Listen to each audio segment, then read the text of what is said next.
That's good times. Oh Did man. you read my What my are we, newest post? let me see. Hold on. Dude, I think the rise of Andrew Tate is so fascinating. So I've done a lot of research into it, Dude. um, and I have a very very like deep understanding of how he's done it. But Well, I mean, fundamentally, like he was a legit fighter. yeah. So he was a legit fighter, European champion, got all of that right. But his rise to fame has really started um, because what he did was he just created this. He followed the same bullshit that everyone peddles online, right? Is like, hey, here's how you make your course, and whatever it is that you believe you can push as a course, right? And so all he did was create a course on I'm a badass man, right, and masculinity. So all he did was record himself in this course saying this is how you be a man, right? But what he did that's interesting is that part of his like wealth development ideology is by being a is that you can get rich by being an affiliate marketer, right? And what he does in his course is he pushes this idea that you can become an affiliate marketer of his course and make money. And so essentially, all he's done is create a giant uh, MLM pyramid scheme where he is the content being sold. So I pay $50 a month to be part of his course. And then in his course, it teaches me how to make YouTube channels that push all of his clips, and it gives me Right. all the clips to push.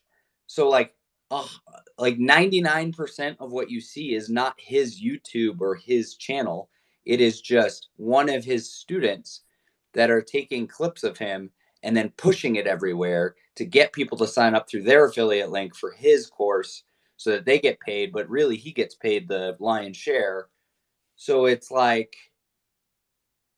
he's literally just creating this thing that pushes his narrative further and further and further out.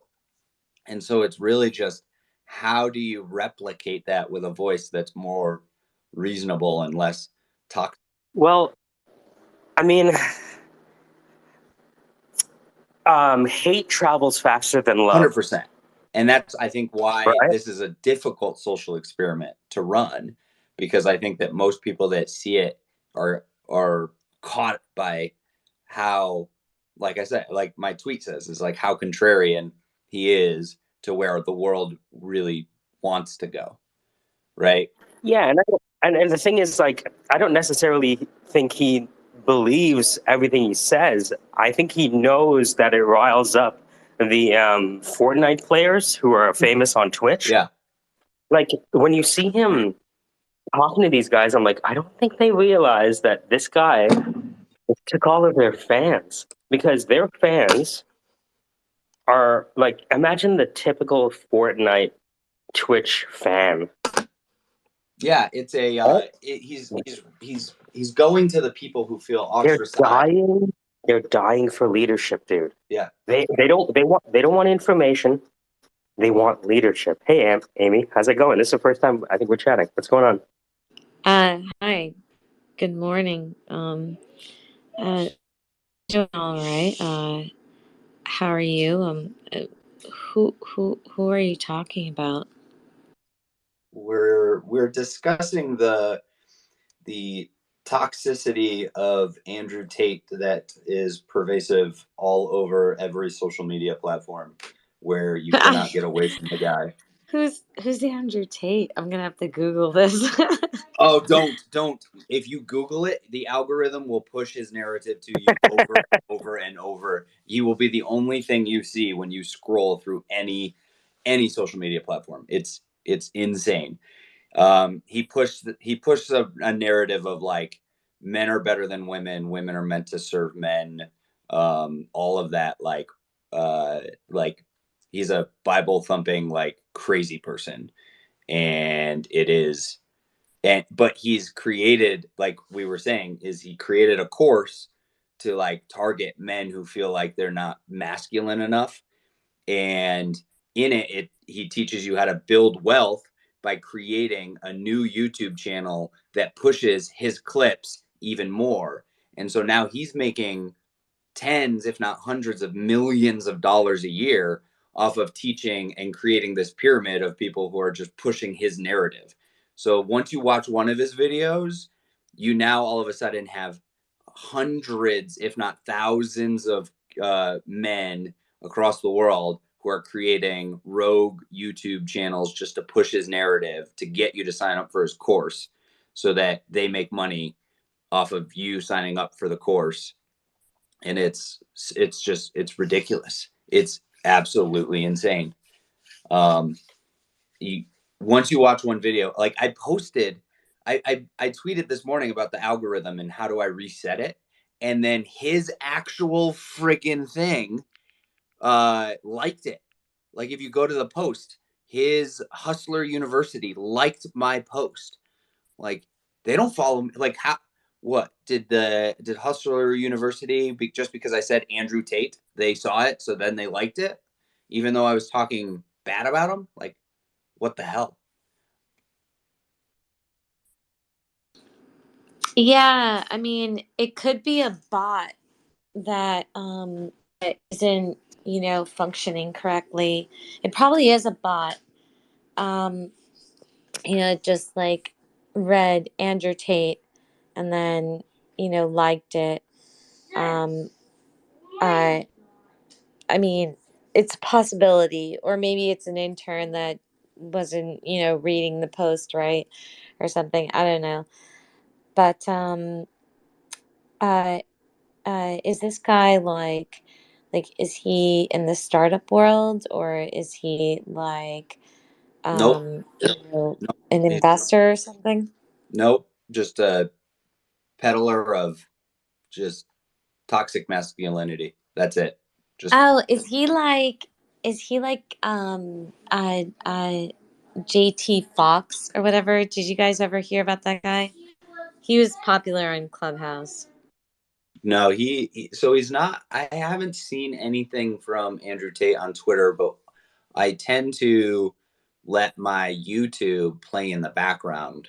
Um, like Huberman Labs and things like that. And then all of a sudden, yesterday, I wasn't in the room while it was playing on my iPad, and I came back, and now all of my YouTube, uh, like everything that pops up on YouTube now is just very radical right wing conspiracy theories and Andrew Tate, and like how women deserve to make less money than men and all this like toxic shit. And I'm like, oh my God, how do I reset the algorithm? Oh, well, I mean, it's probably because they're retargeting, like you did a Yeah. search. And so they're doing like they probably put lots and lots of money into advertising and retargeting. Um, because I mean that's how guys like that they get their customers, by getting in front of people's eyes as much as possible. And like if they do a search for something that's related to certain keywords, then they're gonna get a lot of that kind of stuff. I don't know. Yeah. Well, Yeah. Yeah. what we were saying is that the guy does zero advertising because his course teaches you how to make a separate YouTube channel, and it provides you with the clips to put up on the YouTube channel, and how to and what hashtags to put up on each post. And so he's essentially creating, there's, if you just type him into YouTube, there's thousands of Andrew Tate fan page things to just peddle his message, so that is once you watch one video, that's all you see, because all of those fan pages then connect and just push it. And so it's just what we were talking about in the DMs. Mike and I were do you mind if I call you Mike, or is it Michael? No, no, Mike. Mike is great. Usually Okay. people call me Jag Dale because there's usually already a Mike in the room, but yeah, Mike is great. What we were talking about in the DMs is if it's possible to socially replicate the results with the other side of the voice, and the idea of hate travels faster than love really becomes the main argument of would it work. And that's why I think it's not only a social experiment but also an interesting thought experiment.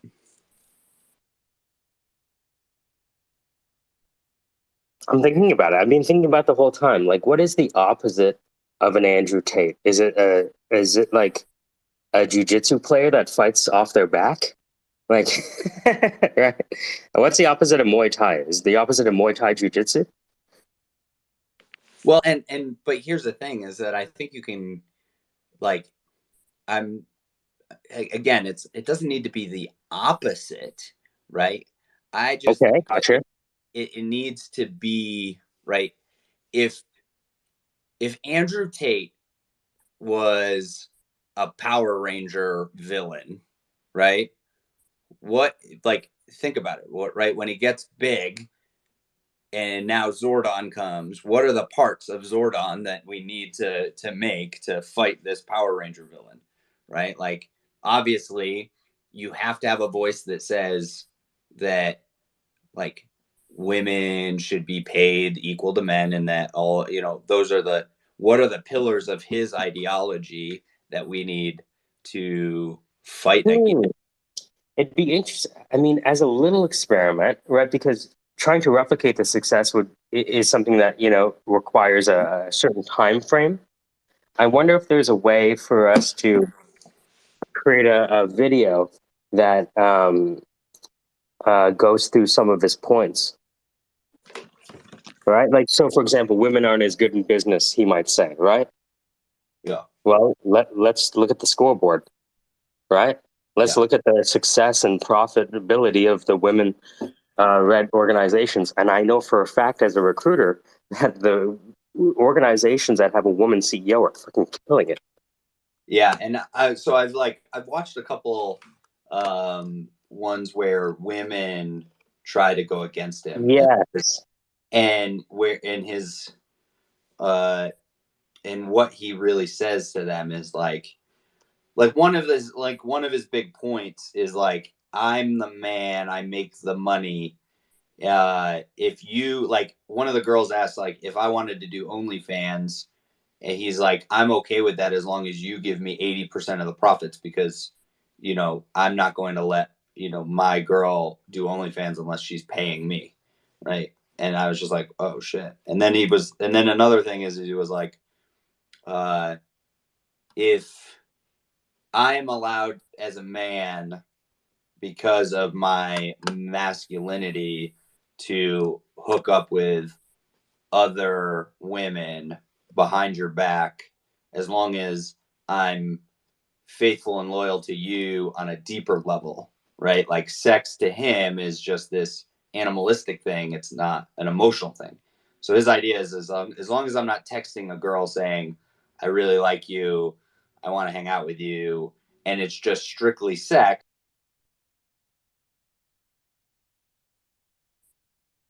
I'm thinking about it. One of the design patterns I thought was like, okay, so you have like a statement by him, and it's kind of like Family Feud, where you get the burr, right?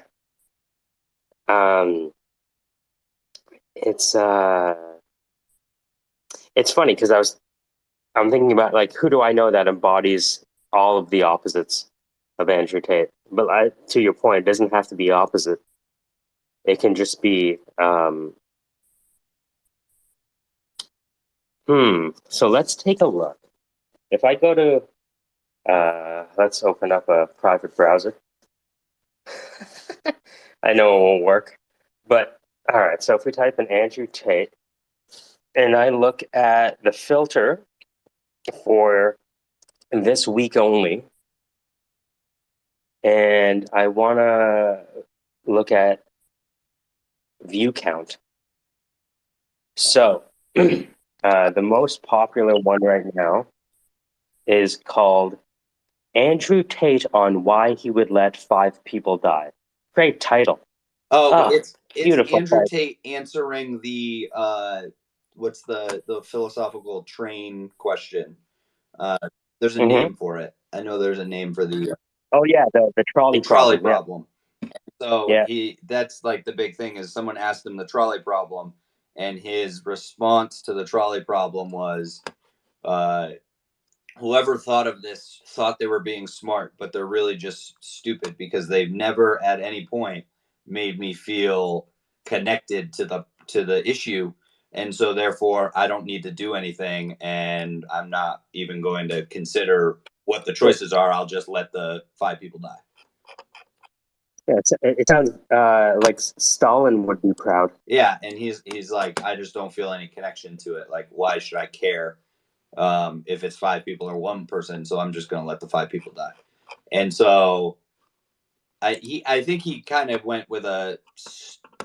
I think if you whittle it down really, and you want to connect it, I think he went with a stoicism approach of Okay, of so let's just look at the design yeah. pattern, right, of the post itself, right? Because like being in advertising, like this is what I Yeah, do, that's right? why I was like, I'll look that's at why I brought it to you. I was like, how yeah. did we, as a group, So build this?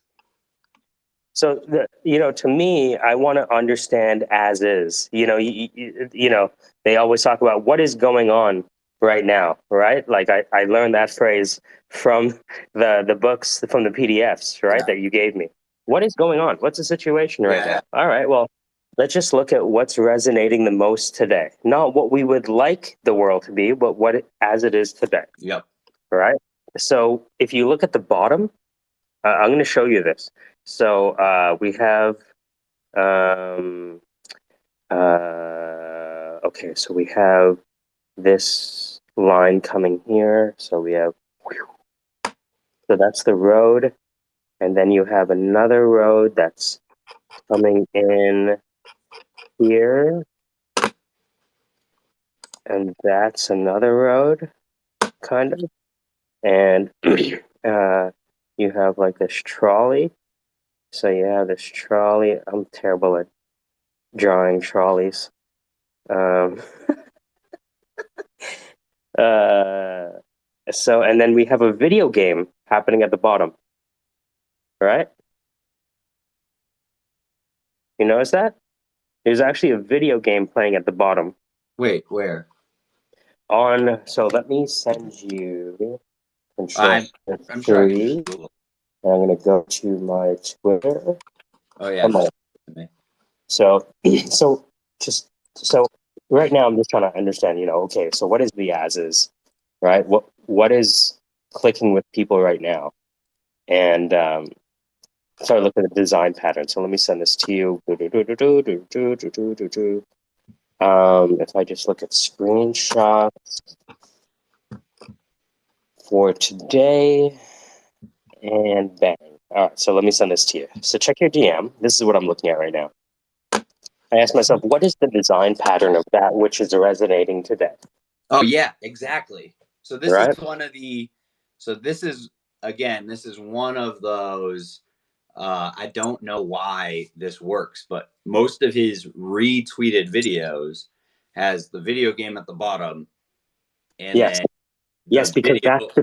because that's the target market. The The video target market clip. are millennials, right? What do Oh. millennials do? The largest demographic cohort in the US as of 2016 are millennials, Yeah. right? The reason that Joe Rogan is popular is I listen to the Joe Rogan podcast, but the reason it's popular is because his target demographic ended up being males, 18 to 34, right? Yep. And so, and what do? They're online. So they're already a online native force. So let me watch this. So he has subtitles going down the bottom. Let's call those subtitles. But because they're at the bottom of the top frame, they're technically center. Yes. Yeah. So you have a title there, and title. That's a variation of the title. So you have the title on Andrew Tate on why he would let 5 people die. Uh, which one is the captions? Okay, so that's the captions are here. This is the title variation. So I'm going to send you a picture of the way that the Google Venture. Remember, I told you about the Google Venture Design Sprint. Yeah. So this is the question: how have others succeeded? Right? If we Yeah. ask ourselves, how might we succeed? And the question is, well, how have others succeeded? Yeah. All right. So take a look at the way that the design guy taught me to break down visuals. Yep. What's going on, Devar? What's up, guys? Great morning, grand risings. How are you? Great, man. And yourself? We've started off our morning with a very interesting with a very interesting problem set, I would say. I presented to Mike. I said, "Do you think, with the brain trust that we've developed in this kind of uh, in this group that we kind of have consistent conversations within, could we create the anti-Tate, the anti-Andrew Tate, and build a voice in a similar way that maybe is contrarian to his views, which I think is contrarian to the greater public's views?" And so I think that that's the thought process is right now is, can we create a version of love and acceptance of Andrew Tate to combat him? And so I think, like, Mike, I think when you're doing this, it's like, yes, we need to mirror we need to create mirrors, but with opposite thoughts. But I Yes. think that in some respects it has to be the same. So, Yeah. like, we need to find a fighter, right? Like, we got to find an individual who could, like, if Andrew Tate was like, "I'm throwing down a challenge to you, motherfucker," like, the guy could go, "All right, let's do it." Not actually fight him, but like, Yeah. I have a few people that I know personally. Like the one person that I know that could actually go toe to toe with him is my friend Mathios from California, the wild man, right?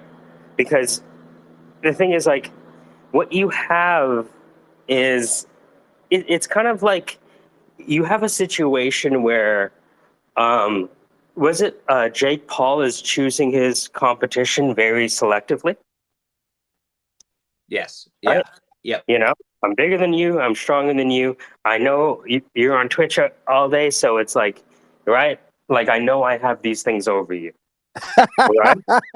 You know, right? Like I asked Zach, if you were to describe the average person watching a number one Twitch streamer, what do they look like? Right? yeah, Not exactly squatting every day. That's yeah, okay. That's okay. That's not good or bad. That's just information. Does that make sense? I always do my best not to try to apply any moral judgments to things apart from making jokes. yeah, This yeah. is just the nature of the ecology that we are being presented with. That's it, Well said. right? Well said. Well said. Well said. Well said, Zach. Well said, Zach, as well. Well said. So you want to attract money. And So, yeah, yeah, go ahead.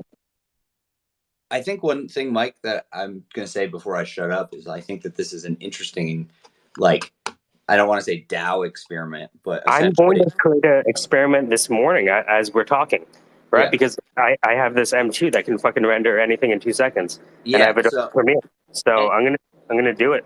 but think about like, think of the political uh, implications if a small group of 5 or 6 people could, in a time frame, using decentralized skills of a group, right, scale an individual's personal persona and presence from 0 to 1 million, right, or profitable on a person, right? Even if we fuck, even if we use Genesis and AI to build a deep fake individual that doesn't really exist. Well, so I'm thinking about what is the smallest thing that I can do that's a safe experiment, right? That will allow for recon and intelligence. So the most Yeah. basic thing I thought I could do is use the exact clip that he has right now, and the only difference is that the first half of the video is the video. What if the second half of the video is slightly different, right? So you took the Yeah. same video that's already doing well, and you changed the ending. Oh my God. All right, hold on. I gotta get Genesis in here because imagine if we just deep faked. Imagine if we just deep faked Andrew Tate to be somebody else with a contrarian view to Andrew Tate. Yeah, well, I'm thinking about like not only contrarian, but there are two people who can make fun of the king, the queen, and the Joker. And I found in dealing with power that sarcasm is something that power does not know how to handle. Very true. Very, very, very It's wise. like Well, a hot potato. can we clip that? Hold on, I'm clipping that. Let me see. I'm just gonna try this, and I might delete the tweet, but I just tried to clip it. I just want to see what it looks like and see if it Yeah, gets it. dude, the clipping feature, hold on, is so sick for a group like this. Like, what I did is, have you guys ever used Twitter Moments? No, I Uh, haven't used them. I haven't used Twitter so, Moments just yet. uh, and experiment in Go ahead. clipping I clipped from. it, and it's really it's a banger of a clip. It's a banger, right? Isn't it so great? Like, honestly, the user experience of the clipping, they did an amazing job. Well, and think about this. It's a TikTok long. So now essentially we can take our Twitter Spaces and the clips from Twitter Spaces, if we can port them, they become the voice, the talking points of a TikTok So, in our deep fake Andrew Tate flip flop experiment. so I just put the experimenting clipping to the top. So check it out. Towards your deep fake idea, that's a look at Dan doing a joke video about Samantha's startup. And if you click on that video, you'll see all of the clips from yesterday's thing that I was experimenting with. These clips are fucking on the money, dude. Yeah, and the 30 seconds is, and like, now that I know I have, like, oh, I can clip back 30 seconds. The only thing I wish is if you clicked it, it gave you 30 seconds or 60 seconds, like, right? Yes, I wish there was an extra jump where they'd be like, I want to keep listening to that part. Because what happens if you go to the spaces, it starts you from the beginning and you don't know the timestamp from which you were listening. That's the only thing that's missing.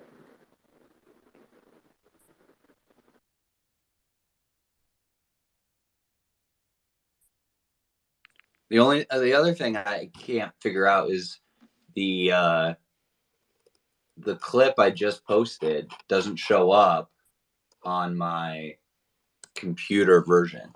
So like on my, let me just see if I reload. No, yeah. So if I'm on my computer, I can't see any clips.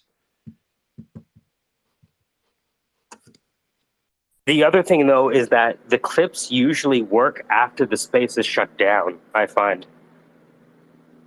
Oh, that's good to know. All right, back to Yeah. So imagine your headquarters, right? And one of my courses of act. Let's say you just walked into the whiteboard room where I am, like with my hair frazzled. So you'd be like, "So what the fuck's going on?" You're like 12 hours late with your COAs. I'm like, "Okay, I'm working on it, Zach. Take a look at the board."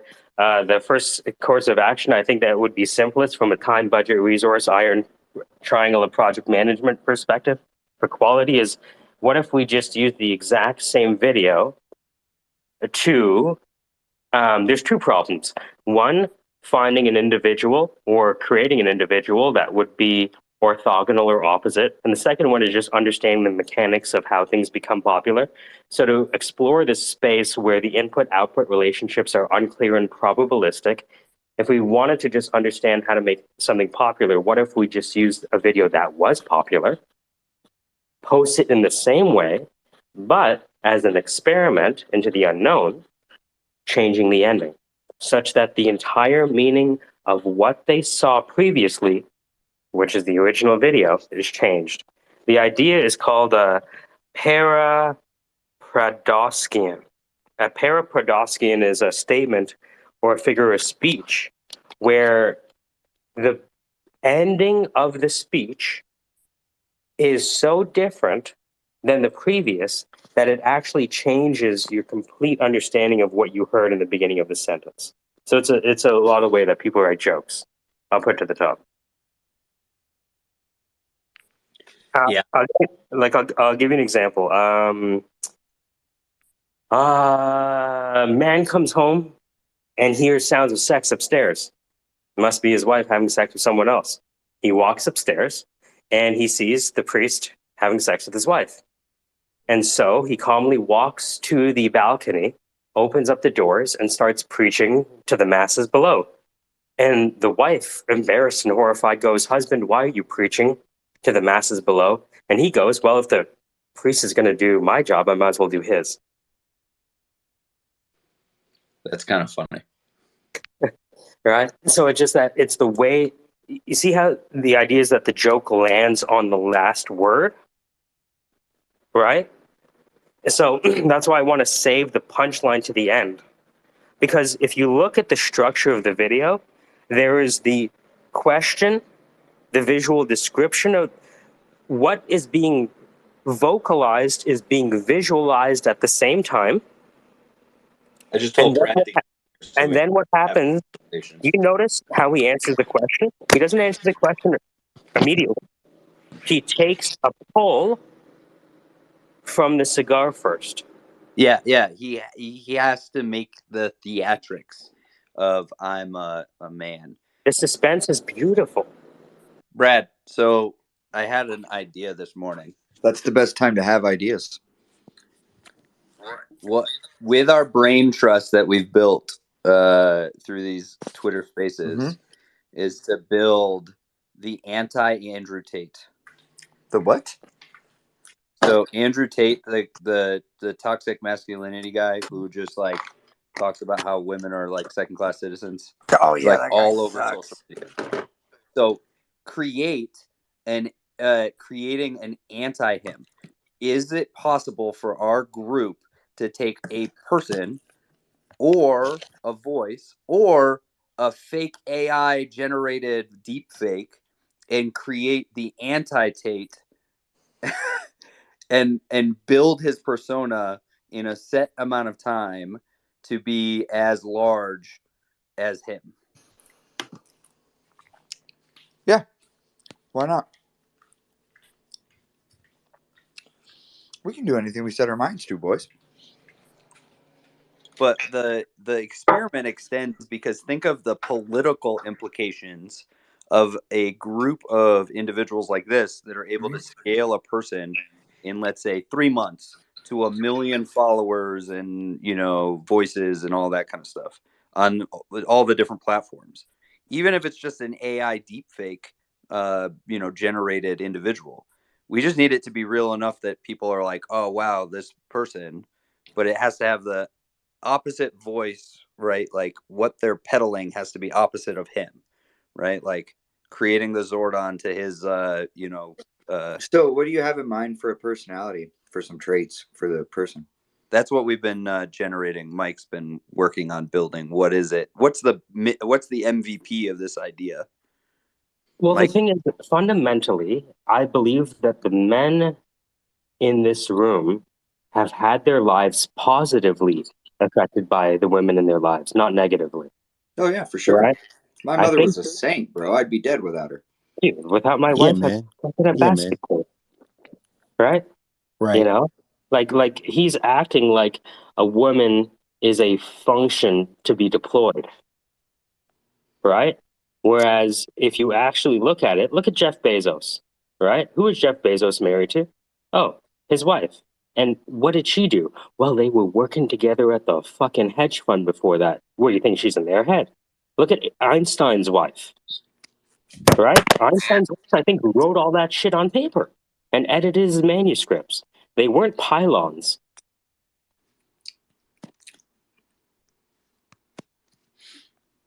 Yeah. Yeah, I mean, I honestly like.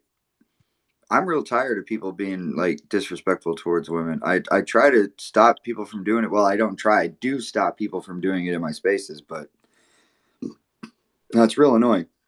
But and that's my thought, right? Is so the reason why if you watch one of his videos, you are just bombarded with his bullshit is Oh because yeah, they got that alt-right pipeline, bro. so he created a class where in his class he teaches you how to replicate his videos so that if your friends see it, they sign up for the class and then learn how to do it, right? So he's created this pyramid scheme essentially of marketing where I get paid by creating a fan page that pushes his narrative, right?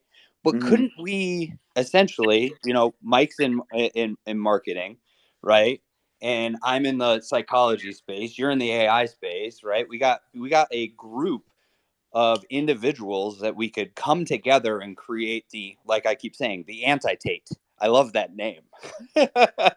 Like, imagine like the videos that are like this guy's going right at Andrew Tate and bringing up points to against him, right? Those videos, because of his popularity, are going to be just pushed just as much.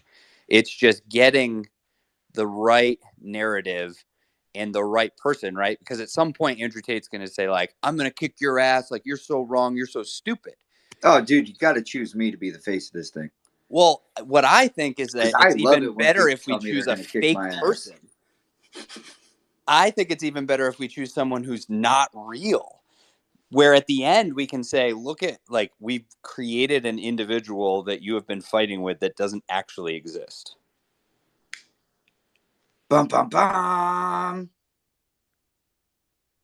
All right, Mike, go ahead, continue. You were talking about the minimum video of us. Yeah. So right now, Hatton said that is better to execute violently today than to implement the perfect strategy never. Indeed. Right? Perfect is the enemy of Nice. Yes. Right. That's one of the things I took away from the process. I love how all of you are now just quoting military left and right. Of course. Anything I talk to you. Bro, I'm I've been quoting military like shit forever, dude. Especially Donald Rumsfeld. That dude is my fucking guru. These people must be studied. They must be like a lot of I'll tell you this right now. There was a big schism on Twitter, and there's a difference between the people who can separate people from their ideas. I don't care how Pythagoras treated animals. I know that his triangle is pretty solid, so I'm going to stick with the triangles and maybe not. You know what I mean? Like I understand what he did to animals. I don't agree with it. I'm not a vegan myself, so what can I possibly say about the maltreatment of animals? Right? You know what I mean? I'm just laundering my murder through Just big eat them. big I don't meat. Well, this whole idea came about. Someone said, "Are you just like the anti-Jocko?" And I was like, "What do you mean by that?" And they're like, "Well, Jocko's kind of right wing. He kind of talks about Jocko's fucking What? crazy and tells people Jocko's to do right shit that will get him wing. killed. Yeah, sure. That's what someone said, right? Is like, oh, he'd be on Fox News if he was to go on any news channel, right? And I think that they conflated Jocko with the larger military complex of like Tim Kennedy and like the Black Rifle Coffee guys, right? They're the I'll go on Fox News as an expert in veteran businesses. There's very few names in the military ideology or voices that would be like a CNN, MSNBC. Yeah. Right, or more centrist, right? Yeah. Like me, right? I am a proud Army but I also believe that like the gun problem needs, more regulation. I'm not one of those veterans that's sitting here going like, my guns, blah, right? So I think that it's balanced, but there's very few balanced voices, I think, in that. Jocko does a very good job of not coming out and speaking about any of those things because he's also just a surfer dude with a badass side, and he knows that. Because I've had multiple My conversations with favorite Jocko one YouTube on one. operator dude is the dude from Fieldcraft Survival. Yeah, exactly, right. But like when those individuals voice a political opinion, it leans to the right, not Yeah, to the left. almost always. Almost always. And so I think that's where I started having this idea was I was like, what are the predominant voices you hear that are pervasive in this way? And then Andrew Tate jumped in, and I was like, all right, I'm declaring war. How do we do this? And then I came to the brain trust in this group. Yeah. Well, what do you want to do? What kind of content do you want to do? That's Mike's lane. Here we go, Mike. Are we talking like copy or voice? Right now, I'm treating.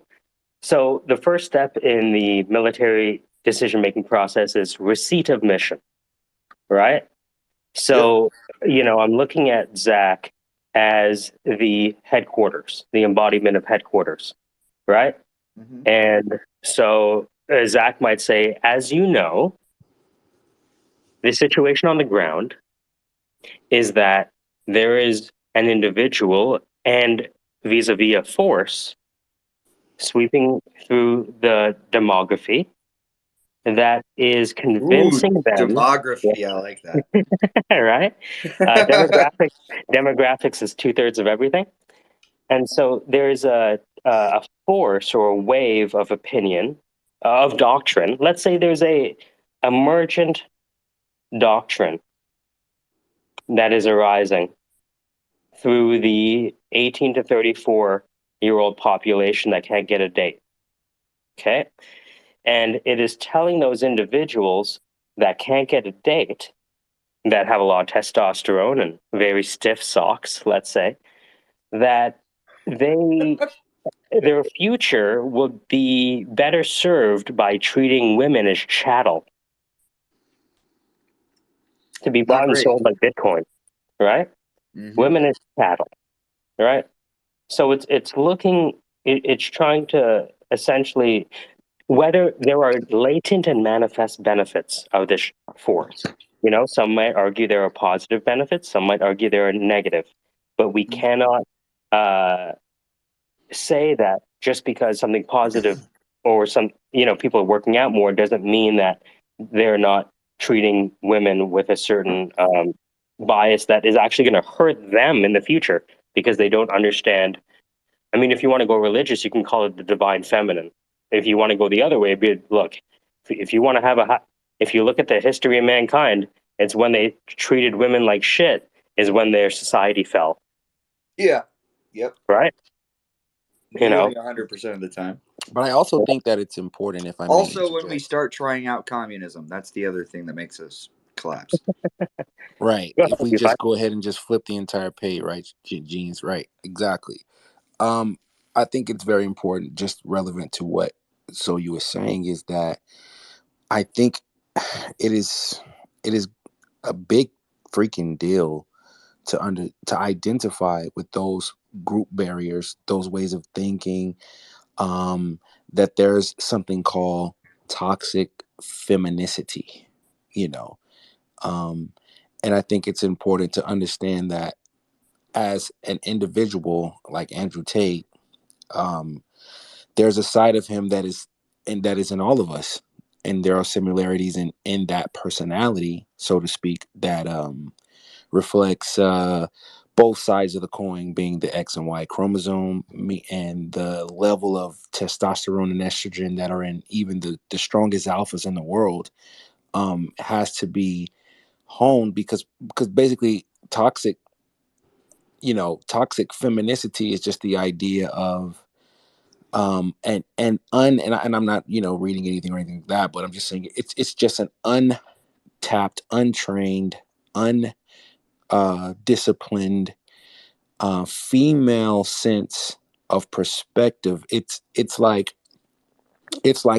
I'll give you an example. Little pistol starter gets in an argument with little Glock.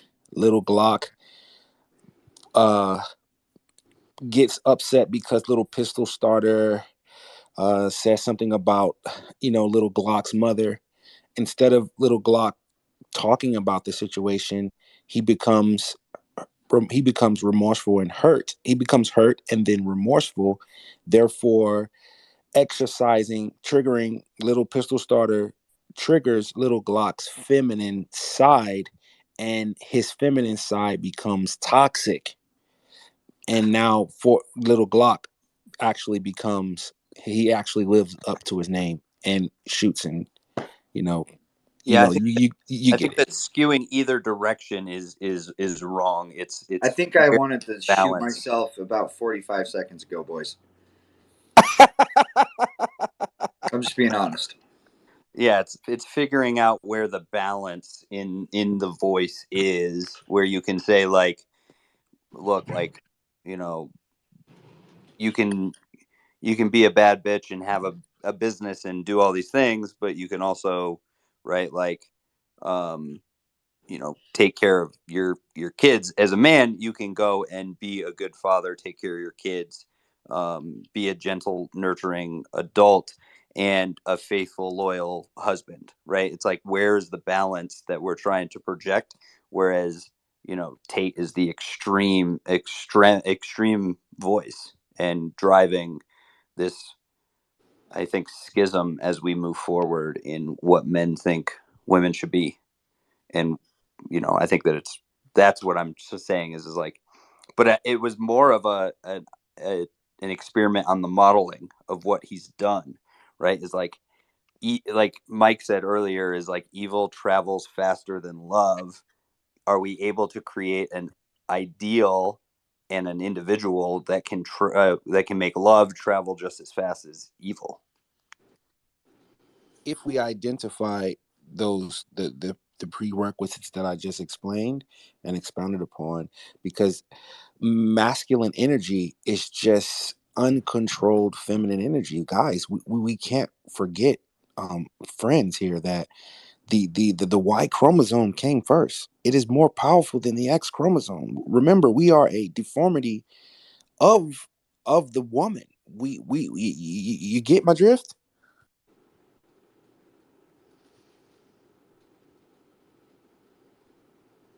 I'm saying the woman was scientifically explained first. So the idea of a I man. don't know. The Bible said that Eve was made out of my dick or my ribs or something. I'm pretty suspicious of what you're saying right now, buddy.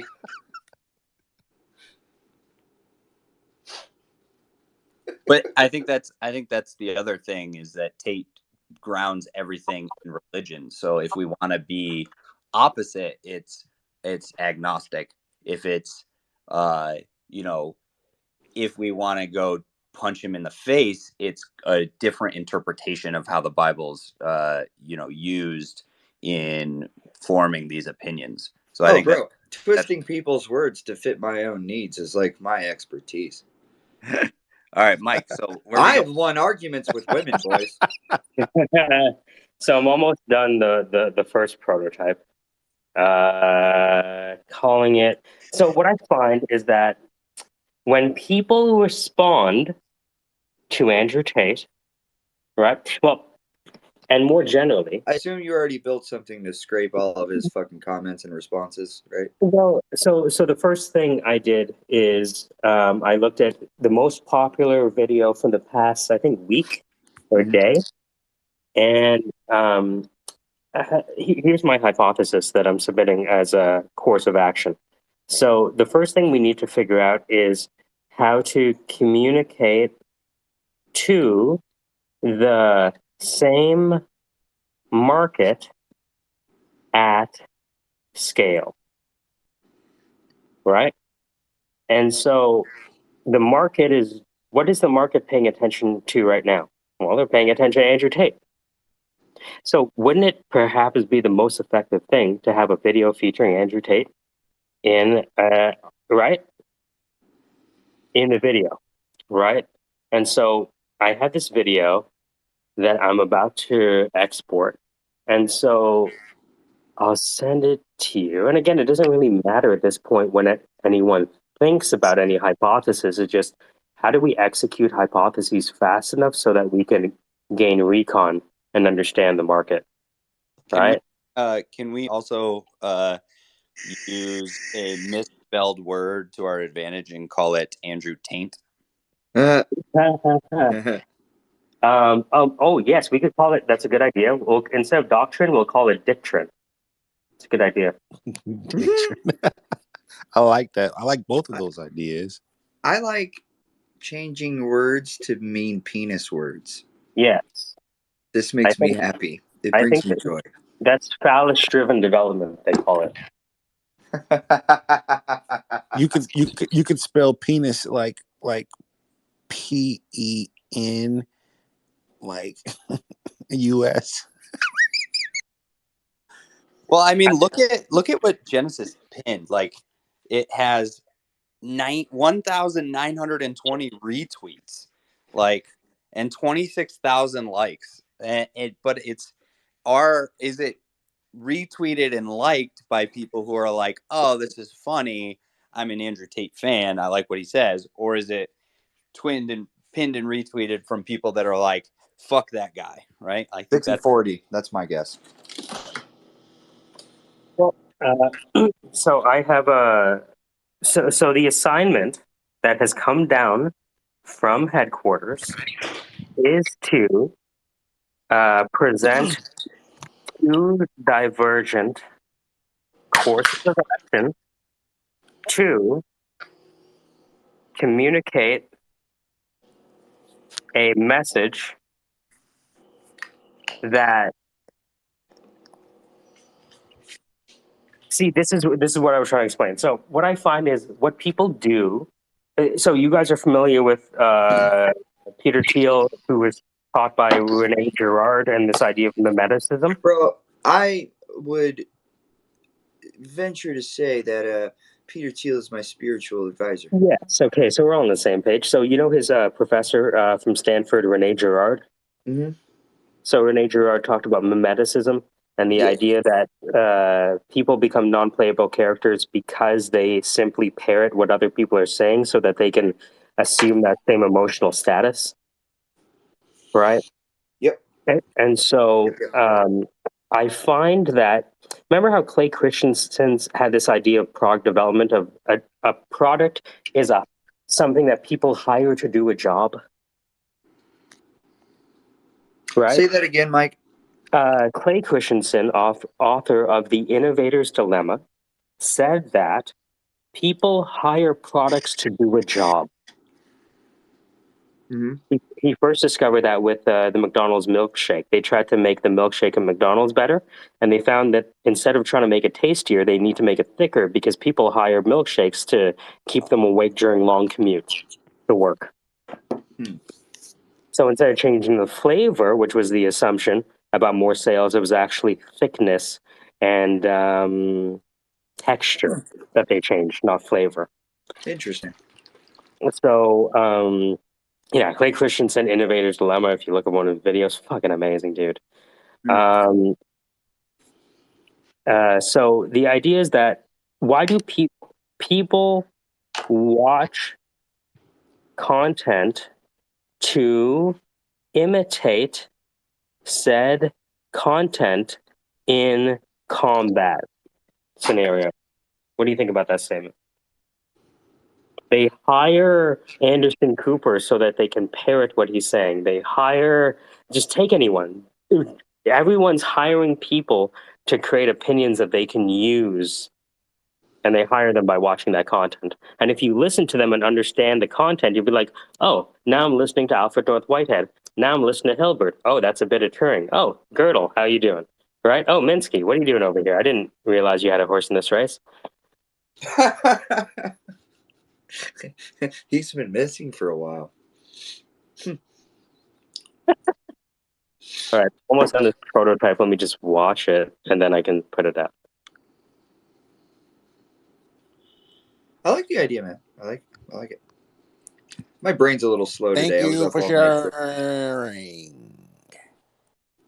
Well, I think that it's also an interesting thing, like I said, is what happens when a small group of rogue agents are able to, create political pundits, just through a group of experts that can grow and scale their ideology come like November, right? Like, what is the value to society, good or bad, if we're able to create an individual whose, uh, you know, public persona is growing to the nth degree, like Tate's So had. really, what we're doing is we're proving that we're a team of people who can create realistic characters in real life.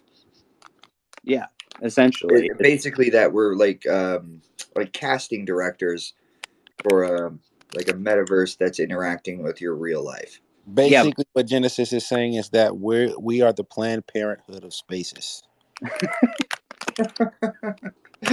but it only matters if the actual voice we want is able to be used, right? If Right. only radical uh, voices are going to be able to grow and scale, then this doesn't matter much, and then that's a whole different issue that we need to address. So it's important to you that we focus on centrism. Not centrism, but I think that like actual like healthy dialogue, right? Sure. Like, Yeah. I Right. think that Get us back to the center a little bit more. exactly, Yeah. right. I don't think we need to be like all sunshines and rainbows straight down the middle. Right. Like, right. Like, I think that there's definitely some things that need to be far right or far left, right? Like, 10 years ago, you and I were on opposites of the spectrum. Now we're very close to each other, right of center and left of center. yeah. And Yeah. so I think that there's, I think that's the thing, right? Is Mhm. do these voices prevail because they're so extreme only? And then that means that we wouldn't be able to scale what we're trying to Right. do. Or are we able to scale this, and then what is the way we do it? Because then we could scale any voice, right? And therefore, Mhm. the idea of politicians needing to spend buku dollars, it doesn't really make sense when we're able to do the same. We could just deploy influencers. Exact. Yeah. Like fucking botnets. Yeah. Interesting. You know who's going to fucking buy this from us? Your boss. Yeah. I'm sitting here going like, but like, that's the thing, right? Is like, if we do it decentralized, right? Like this way, by bringing in the right experts and bringing in the right group, and then being like, this is where the world, and having the voice of saying like, all right, we're going to collect the voices, and then all right. I honestly think we could probably get venture funding for this idea. Honestly, if we frame it in a way to say like you were just saying, politicians spend fucking buku dollars to fucking influence opinion, and everything is about hearts and minds all the time, right? So like, if we're able to develop a platform and pitch it to people as saying like, we are willing to talk to you about the direction that your product or your idea or your platform or your campaign is going, and if it aligns with our values, we can guarantee more social influence than any other company on the planet. Well, it's just like what happened with, what was it? Was it Trump during the election? Yep. Hillary, like he deployed these same. Bro, he murdered it. Yeah, and he just did the same thing that we're talking about. But what I like, but that's the thing is like, if we're able to build and scale with a smaller decentralized group, then it becomes a whole different ball game. Instead of it being who has the money, it's about who actually has the values that are of Right. value. It's like, who can afford us? We're priced reasonably, and who do we want to work with? Exactly. Yeah. I like that, honestly. I'm uploading the video now. Just waiting for it to upload. Sweet. What do you upload to? It doesn't show that well. It the dimension settings I still have to work on. All right, so we just figured out a known unknown. So the dimension settings have to be set properly. So this is kind of like a failed experiment off the top, but we'll see. I just put to the top here. Are you rendering a fresh fake? Is that what you're doing? Yeah. So Oh, okay. I wish it didn't work this way, but check the video at the top. It always takes a minute for it to refresh. Yeah. There it goes. Okay.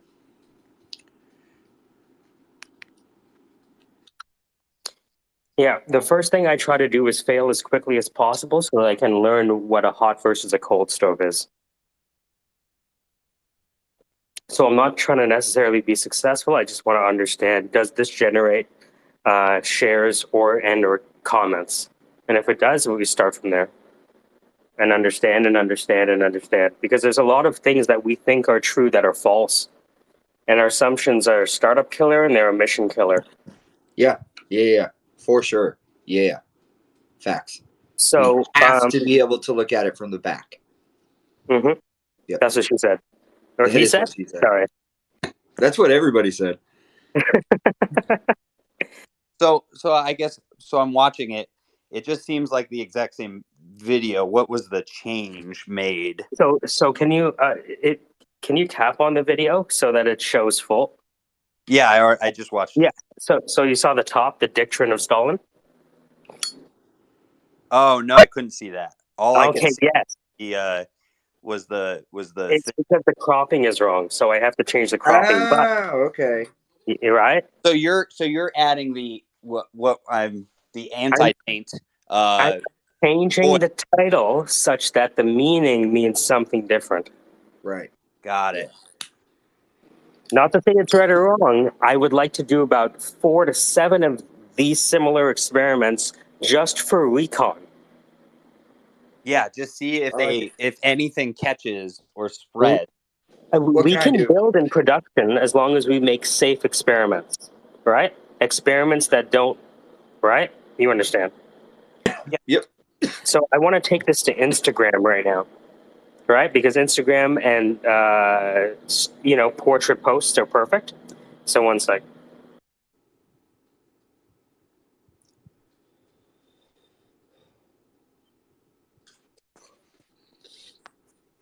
Could you imagine if just in 24 hours we just have like this budding, like human marketing potential business? So what I'm trying to do is give people an argument that they can hire when faced with an Andrew Tate devout believer, right? So when you meet the priest of Andrew Tate, right, and he says, "Oh, how would you solve the trolley problem? Let them all get run over." Oh, I understand. You're using the doctrine of Stalin. What did you just say? Yes, the doctrine of Stalin, right? Don't you understand that you're dealing with a guy from Europe? Right? Of course. Do you know how Stalin? By the way, are you a fan of Ukraine? Okay, so why would you follow the doctrine of Stalin? Well, what do you mean by that? Well, let me help you. Let me unpack this a bit. If we were to apply the same doctrine that Andrew Tate is supplying here, that's Stalin. He let Ukraine just simply starve to death. So what you're saying is that this is the way future politically? What you're describing is the human crisis, or La Crise Humaine by Camus, that said once we short circuit our ties from our fellow man, that's when we stop becoming human. And you might say we're an animal, but what did Camus said? That shit just hits right. To be a master of one's moods is a privilege of the larger animals. Got him. and that, I think these are the arguments that there's no voice projecting, which is why his like voice becomes dominant. Is there's no one articulating these in a way that seems right. He speaks very, this is how a man should be. There's no voice countering that, except coming from, not that there's anything wrong with this, but many of those voices saying things come from people with like purple hair and that don't look, I'm not saying they need to look status quo, but you have to have something in common so that the connection is deep to draw these people to say, hey, look, like, you don't need to believe in this guy. Here's another voice.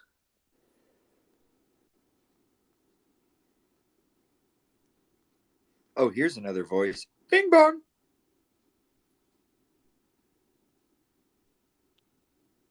Where the fuck did y'all motherfuckers go? Did Oh, you what's up, actually buddy? did you actually make, what is this? Yeah, I made that video. I made the song, I made the video, and that is me rolling the joint.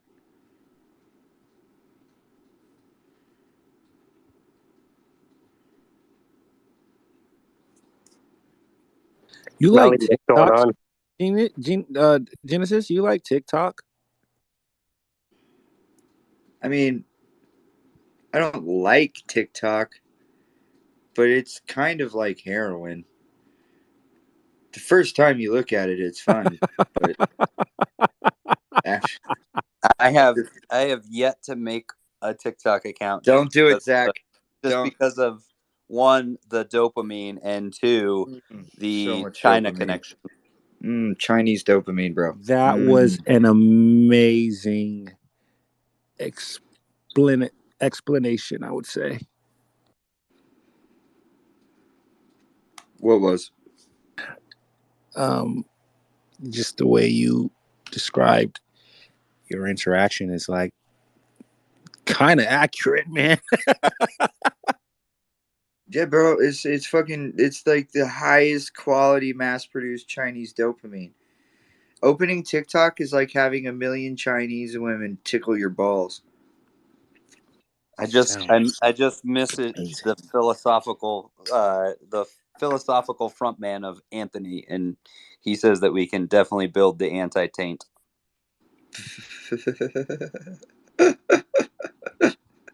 Did you just call him the philosophical front man? Yeah, you're What the. does that? What does that mean? Well, I said to Mike the other day, I was like, well, it's very nice that my entire brain trust ends up in one space where I have like my philosophical front man, my AI front man, Mark, Okay, I see what you mean. and then I'm just the manipulator of people. When did you make that Melly, video? Melly, tell me you What's love me. going on? When did you make the video? Like a year ago. Why? What's up? I'm just Yeah, that's looking at it. definitely burning slow, Genesis, for sure. That double rap, for sure. So I noticed that on the desktop it shows properly, but on a mobile it cuts off the diction of Stalin. Interesting. All right, learning all the time. Melly, we had an interesting introduction in the other space. How's it going?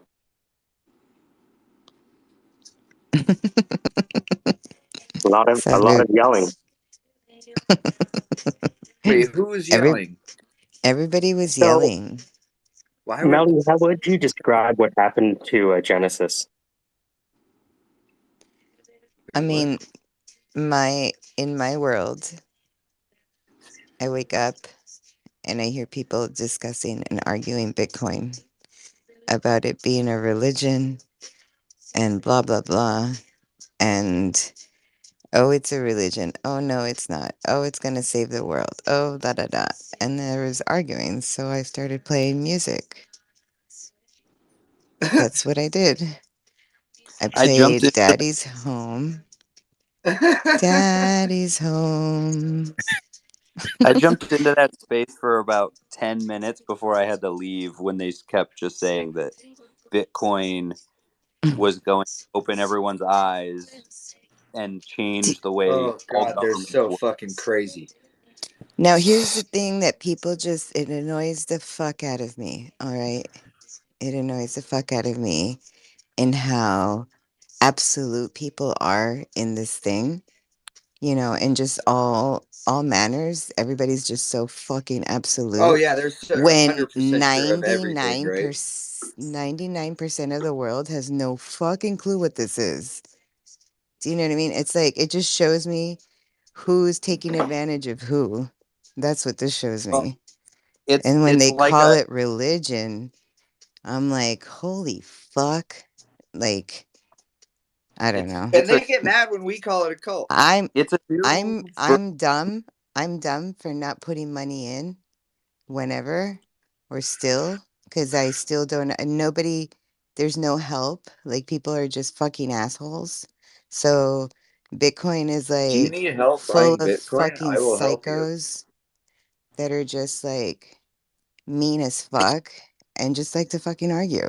That's I, what it was. So I think that what a lot of people who are like on that like Bitcoin's going to change the world for the better, what they don't understand is that like it's like the old spice trade way back when. The countries that were on the path that the ships took are the developed nations of today only because that is where those the ideas and intellect stopped along the spice trade, and so those who have access now will be far ahead, and so those who have the money to gain access now are going to be the leaders for the forever and dictate how that changes, which means they're already in control now. So it's not going to change in any meaningful and way it's for. still the same fucking pricks Yeah, that like exactly. you know ruling the world. I mean in their manner. Like it's just Yeah. duplicated, you Yeah, know? what we're trying to do in this room right now, create the anti-taint, is probably a more effective way of changing. We should Uh, also make the anti-Bitcoin for oh, No, the it's so the it's not really anti-maxi. let me make this clear. I'm not anti-Bitcoin. I'm No, not I don't mean anti that. anti-Bitcoin. I mean anti What I am fucking is assholes. anti-attitude. The attitude, the my dick's bigger than yours attitude that exists in this fucking realm is Melly, mind-boggling. my dick is leaps and bounds bigger than yours. Well, that I hope so. I fucking hope so. Ha ha. I got jokes, yo. Yokes. Fucking yokes. Yeah, chump. Mike, what's phase one, 2 looking like? Huh? I'm seeing Mike's. I can already tell when Mike's quiet, he's tapping away trying to. Yeah. I'm doing the second version. So the Yeah, second like when Mike version, stops talking for 15 minutes, he's making something. Okay, so Mike, is that your name? Hi, hello. Buenos dias. Yeah, Hi, I'll Mike just say is the hi too. host. Hi, Mike. Hi, Melly. Hi, everyone new. I was liking the conversation. I wanted to say hi. Buenos You guys are dias. smart. This is cool. What's Buenos up, dias, Shifty Shift? shift. What's up? What's good, bro? What's good, bro? Bro. So I got kicked off for playing music, so I went to a live piano room. That's what I went to go do. Nice. Based. Space, rather. so what I'm doing now is just changing. I went to upload the video to Instagram stories, right? Because the Instagram stories I find I get some good engagement on it. So what I'm doing is just reformatting the title because you know at the very top of Instagram it gets cut off by all the buttons. So I noticed when I uploaded it, like the title got cut off. So I just lowered the thing. So I'm gonna upload it to Instagram next, and that'll be the minimum viable experiment for Recon. And if it fails, that's fine. We learn that we're going to take a different approach. But I wanted to start with what is the simplest, smallest, time efficient energy efficient way to just understand what attention is like in this situation. Yes. Attention or the tension? Oh, Mel, I don't know if you heard the theory of what we're trying to do, but we're trying to elevate a, viewpoint that goes directly against Andrew Tate's toxic masculinity viewpoint, and elevate a love over evil voice, and see if it's possible for a small group of individuals to create a I think We think people should quit being disrespectful to bitches. and grow a following behind an idea that goes against that very radical right view of it. Yeah, we're like love bitches, don't hate hoes. And so, Wow. can Like we? that. I mean, where like I don't. Every man comes from the hose leg. Like why are they? I don't understand. I don't understand these guys. And it's not like, oh, they're not getting pussy. It's not even that. It's not that. It's just like this power. It's like it's weird. Melly, It you have won't all the stop. power in the relationship. It won't fucking stop, They have like a guys. or a friendly validation of like competition. So they try to outdo each other for validation from other hyper masculine boys. It's like the game, yeah.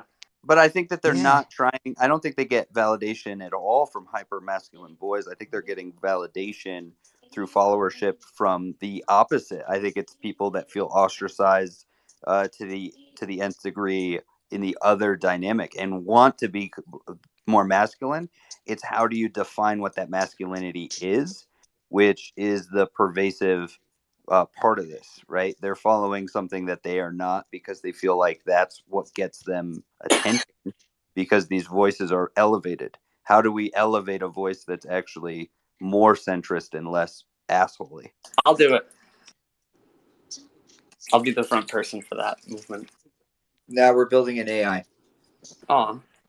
Yeah. So We can build this for anything we want to promote. Like the idea is, what is the architecture that allows an idea to gain traction amongst people who would listen to it? Like, what is the best viable product to put in front of somebody? Like, and what is the rubric for making that versatile? And so And what I want to be able to say before we go to software is to be able to create a piece of content for which a tool chain can be developed to replicate. So I still, to Zach's point, we're kind of going from one to two. This has been done before, but it's been done by other people. And because we're in the singularity, the value of precedence is waning. And so that's why I have a bias towards experiments right now. So what happened, what I did just now is I changed the lower thirds such that they would show up a bit clearer on Instagram. So I posted it there. I'm going to look at some of the other popular posts that he's made and maybe make a few more. Well, maybe I'll do variations on this. We'll see. Mike, I'll tell you, First, one Andrew. of his one of the most popular, and I think one of the viewpoints that we can punch straight in the mouth is, especially because I think it gains him traction, is when any of his videos where he talks about what it means to be a high value man Okay. or how to be a high value woman. Both of those videos, I think, are the pervasive undertones he takes into everything.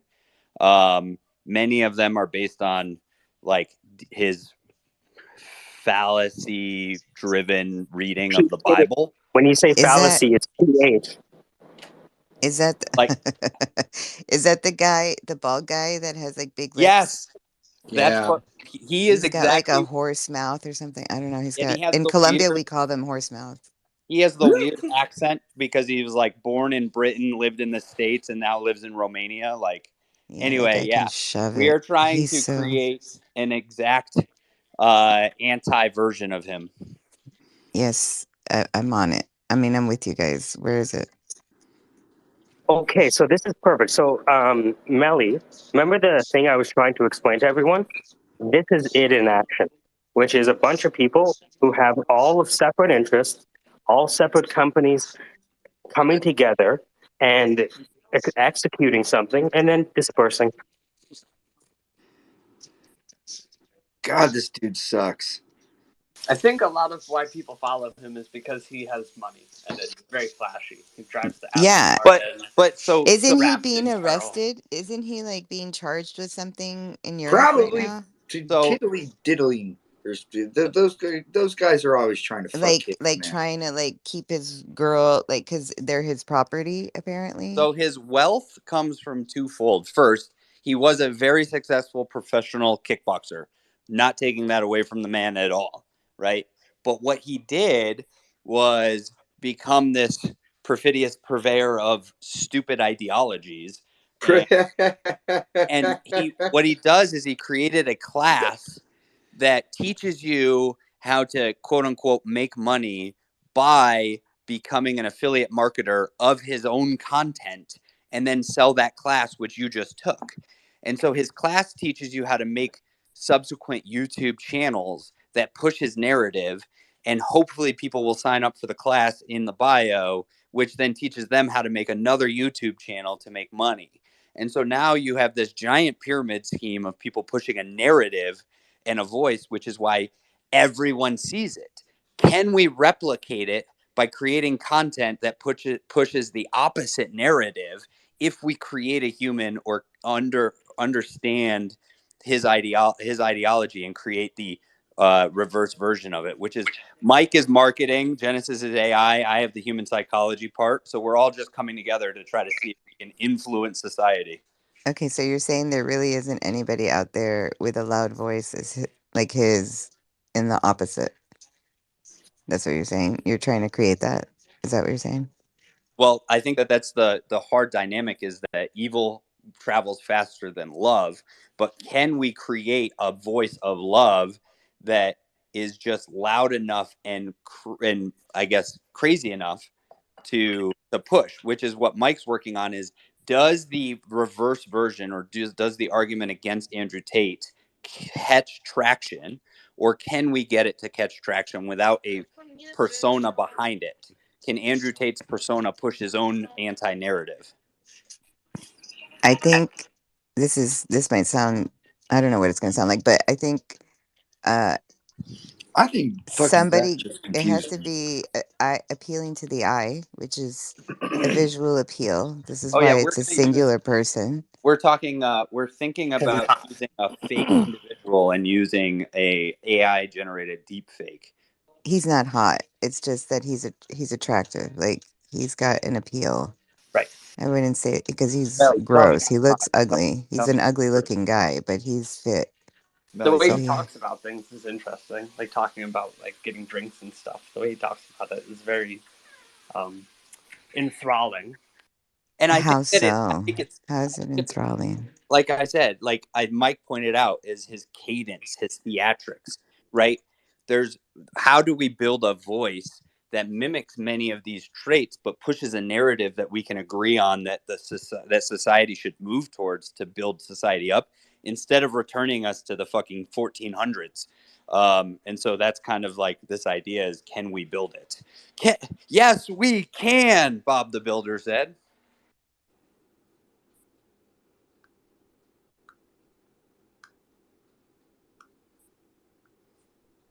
Can we build it after a nap? All right, Mike, what's next from the marketing side? Let's test the theory.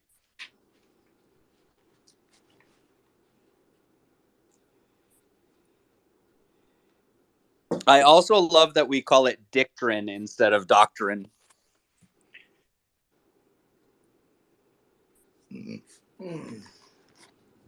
Mike, I do think that I think the situation dictates it. I think that where you say dictrin of Stalin, we need to say that Tate fails because he uses the dictrin of Stalin, or something to like say. I think saying the dictrin of Stalin doesn't get the point across, because I also believe, I don't know, maybe my my reading of society is wrong, but I don't think that the main people who are drawn to this content are educated into reading deeper, right? It has to hit them in the face. No, straight up. they think Stalin is something that happens when they pop the clutch too fast. Yeah, I think saying like Tate's using the dictum of Stalin, and then just put like maybe like a fail or something. I don't know. Mike, are you listening? Hello. Fail. Mike is deep. Balls deep in the Matrix right now. So deep into the Matrix. He's plugged in. I'm jacked in, buddy. Speaking of plugged in, I plugged in on Friday night, I think it was. I went to an art show here where I live in Alameda. And it was a guy from San Francisco. And he has this basically it's an NFT, but it's in live. It's it's the mechanics of it, like all the hardwire and like absorbing sound, and you sit in a chair and there's theta sound waves and visual aid. It was pretty awesome. If anybody's in the Bay, I wish they could come. But I zonked out. Whoever sat in that chair passed out. It was 20 minutes of theta. Did you ever look into that thing I told you about? Not sure. Sorry, guys. I was just posting the to gateway TikTok. experiment or gateway experience. Yeah, I just took the video to TikTok. So we're on Twitter. We're on what was it? TikTok, Instagram, and TikTok. And we're on Instagram right now. So the next thing I can do is make a short on YouTube. Wait, but what are you uploading? What are you putting there? Oh, sure. It's called The Dictrin of Stalin. I just have a really incredible. I want to see it. Yeah. Go ahead. It doesn't show up that well on Twitter, so I'm just troubleshooting the dimensions. Hey, if these are pervasive in our reality on Instagram and TikTok, and where we frequent, what if we ended up taking and trying to push our narrative on something like Truth Social? See, I am platform agnostic. I mean, Rumble would be a great place. You know what I mean? You understand?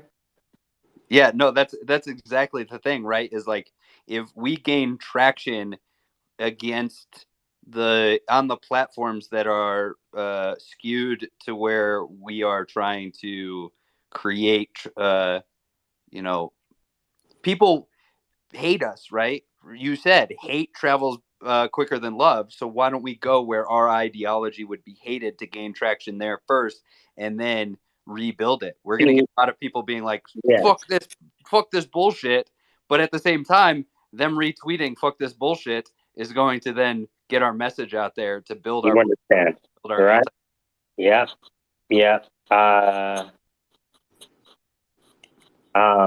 Fear is better than respect. All that jazz.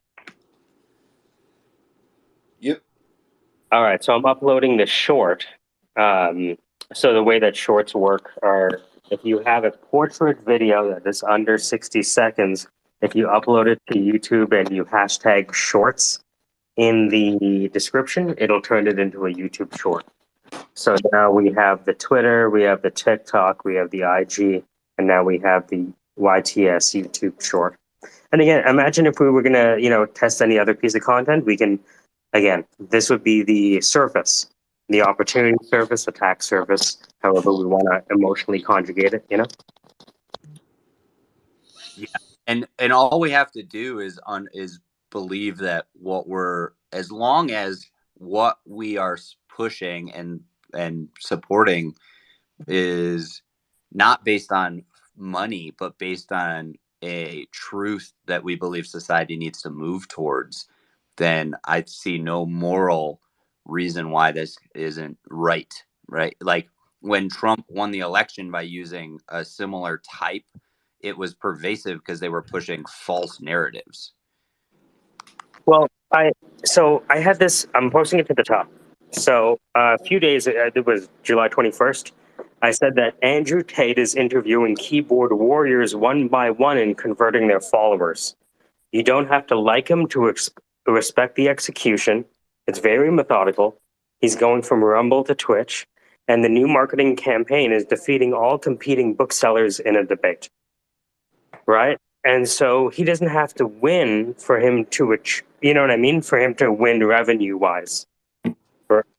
Yeah, exactly. And, you know, it would be interesting because we're already kind of building our own kind of Hustlers University. The Syndicate University, right? The Doctorate of Metaphor Frameworks. Oh my right? God. Right? So we what already the have the fuck are rumblings you of it. talking about, Mike? We already have it. You don't have think what? we already have the better version of Hustlers University, right? I can teach people how to create videos in 30 minutes. And so what if I just recorded the tutorial on, you know how, okay, so you want to create videos. So first of all, did you know that you don't necessarily need all of this technology that people are using because of the power of what's freely available on the internet and your ability to understand how to use the TikTok tools if you don't have the subscription to Adobe? Let me see if I can show it to you. I followed this tutorial the other day to create the Simpsons on Instagram. The opening scene. What Mike's just saying is that, you know, what gives Tate power is the money he's been able to grab from building his alt-right pyramid scheme of projecting his voice. So we have to create a more ethical version of that actually teaches people something of value instead of it just being like, push our message and then you'll get paid $20 every time someone signs up to push our message. Okay, hold on. What if the funnel? So the one of the questions we always ask is, where are we getting our customers from? So imagine all of the people who are now disappointed and dejected because they signed up for Hustlers and they didn't get what they want. For all the people who have signed up and already committed $50 a month, that means they have $50 a month to spend effectively if they wanted to, right? So if all we did was capture all of the people who are disappointed with their first 3 months, you're golden. There's your market. They're already spending money. Yeah, because I don't know. I'm conflicted between, do we raise a voice for nothing, right? Are we able to do this without costing known unknowns their dollars? Yeah, exactly. Or do we have to be able to raise money through offering something of value, which might be bullshit, might not be, preferably not be, and then what is that, right? Because I think it's the value ladder, right? So, for example, I think that we could offer for free. Well, you know what I mean? Like we could, since you're signed up, the question is, what is the value that's currently being provided in terms of actual content? Because we know what they're looking for is not so much information as much as they're looking for leadership, right? You know, these are all preachers creating churches, right? But, you know, the whole point of this syndicate is that when someone comes in, whether they're looking for a job, a new career, funding, what have you, that's the value of this space, I find. Like, for example, if and when Genesis gets an opportunity with Dan, to me, that's another signal of value. Now, at the same time, a business creates X value and captures Y% of X, Peter Thiel. So right now I'm creating value. I haven't decided how we might capture it yet. I just want to focus on the creation of value such that we can focus on the Y% of X in the future. I just want to create value so Dan's hired one person. He's helped another person work out their software startup. He's talking to Genesis. Those are all kind of events of value. Which, by the way, guys, I have no idea what the fuck is going to happen in that conversation. So Nobody knows. I'm going to Nobody need knows. a fucking coaching session Um, from the I boys. I find that we are looking for people who are looking for us. You know, the last time somebody asked me, "Tell me about yourself," I told them I was batshit insane, and he said, "Me too." Good. Yeah. I'm like, all right, so we can finally have a good conversation. So here is the executive coach in me coming out. Give it to me, Zach. So, what is your what is your end state you hope to reach? Are you taking this just because it's an incredible opportunity and you just want to pursue it further, or are you taking it because it's something that you actually want to do? I'm taking the meeting because I am enamored by opportunities to become an expert at things that I'm not currently an expert at. And There's how you approach it, right? Is why do you want to be? So I think that this is a fact finding mission, this first interview. So I yeah, think it's important that you just go in with that mentality of I'm an infinite learner, and the idea of being able to become more informed in any domain is interesting to me, and just go about it with that in mind, right? Write it on a note card, and every time before you're asked a question or you speak, just look at it, think infinitely, because you as know, long as you are answering questions in that way, then if you don't get it, fine. What are they going to do? Call all the other companies in the world and say, "Don't fucking talk to this guy"? dude, that's some shit I would try to do though, because I'm petty. So, but yeah, that's the thing is like define if you came to me and were like, "This is my ideal job. I would die doing this job and be completely happy. This is all I've ever wanted in life." We'd be having a totally different conversation. Because this is just an opportunity for you to gain a new piece of what I would call your warfighting function or a tool in your toolbox, Right. and see if you really enjoy it or not. Then be open with it and be like, look, like I don't know if I'm going to be good at it. I don't know if I'm going to be great at it. I don't know if I'm going to hate it. But I'm also smart enough to have the self-reflective ability to say, I will know within X number of days. And if you I give also me a I chance, also think that interfacing with it is going to bring new divergence of path. yeah. And then your biggest question you had the other day was, what would I ask about pay, right? And if this is about growth and ideals, right? Just say, give me a 30-day trial and you don't have to pay me. And Well, then fuck, it's not like I'm making any money right now anyway. They that's can what I'm keep saying. not paying me too.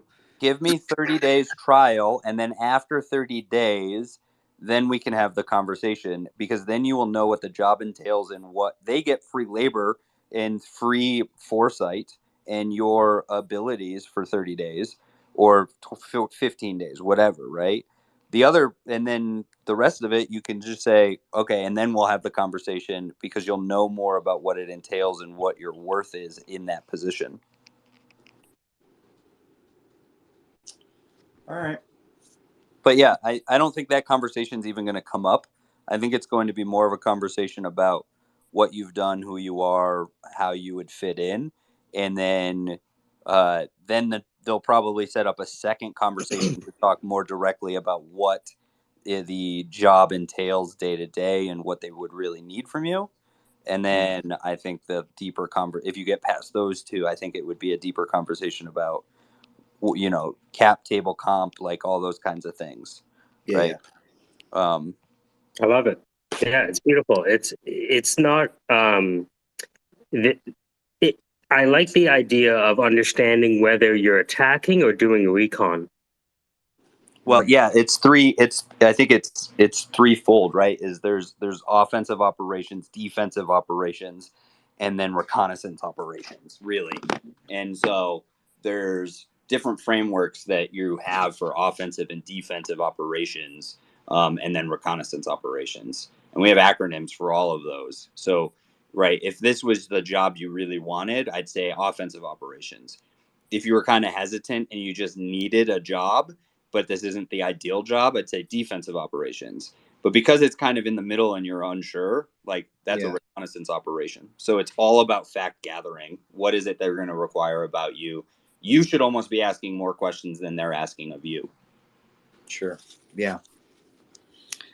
Yeah, and it sounds like they have a lot of nooks and crannies in their business where I can bring value. So the more information I can get about where they need value, brought to, that allows me to streamline, my approach to selling myself. The only thing I would suggest is why wait a month if 2 weeks can do it for you, or 1 week can do it for you. But I love the idea. Yeah. Well, yeah, my time frame was arbitrary, right? Yes, exactly. Because Yeah. he's a developer, right? So, for someone who can create software, I really believe that the value can be demonstrated extraordinarily quickly. Because if a coder knows what he's doing, he can use 5 lines of code. Hey, I just saved you. I remember that my tax professor used to charge $1,000 an hour. I mean, like, how the fuck you charge $1,000 an hour? Well, when I speak to someone for 5 minutes, they save millions of dollars in perpetuity. Oh, never mind. Yeah, I go to a default of 30 days because it's in my mind, because I'm a human aspect guy. It takes 30 days to really get people comfortable, because those first 15 Yes. they're Yes. so on edge that they're not going to be themselves. It takes you about 15 days of being in the shadows for them to start fucking up and making their true human error for you to understand how you can best improve the organization, especially if it's a human organization. Interesting. I love the idea like dating, of being right? People in dating, they're gonna be a fake person for the first 3 months of the relationship, and then they start farting in front of you. So it's getting people comfortable enough to start farting in front of you quickly. How do you do that? I like the idea of letting out a little fart in the initial interview. Like a little squeak.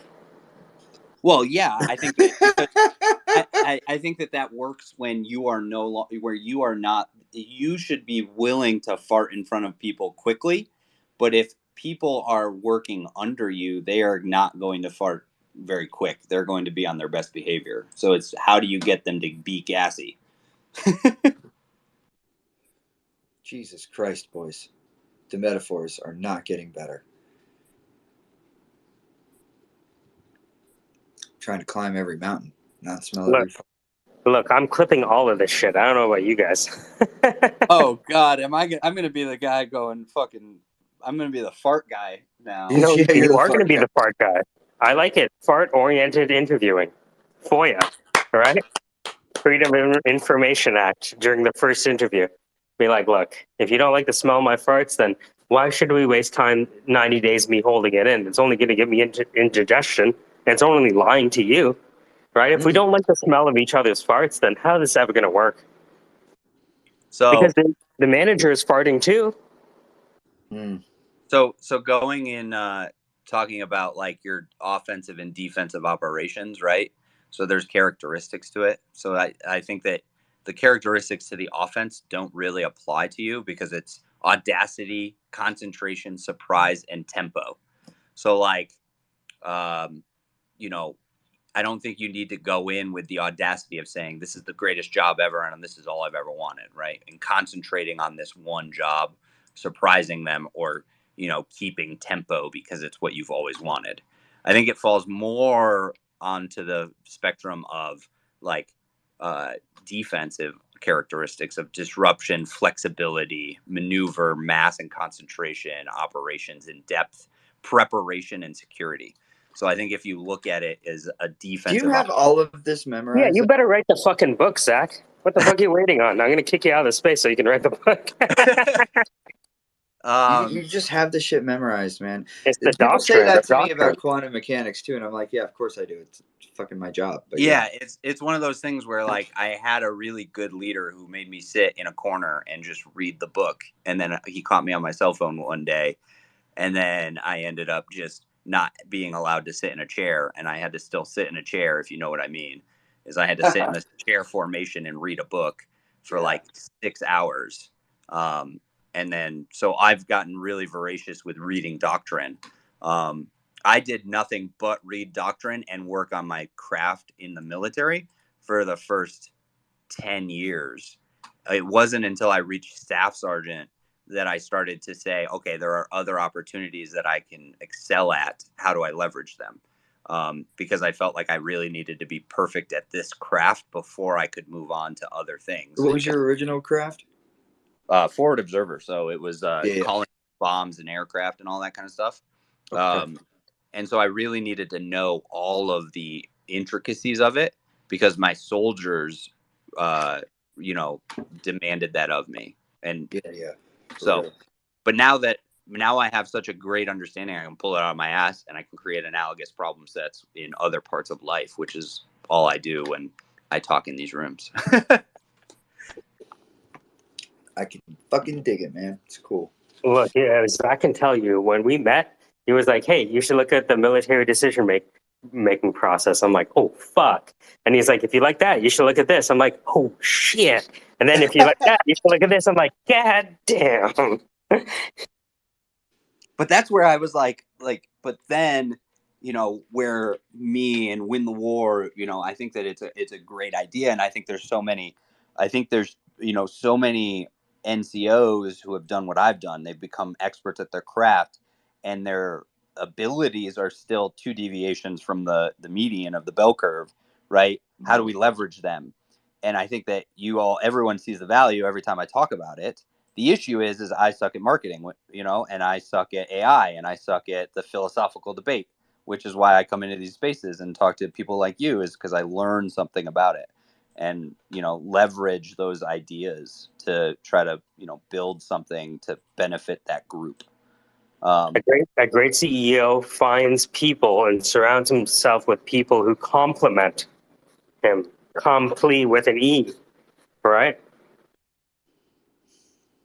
Indeed. With an E.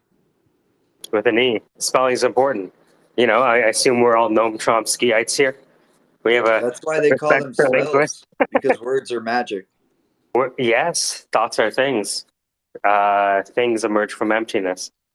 So, yeah, see, the first doctrine I was introduced to was IT service management, or ITIL.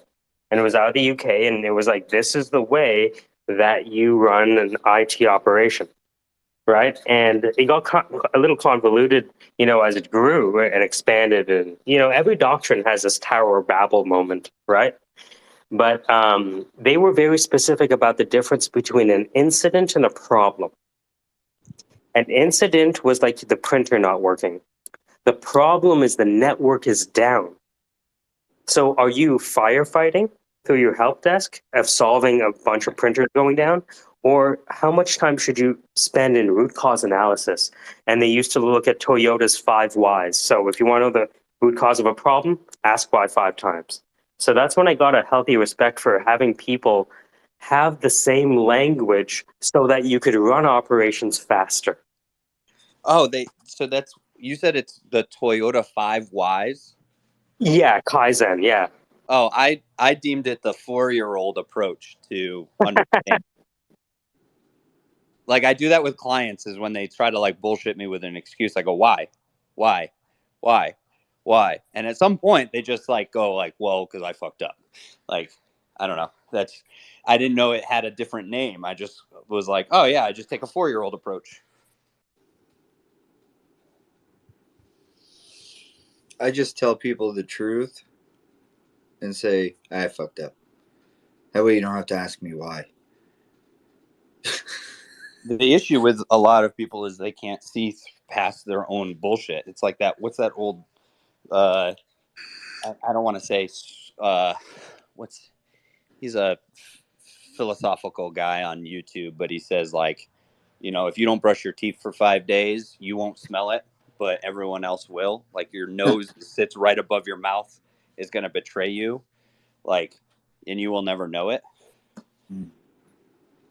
It's a fact. That is a fucking fact. Yeah, because we live in our own bullshit for so long. I really feel like I need to. I really fucking feel like I did this period of my life that I'm in right now is a pivot point. Like this is like a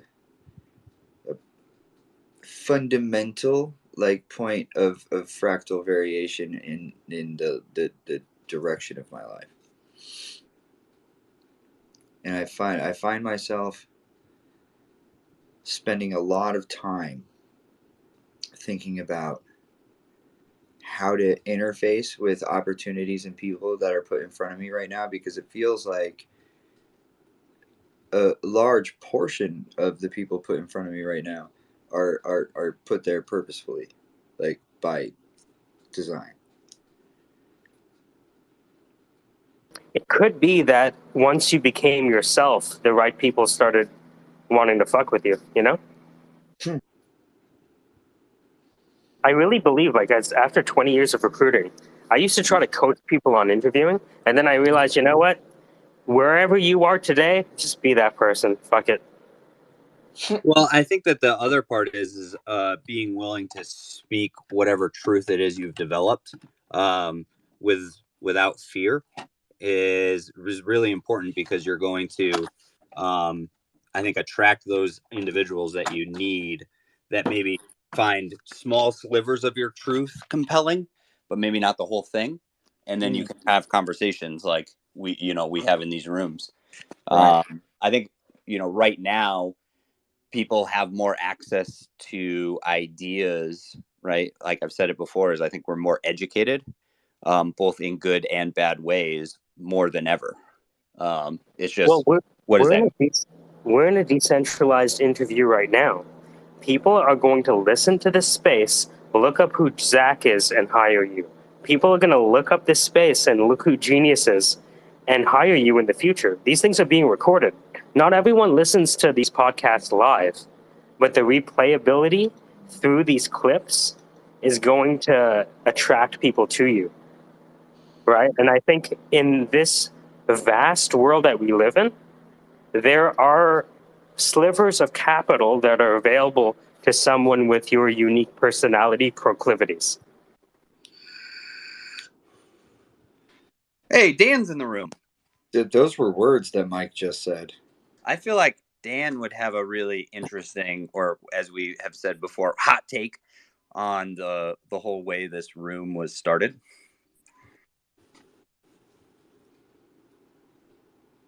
He looked for the speaker button and could not find it. Its tie made him look professional, but he didn't understand what it meant. You see, a tie is simply an inverted noose, and if man is not careful, he will hang himself with it. Whoa. Paulo And then he Coelho. realized that if he did that slowly while masturbating, he came way harder. Kung Fu, the legend continues. Rest in peace. Fucking fuck. That's fuck. God damn it. That guy really did die that way, didn't he? Rest in peace. Kill Bill volume joke. You guys are amazing. I've been awake too long. Are you still up from yesterday? Yeah, bro. I got bills. Yeah, but I guess my question is like, are you like like what we would call reverse cycle, like you sleep during the day and work at night? Yeah. Yeah. And then because of the ADHD, sometimes I skip days of sleep, but like it's fine. It's not like I would say I operate about as good as an average person on my second day. Do you have like narcoleptic tendencies, or is it just kind of like? What do you mean? Like, I might be a daywalker. No, I just have really, really bad insomnia, man. So I have to take really heavy drugs to like force myself to sleep. So instead of doing that and like fucking up, like the thing about taking heavy drugs to force yourself to sleep is you can't wake up from that shit. So like you're still going to be late. So, like it's so what the fuck is the difference, right? So I just like started kind of doing a more natural schedule to me, and it is when my body wants to sleep, I sleep. But if my body doesn't want to sleep, I work.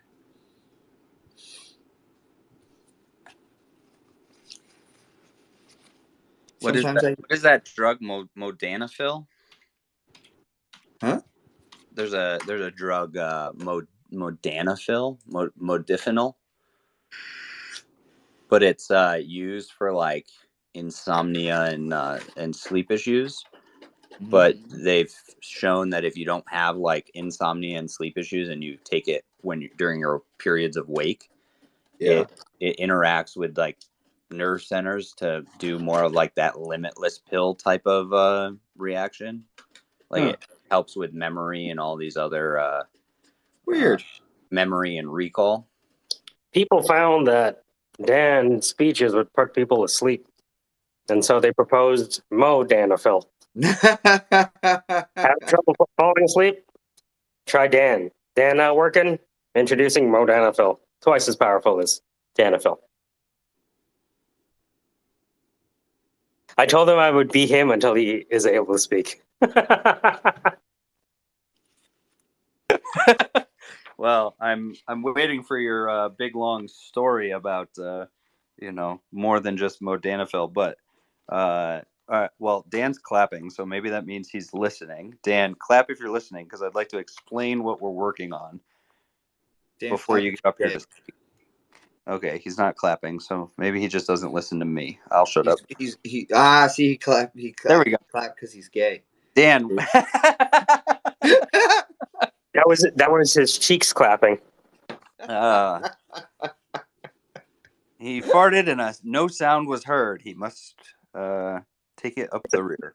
It's a Buddhist clap. Oh God. Well, Dan, we are working on. I think. Well, Dan no, left. that works. No, you guys dragged me to the damn stage. Yes, I'm clapping for you. Oh. I'm working. Well, I'm gonna work. You guys talk about important stuff because KC's here.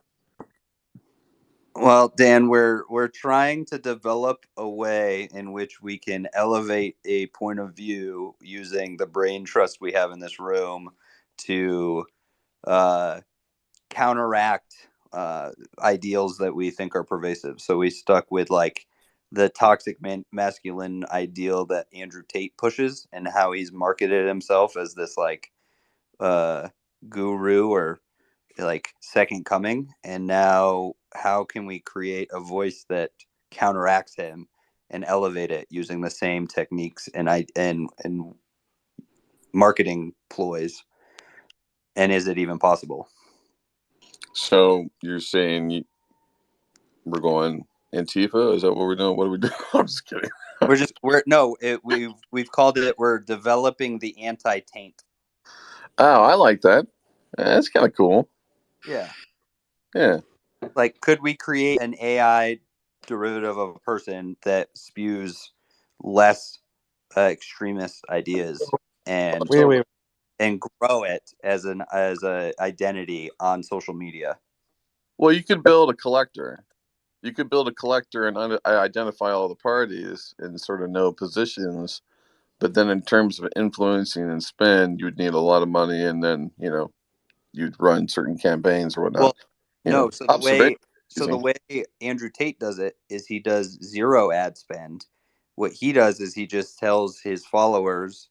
So the way you make money is you go to his course, you spend $50, you go to his course. His course teaches you how to create a new YouTube, Twitter, TikTok channel, a fan page, create cuts of his material, spam the web with it, and then anyone who goes to your link and buys his course, you get paid $10. And so can we do the same thing with a voice that's not saying women are second-class citizens? Could we do it with someone could we do the same thing with a voice that is more centrist? Or does it only work with extreme voices? That's a good question for Elicit. That's that AI engine that actually data mines like research papers. But you can go to, I'll post it in the nest, but you could go to Elicit with that question that you're posing, and you can ask it, and it'll research all those research papers and then actually pull up findings from different papers to let you. Well, basically, it's a really cool tool to say like that kind of question that you're asked, and the answer of that is probably known in various research papers from different people's studies across the world, right? This is an engine that puts all that together so that you can actually proof parts of your concept across the known sort of data set of stuff. That's pretty cool because it helps you, one, get validity and citations in terms if you're writing a proposal and you want to defend those statements, right? And you actually want to make a clinical sort of like, here, cited in blah, blah, blah, blah, blah, whatever. But yeah, as a larger concept, could that be done? The question is how viral hate is versus positivity. That's really what it comes down to. I think that's exactly what we were just like. Yeah, that's the whole reason we're saying is like, can we do it with positivity instead of hate? It's funny. I like my friend runs a positivity group. She kind of runs this. It's like a Facebook positivity network. That's all they do is sort of focus on that. I think that that's definitely has a marketing and trending, but it's not as visceral as it's like if you think about the positive, like the people who are like profess a positive network as a group, that group is they're like way below NASCAR, so they're not even at hate. You know what I mean? They're like you know what I mean. So in terms of like generating that and making it stick, I don't know. This is the kind of thing where you would start a boy band and try to do it that way. You know what I mean? You would try to figure out how to get to the population. Is it possible for us to create like an AI derivative deep fake that mimics what these people think is masculine, but the voice is saying things that are in the realm of positivity, right? Because I think it's totally they start thinking of that this is true just because this guy's gained wealth. Well, he's gained wealth because he's subverted your this system. Yeah. You're kind of going into the idol business a little bit. You kind of get it. You build an AI, you build a spokes AI kind of person, you build a campaign around it. The short answer is yes. Guys, sorry, I got to interrupt. I am falling asleep here. I'm going to take a nap for a few hours, and I'll see you guys on the flip side. Oh, good night, everybody. Sleep, Gene. Get some sleep, man. Night. But yeah, Zach. Therapy. Well, I don't know if that would even be possible because, the internet's sort of designed for, toxic levels of anything. The media in general is designed for toxic levels of anything. Here, let me show you a whole bunch of dead bodies. Here, let me show you rainbows and butterflies. And then there's nothing in between. That's why we said is it because the centrist ideas get lost, or is it because we just haven't created a similar, like, centrist ideas don't create the same system that these extreme ideas do, where they're replicated over and over and over again, right? Or can we develop the system? Has it been tried, right? That's what Mike's working on, is creating the trials of, does it work with the counter argument? Right. I think that if it's a toxic level, then yes, it would work, because you look at some of these, like some of the gurus, like what he was talking about, these very negative people that are out here spreading just hate messages. And then on the flip side of that, you have the other kind of guru that is sitting there and saying, oh, we can't talk about anything that we can't talk about feelings, like we can't talk about anger, we can't talk about hate, we can't talk about any of these other things. So it becomes a level of toxic positivity. So toxic levels, definitely you can do that with. I haven't really seen a situation where it's even been mildly effective for just Because you balance. have to think like there's like the sensationalism. Social media is media, and there is a sensational aspect of social media that, and that's basically what you're talking about with YouTube. It's just social media. You can pump that any way you want, but you have to be like this extremely negative or extremely positive person. Well, risk cannot be destroyed, only transformed. We know what is. We're in that is ought dilemma by Hume. Just because we know what is does not necessarily mean we know what ought to be. And that's okay. But that's one of the, things to have on the whiteboard, right? How might we transform that which is existing in the situation, in the fog of war, in the theater? What is happening right now? Everything, Venus, you're saying is correct. That superlative emotion gets attention. Joy, sadness, anger, surprise, disgust, revenge, all of these things. Those in superlatives get attention. That is what is, right? So how might, like, for example, I'll give you an example. Somebody, I think it was KC, said that he appreciated a TV show that was marketed to kids because it didn't change the frames too fast. You can use scene and frame changing in video to dopamine people into watching more.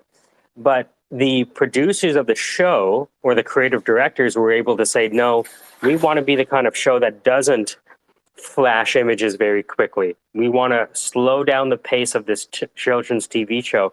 And I noticed the parent, not the child, but the parent appreciated a slower pace show. Mm-hmm. Yeah, I mean, it's like with my daughter. She Coco Melon. My wife and I won't let her watch it. It's just because the frame change is so quick that the attention span's not there. So we've chosen to show Bluey instead, which is like a 6-fold increase in frame.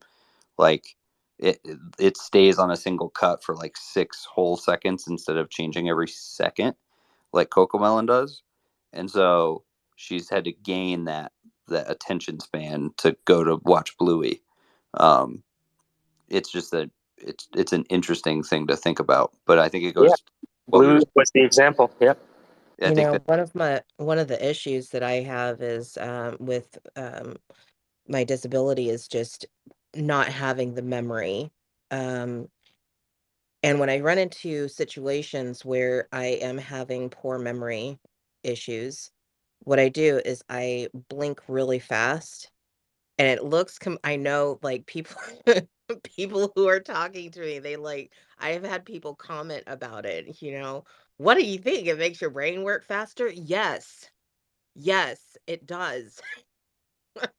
Yeah, So they are.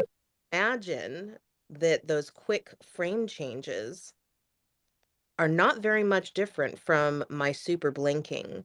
And I do notice significant processing speed increase with the blinking versus no blinking.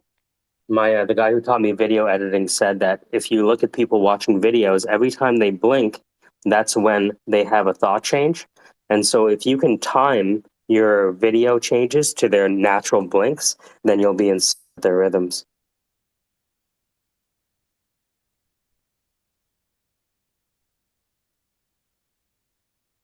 Wait, can you say that again? So the guy who taught me video editing said that if you observe people who are observing media, when they blink, that's when they have a change in thought.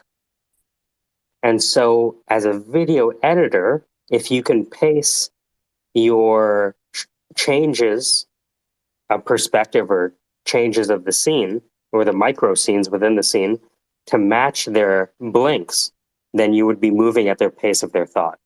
And it looks like they're unblinking. Oh my God. Yeah. So one of the I things, got it yeah. because there's like this big thing about how people in Hollywood don't blink. Well, you can blink for the audience by dipping to black and dipping back out. So if you have a scene, right, and then you add a transition in between, which is a dip to black, right? What it'll do is appear like it's eye blinking. Uh-huh. So you're kind of letting the camera blink for the person, and they'll blink too, Uh-huh. right? And it's just kind of an aid towards, you know, pacing, meaning making in a progressively disclosed way that chunks the information in a way that people can take in. You know, because I'm like, whenever I create content, I think about creating content for people for whom English is a second language. Mm-hmm. You know, so I spend a lot of time on like, what does the table of contents look like? What are the lower thirds like? How am I pulling this in? And, you know, because I want to make sure that those interfaces are super clean. Like, yeah, I spend so much time being like, okay, let's see how this flies in. Nah, it's a little slower. Now a little faster. I got to move it back. Oh no, I moved it back too far enough. Yeah, right? So I'm spending like maybe half an hour designing just like a little animation, but that animation is going to be everywhere. So if I get it right once, then I can, you know, proliferate that through the whole e-learning course, for example. Uh-huh. Mike, I just sent you something, and it's not pretty. It's not pretty, but you're gonna love what it is. Oh yeah. Okay. So give me 60 seconds.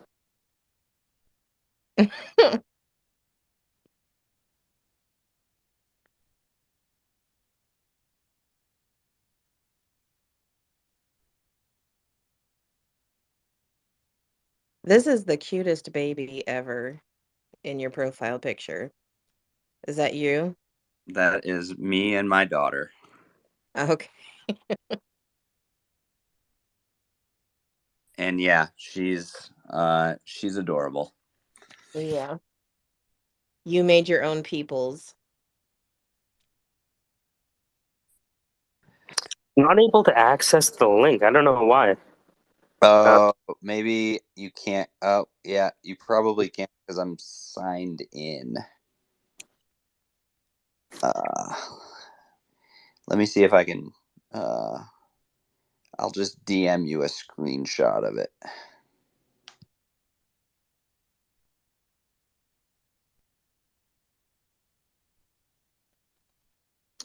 Yeah, this my mentor for 20 years, his military background goes back as far as he can trace back his lineage.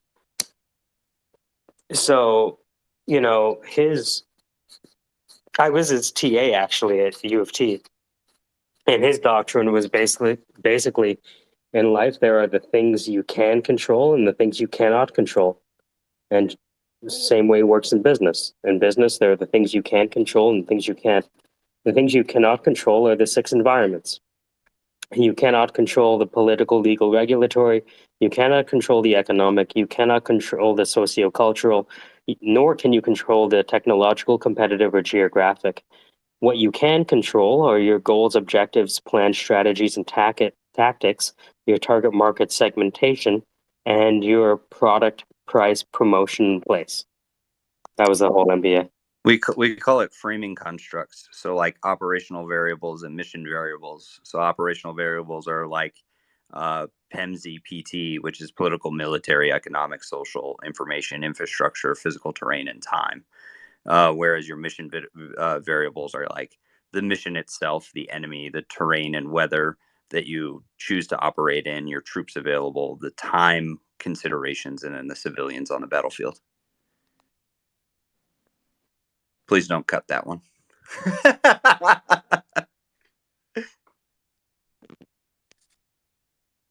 Yeah, no, it's so like I know that um this these doctrines that I was taught in business came from a military background, right? And you know, in a lot of ways, it's footnotes to Sun Tzu and footnotes to John Boyd, patterns of conflict, right? And then you have people like Simon Wardley, who's created Wardley mapping. That's, you know, added some great color in terms of like understanding how trends go through the S curve of the hype cycle through genesis, custom, product, and utility. So, yeah, I find if anything, the service we provide for people is these metaphor frameworks that allow people to become very action oriented and to have some confidence towards those actions. Right? Not to say that logic is everything, right? But it is a component, and we can use logic effectively if we use the right plan, strategies, and tactics for the right objectives at the right scale, for the right time scale. Yeah, it's understanding what phase of the operation are you in, an Yes. offensive Yes. phase or are you in a defensive phase? What are your strategic advantages you have now, and what are the ones that you need to get rid of in order to take action moving forward? And then And how do you do that, like within 30 minutes, 60 minutes, 2 days, 1 week, rather than endless debate? See, what happens is, how might we end the endless debate cycles that prevent people from building usable and useful products? well, You have and to target the toxic idea that emotions are bad. yeah, And there is a toxic idea that has been promoted for the past since before I was born, you know. So I mean, this idea that it's all logic. There's a balance.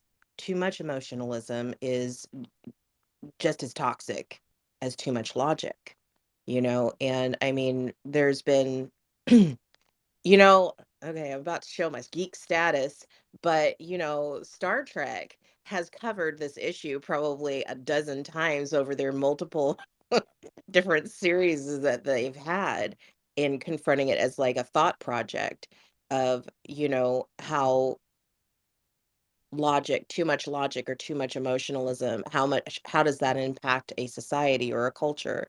You know, and I mean, obviously this is, you know, science fiction and everything, but it's based on real psychology that we know, and we know how this impacts people when you have a highly emotional parent with a child. You know, how does that impact the child is highly emotional and, you know, uncontrollable and unconsolable too. But you get them to with an overly logical parent, you raise a psychopath. When you put that on a societal level, mm, it kind of explains why our society looks like it does right now. You know, we're being ruled by a bunch of psychopaths. There is an odd dilemma, right? Like my professor, my other mentor from U of T, he had a job of interviewing CEOs to make sure that they had the right mix of psychopathy to lead the company. Because invariably, the people who could lead were on that spectrum as well, and so he was interviewing these people to see where they were on that spectrum before they got hired. Right. Yeah, I think it was That's Jackson interesting. the group. Yeah. Yeah, but he was I mean, I think he taught stats as well. He told me that I told him that we make decisions emotionally and rationalize them logically, and he said that's incorrect. It's difficult to tease apart cognition and emotion.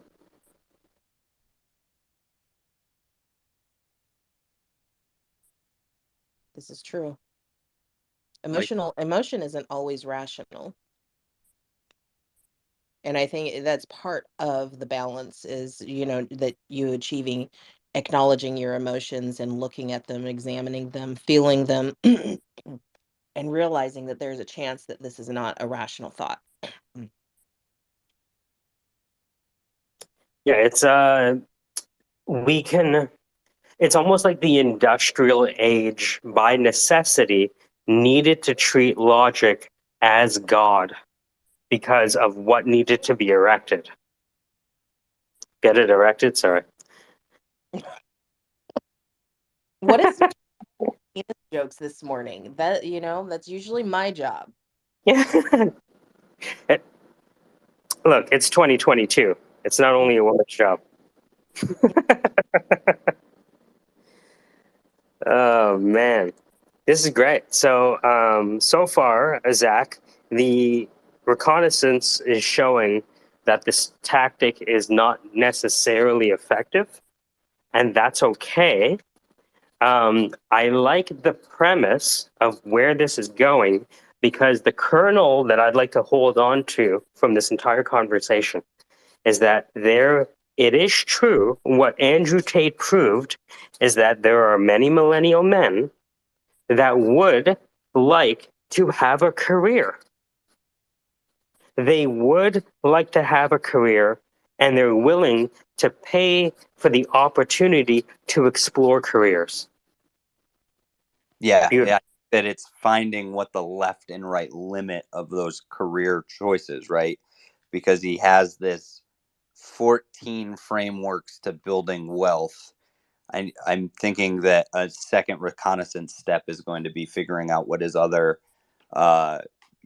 11 frameworks or 13 frameworks are for building wealth, besides just becoming an affiliate marketer of peddling his bullshit. So how do we? I think we need to flip an agent.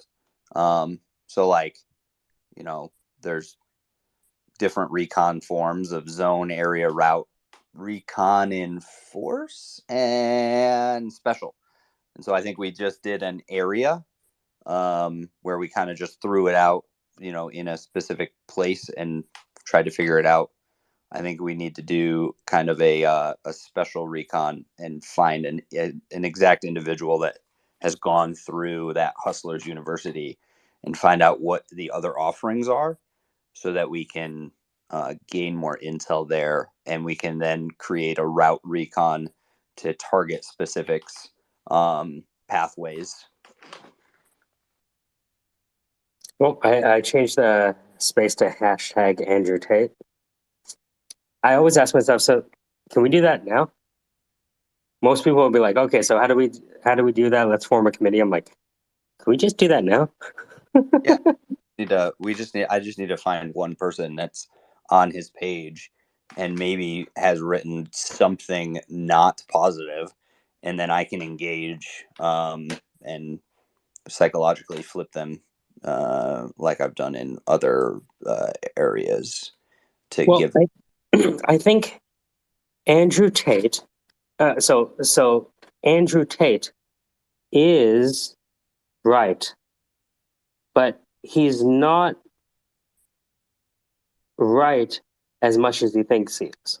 So, for example, Andrew Tate is arguing that men need discipline, right? If you would ask him what his core tenet is, men need discipline. Agreed. So, the question is, how might we address that crisis? Wait, men like discipline, whether they need it or not. Yeah, I think Tate can say that. I think there's something, inherent in the idea of masculinity that revolves around the idea of discipline. It's just, how do we present the idea as not being toxic and pervasive? A lot of men like discipline from women. This is true. I was once part of a community that kept on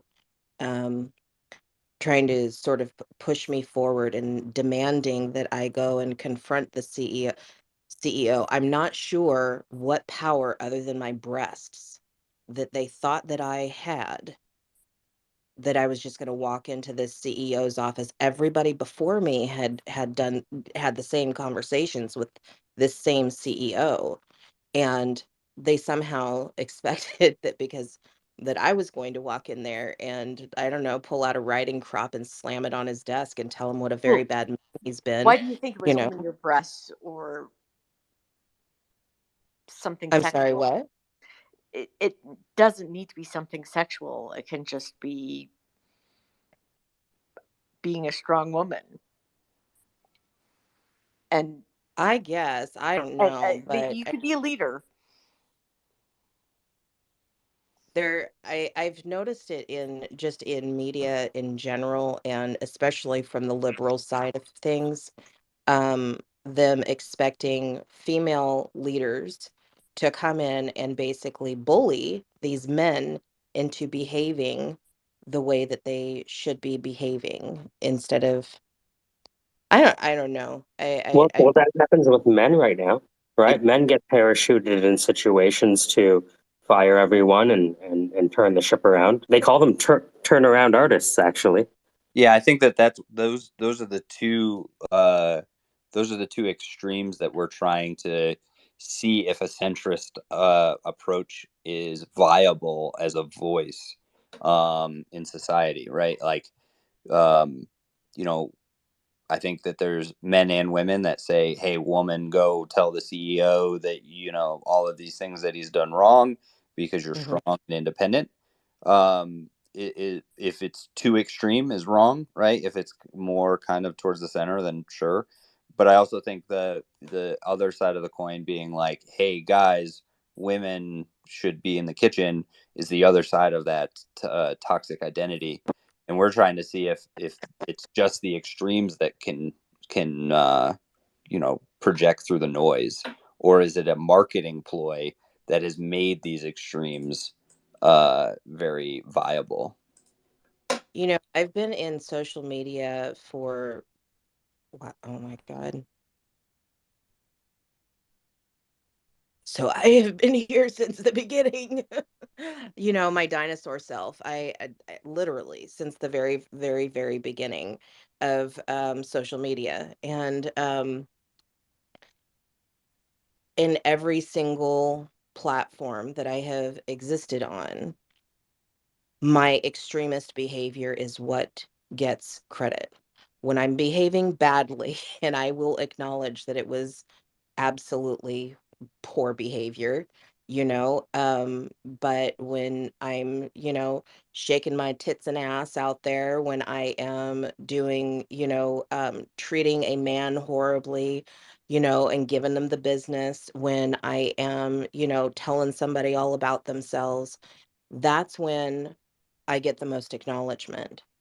And it's part of it is the algorithm is designed to be such, but the other part of that is changing humanity, because the algorithm is designed that way because that is how humanity responds. So without changing the premise, which is humanity, you have to change that before the algorithm can be changed.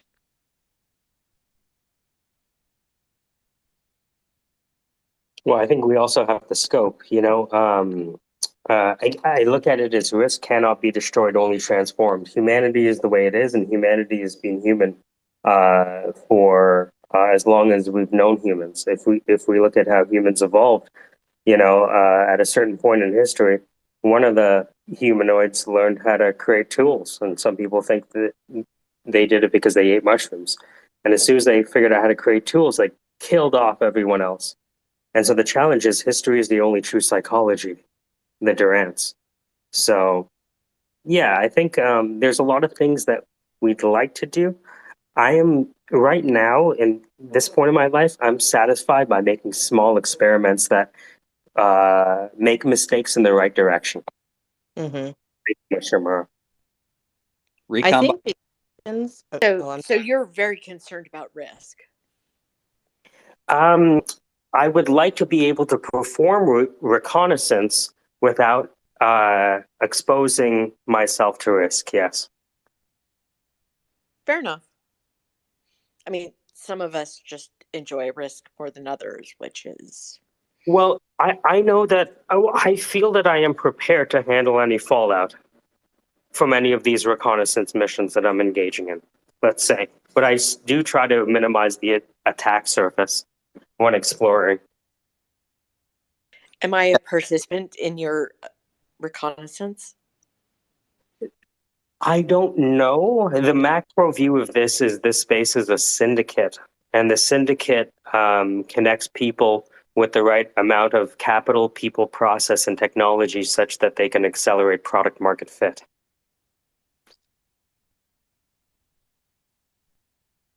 That was a yes or no question, but I'll take that as a yes. Yes. by coming into the space and contributing, individuals are then part of the reconnaissance, as their voice and what they contribute may be found by somebody else as useful, and every useful connection is the point of what Mike's built here. Is just by contributing, you are creating an environment where someone else might reach out and say, hey, like, I really like what you're saying. Can we talk about what you're working on? That is a value add towards the product market fit of the syndicate. So you all have a hard time just saying yes. I did some deep recon yesterday in a space. I think when you get outside of the developer community, people are more comfortable with saying yes or no, because inside of the developer community, there are all of these little nuances, and most of them are intelligent enough to hear and see the nuances, that it is not just a yes or no answer. And let me explain that. Let me expand on that a tiny bit. And you won't find just yes or no coming from developer communities. But I also appreciate the meaningfulness and significance of binary. So I will try to be more clear in my answers. I appreciate that. Oh, Gemma, you don't welcome. have to. I'm just the sort No, of person I take risks. right. So you appreciate decisiveness. Yes, you have to I decide. understand. I understand. And the language of decisiveness is binary when making decisions in the fog of war. Or at a poker game, or when you're driving into the yellow light. Yes, understood.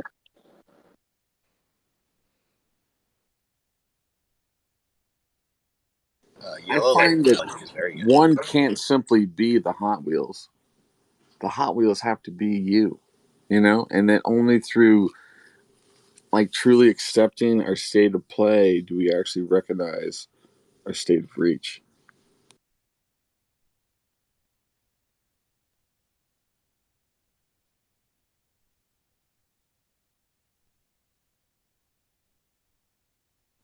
I So think that, now I feel like Elvis being ignorant. well, I also think that, Mike, there's a huge, like, Schrodinger's cat in this, is you can come into the room and listen, but only if you take something away are you really participating in your vision of what this room is, or if you reach out to someone. Otherwise, if I just sit in here, you might think I'm part of the research, but really I'm not. I just have my phone on in the space and not listening to it and not reaching out to anyone. So It's until the Heraclitus, right? So five yeah, people crossing 5 rivers into a village are 5 different people crossing 5 different rivers into 5 different towns. And the idea is that while we may name this or may set a purpose for this, it's actually an individual purpose that is being set. And so anything that I'm saying right now is actually 5 different messages, because what the learner learns is a function of what they already know, the callback Leibler divergence. which means that the yes or no has to be dictated on the person in the passenger seat, not the person in the driver's seat. So Gemma, if you're part of the research, depends on you, not on us. So I'm willing to sit in the driver's seat. So tell us about you. What is it that you work on? What is it you're doing? I'm a gemologist. I'm starting my own line of jewelry. Wait, you're Gemma the gemologist? Yeah, Gemma's not my actual name. But Gemma is the name I will use generally because most people can't pronounce my name. So I like Gemma. And I'm also a gemologist, but Are you a Gemini? no, I'm a Virgo. which is you should definitely legally change when your birthday is to be a Gemini, so you could be Gemma the Gemini gemologist. 100% agree. yes, That's I a should. solution to the trilemma. Yeah. And think of the branding opportunity there in terms. Now, see, Gemma, now you're part of the research. I've always been part of the research, and you've been part of my research. That's what you never ask. Yes, it's peer-to-peer research. It goes both ways. The function, the inputs are the outputs, and the outputs are the inputs. I like it. Because I don't think any of you know as much about gems as I do. No, what I said to Mike is that this is a brain trust of experts. So if another gemologist comes into the space, you guys will have to fight to the death to see which one gets to stay in the space. To the death? or to a logical debate end. To an agreement that I might know certain things about gemology that they don't, but they know more than I do about some things. Like, I can beat Then you almost can both anyone on diamonds. I worked 10 years in the diamond industry.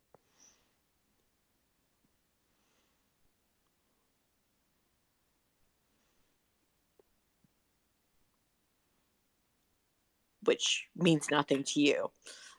Actually, it does, because I was just presented an opportunity to potentially purchase like $20,000 worth of diamonds. And so I might need your expertise. You're Zach. Yes. Yes, I followed you. Can you legally change your birthday? I mean, you can legally. I'm not going to legally change my birthday. I don't know if you can or not. I mean, I guess like there's I don't know if it's an old saying or whatever, but if you just use a different name for like 5 years, then on every document, the government, like, you end up like ipso facto legally changing your name, because that's all you're known by then. So I think you're thinking of not a marriage, but alias for like the police department, that kind of thing. Yeah. Like if you just use an alias for 5 years straight on everything you do, right? And you just move and tell everyone to call you that. My parents aren't going to call me Gemma. I mean, hey. They thought long and hard to give me my name. You know what this reminds me of, Mike, is Sherlock Holmes's group of like the exceptional experts that he relies on. We just have to build it up and keep bringing in more fascinating people. It's so fundamentally I like this idea of playing with decentralization. And what I found is that any system that purports to be decentralized is not decentralized and centralized. And so I'm thinking, okay, well, how might we create something that is decentralized, whether or not it's going to work? Does that make sense? I said, okay, well, I want to make sure that everyone has their own companies. You're not going to join my company. You have your company over there. And through this separation of ownership, then we can converge or parachute in on a mission and parachute out when it's done. Or exit the mission completely after we do our recon. Yeah, I think that like the issue with DAO, like, thought process, I don't know, maybe I'm wrong because I'm not really a big Web3. That's not my expertise, but it's with DAOs, it's about ownership in decision making and not relying on the expertise and skills brought to the table in that decentralization, right? Like, so just for a quick review of decentralized autonomous organizations, The most successful one that I've seen to date is actually called Moloch. Moloch is the god of miscoordination. You know, this idea that you have this monster with access to all resources, yet people are still starving. They call that monster Moloch in antiquity. And to make fun of that and try to overcome it, Ethereum created Moloch DAO. The purpose of Moloch DAO was to coordinate the funding of activities that would lead us to go from Ethereum 1.0 to Ethereum 2.0. It was envisioned by Amin Soleimani, who was a chemical engineer in school and switched over to blockchain and worked at Consensus with Joseph Lubin on special projects. And so, long story short, they found that the Ethereum Foundation wasn't working because the stakeholders in the system had competing ideas of what they wanted to fund. And so what they did is they created the Moloch DAO, which was a decentralized, well, it's obviously centralized, right, to begin with. There's nothing that starts that isn't centralized. And so you have this Moloch DAO of, let's say there's like maybe 30 members, right? And these 30 members were different people. Some were VCs, some were developers, some were in between, some were anons. And what they did is they said, if you you can bring two things to this DAO. You can either bring money or proposals. And these proposals will be voted on within 72 hours. And if it's accepted, the money gets spent. Now, to protect the money people, they said that, by the way, if you bring your money into the DAO and you don't like the decisions the DAO is making, you can pull your money anytime. They called it the rage quit function. And they found that the rage quit function, the ability for the VCs to take their money out if they disagreed with the decision making, that exit of capital flight actually was a feature that attracted more people into bringing their money. So that's the quick primer on DAOs. And I really appreciate you explaining the acronym, just giving it the words, because a lot of acronyms fly around and I'm like, whatever. Yeah, like if we're in a different part of the world, the DAO might be the way that cannot be weighed by the Tao Te Ching, you know, but that's a completely different issue.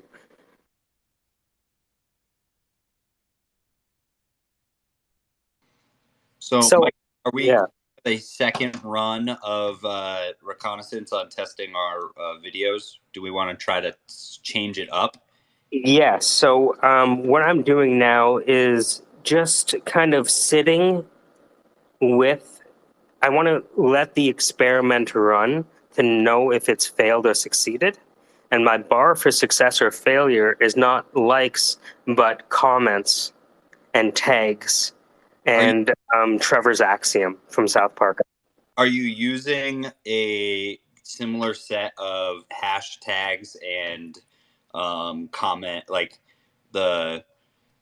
are you copying over so that we have a control? So the only change is the top version of what you wrote at the top.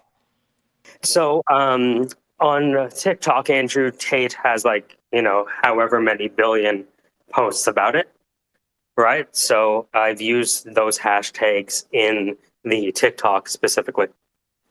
So for anyone who just joined the room and is listening in, what we're trying to do is to see if there's a viable option of a central voice, a less extreme voice, and if we can create what I have so affectionately called the anti-taint, which is just a individual, whether they be real or just using his own videos against him, create a voice that can be replicated like Andrew Tate has done with his toxic version of what masculinity is, and can we create it and expand it and grow it and scale it?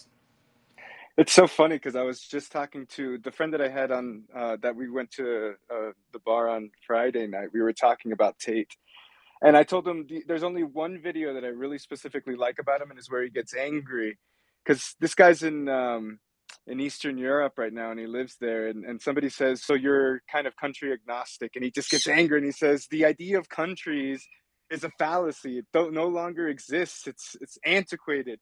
And I really agree with that perspective of his, but everything else is just trash. So I hope But that this anti-Tate experience goes well. but I think that that's the thing, right? Is he has moments of truth, right? But it's the radical outside ideas that are corrosive because because I think people adopt that if he has one piece of truth, then the rest of what he's saying must also be true, right? And I think that that's where we have to like put. So so there's something interesting about him that I was telling my friend, because my friend really loves him. So my friend's on the other side of Tate. If there is one on the other side of Tate. And he was telling me, I really appreciate what he says on masculinity. And I told him, like, do you realize there's one video of Tate, and he says, I'm going through phase 1 right now, and I'm only finishing phase 1. I'm about to enter phase 2. And I told him apparently Tate has like a 3-phase plan about what he's doing and how he kind of incepted social media, because he doesn't have his own social media channels, or they're not as strong as how he's being shared, how he's being Have kind of have any of proliferated through us the gone through this plan? algorithm. I haven't gone through this plan. Should someone go through this plan? I don't know what this thing is that he's never, I haven't seen him explicitly say it, but I guess what No, what what I what, I've what I done the was trying to tell my friend is like, he's got to be faking. Like, this is no. all got to be a farce. Anthony, so I've not gone through his system, but I've talked to someone who did. I'm trying to get in touch with them now to gain more research. But what he does is he's created this a coaching class that costs you $50 a month, right? And you pay your $50, and then you take his like video class, and it's got modules. And the first module is like, how do you build wealth? Well, you can build wealth from one of these 14 things. You pick one of those 14 things, it takes you to another video. In that other video, he said, and 95% of them choose affiliate marketing, because he also says that this is the easiest way for you to create wealth. And in his affiliate marketing class, he literally says, like, you can take someone like me who has something, just these radical videos that are catchy that you clicked on, and you can create a fan page for whatever it is they're selling. And then when someone clicks on the course and buys it from you, you get paid. And so that's why there's thousands, if not millions, of fan pages for Andrew Tate, is because he's teaching his own students how to replicate what he built that got to his students. And see, he's just creating one big pyramid scheme. It's just Yeah, an y'all MLM. know this is just shitty Scientology. Yeah, but that's the thing, right? Is Yeah. that's where I'm sitting here is going, can we replicate with Sure. a voice that's based in love and not hate? Of course. First of all, Scientology is true. For those listening in the audience in the future, we totally believe in Scientology and believe it's the one. Yeah, Scientology is awesome, and I'm from Los Angeles, and I love Scientology. It's the one true way. I think if we could bring more people to Scientology, people would be better. That's my official statement on Scientology. Please don't hate us, Spaghetti Monster, and I love you, Tom Cruise. I love you, Tom totally Cruise. right about drugs. That's Lord Cruise. That's Lord Anyway, Cruise to you.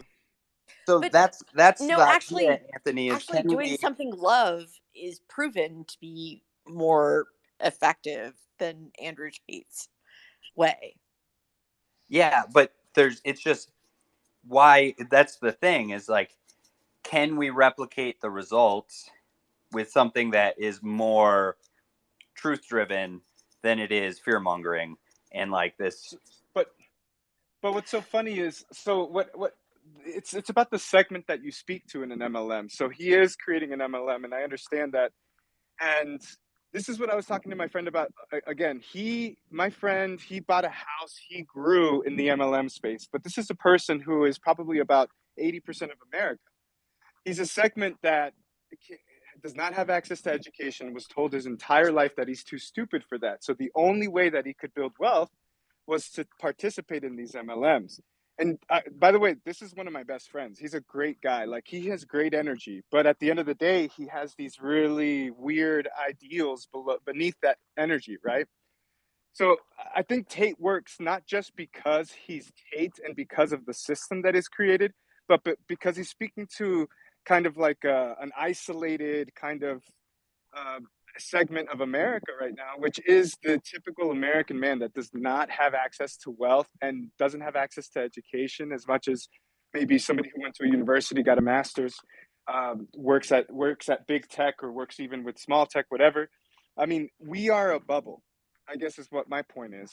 We are the small bubble, and it's hard to create a positive Tate or an anti-Tate because Tate is speaking to the masses, Well, and the it's masses are Just a desperate. different take. first off, it's anti-taint. First off, secondly, that's the point. That's why we're taking his own videos and adding the educative process at the top, saying, like the, the dictrine of Stalin, which we don't say doctrine anymore, we say dictrine, um, is to get that jaw dropping effect, right? And so what we're trying to do is to build an educative, like I said, the anti taint. But is it scalable, right? And so we're just trying to do small experiments to see if it's effective and scalable in the non extreme version of something. Jeff, you've got your hand raised. Oh, people raise their hand. Whoa. Yeah, I'm trying to be nice. I'll talk over people. Is there any benefit to like co-opting a little bit of the Jordan Peterson clean your room thing to maybe, what do you call it? Fight Tate with Tate? I love that. I love that. I love that because he's another one. Yeah, it's because, like, think about it. If you watch any of their videos and you're sitting there fuming and you're like, all you see is more of their videos. So, like we talked about it earlier in the space, was like, okay, how do we do this? How do we build this? Right? We were talking about building a deep fake AI kind of person to project our vision, right? That meets all of those qualities, but is spewing this love, peace, equality kind of thing, and then putting it on like Rumble and Truth Social, and like to do the anti version of what Andrew Tate's doing. Hey, but doesn't that already exist with new age? So there's a lot of people that like are moving to Bali. They're all white, by the way. Not there's anything wrong with being white, but it's just funny, like white middle-aged men that are kind of going through a crisis that move with their wives to Bali and just kind of go through this new age, like, hey, let's take ayahuasca and build these tech Well, companies, I but was also curious why you not aren't trust thinking about vaccines. woman because you had a very worthwhile woman earlier and you scared her off or she thought you were fuck all worthless. But I don't know. I'm like, I think we need a woman. I think that, like Anthony said, though, is if it's a we we can fight the woman side from with, like, the Candace Owens of the group. We can create an anti her later on, but I think you have to fight this toxic masculinity with, like, So the other you version. need a man to listen to. I think that all of these Twitch streamers that Andrew Tate is attracting at $50 a month are following him because they're looking for an ideal masculine leader, and they're misguided in thinking this is what it is. So we have to present them an alternative leader. But the Jordan Peterson is a good idea. I Definitely don't, put that on the table. yeah, I don't think the incels are going to follow a woman that's already a problem with them. Yeah, that's why I think building a You're right. right, The like, incels won't. No, but I promise you that there's And at least one woman out there that truly believes that incel theory and everything that they believe in is true, and that they should kind of go all in on that. Because there's always that one that kind of just, you know, I don't know, that kind of denies themselves. It's funny. It's like it's a really weird phenomenon where it's like seeing a black guy with the Proud Boys. Like, it's just so weird. There's always that one. that always kind of denies themselves. There's got to be a woman out there that is aligning with incel. Well, I think there's a lot of history in this also, is because, like, if you think about like the Superman comics, right? Like, there's that what's that character that's like the zombie anti Superman, like all of his powers are reversed, where he has like heat breath, um and they fight, and it's like the biggest matchup, right? These voices don't have uh that archetype villain to go against, right? Who's the Superman to this Lex Luthor, or the Lex Luthor to this super, or etc. You want to negatate? The Red Hulk to Hulk, is can we build But what them? about creating like multiple anti-Tates just to draw people away? Oh Draw them yeah, away. no, that's I think the ultimate goal is, can we Which, build? if you want to do like put the money on the table and who walks away and who does the proposal, I mean, so we should all put $100 in or something and create our own anti-Tate and see who has the best, who has the most followers at the end. Sometimes I think the worst part about Jordan Peterson is just his other followers. I think that he's had some interesting things to say about the problems that men have, and it's one kind of guidepost to get them out of their ruts. Not that I, agree with him on all points, but I think there is, some of his, like, clean your room and, just start over. You can't just wallow in Yeah, make your bed. self I pity mean, and. he can speak to me as a woman. Well, I mean, if there, so I don't want to make you destroy the algorithm so that all you see is this stuff, but it's called 21 Studios, and you can YouTube it, and they go around having masculinity conferences, and they wear hats that say "Make Women Great Again," and they talk about how, Yeah, I've been invited to those. yeah, I'm a conservative generally, but and I think I, that's I'm the thing. hanging out with you guys just to have fun. But but Gemma, I think that's the thing, right? Is like, I think that there's no centrist that, right? There's conservative ideas that are That okay, that work. are good and work, but I think that there's also a way of doing it that's not But corrosive like, if to I the saw a guy with that hat, I'd barf. yeah, exactly. Like, you're so close to the. I don't want to offend you, but you're so close to the Yeah, center that this thought process doesn't, it make your doesn't affect wrong. me. Yeah. Whereas there's a whole group that's being pulled in that direction, where if they were in this conversation, they'd be freaking out and pissed off. And that's what we got to pull them more towards, like, what your thought process, right? Like, as a conservative, you can be understanding that, this is crazy. Like, I'm what? No, that's not right. And that's So, okay. I don't have to search this. Is this a premise that to make women great again by men becoming more like cowboys and more masculine, because that's like what's been lost? It's that, and it's also that men must teach women what femininity is, because It's a lot of yeah. barefoot That just crossed a pregnant weird bullshit. line that doesn't make any sense. Yeah. So one of the guys, he explains that the reason why women want to be quote unquote bad bitches is because they don't understand that when a man has a $80,000 a year job, and then the woman goes and gets a secretarial position, she's losing out on money, and she doesn't know how to invest, and it's up to men to teach women how to invest their time effectively. And I was like, what the fuck am I watching?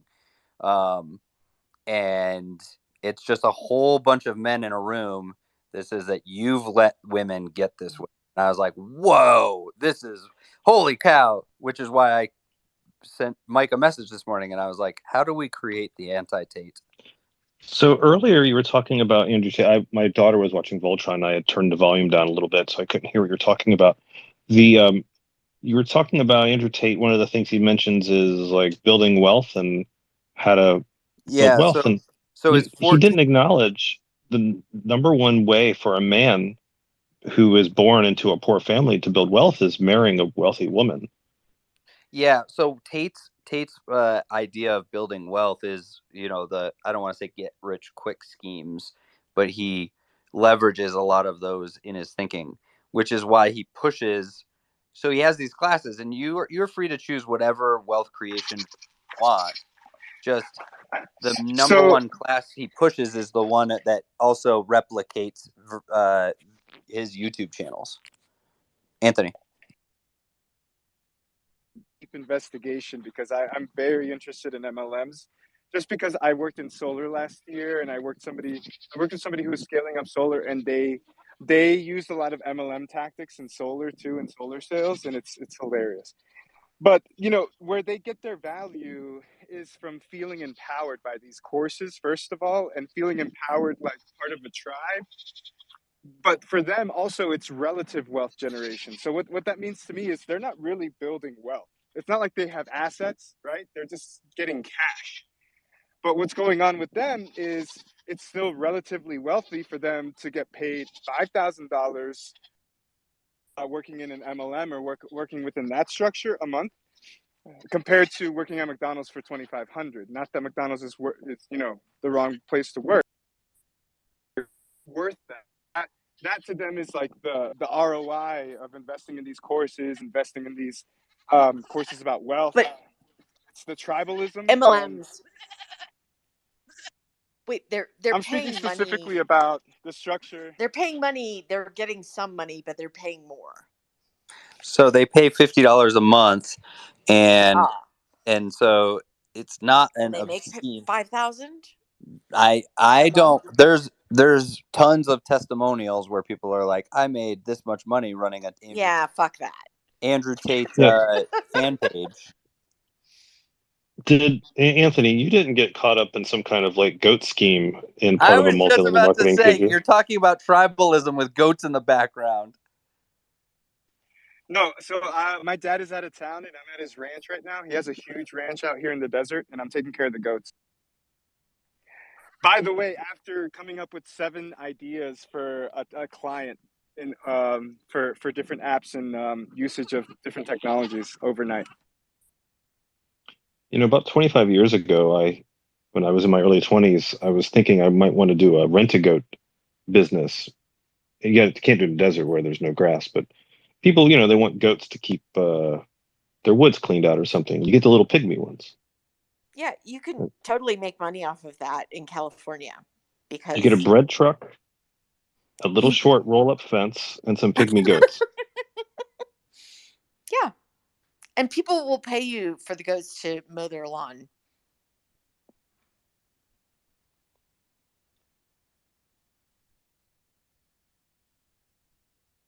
Sorry, I'm gnawing on a tortilla.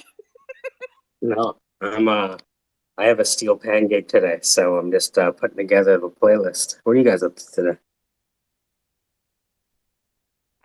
I have a couple of assignments due for class and preparing for the week at my regular job.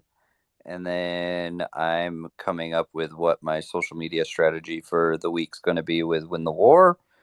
And then I have one chapter on my book that's due to my editor.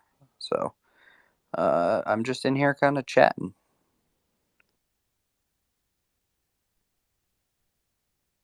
You boys are so lucky to have met me.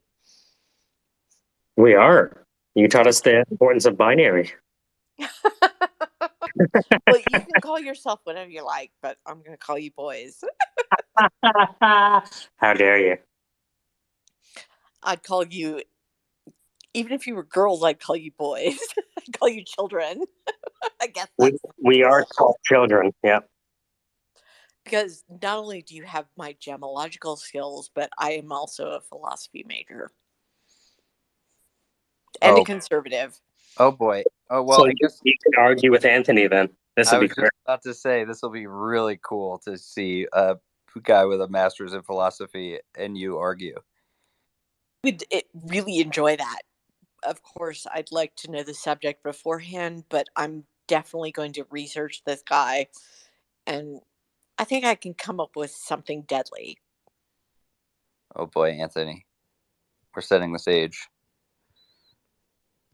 We should do this live, This is and this then live. let him slam me, but you have So the I philosophy got behind it. my philosophy master 7 years ago. That's a muscle that you gotta, because it's continuously growing. The last person I read, the most current person, is Rosie Braidotti. But at the end of the day, yeah, no, it's He's an already interesting starting thing. in with the excuses.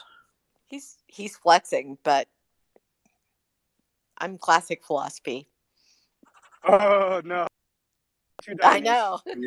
To be honest, I'm all about the passions and the rational and the human and the. I can't get into like Socratic theory. I didn't think so. So see, I didn't even have to get my motor started. But I think Anthony's lovely, and I think he probably knows a lot about modern philosophy.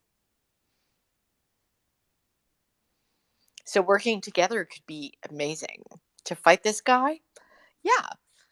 If he's degrading philosophy, This group is all that about that. sucks. It's all about this group is all about the differences and how we bring them together to build better things.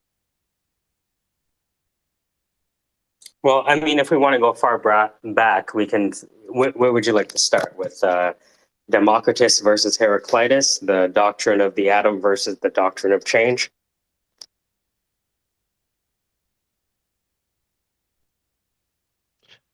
All right. So Sure. Go ahead. Oh, I'm sorry. I don't want to interrupt the philosophy talk. So the goal would be to interrupt the progress of Tateism without falling into the negative aspects of what he's also offering, like the marketing and the class and the thing that he's making money with. So you need to distill the good things he's saying, the good things Jordan Peterson says, and maybe avoid the philosophy because You know what? I believe that the I've noobs. already Okay.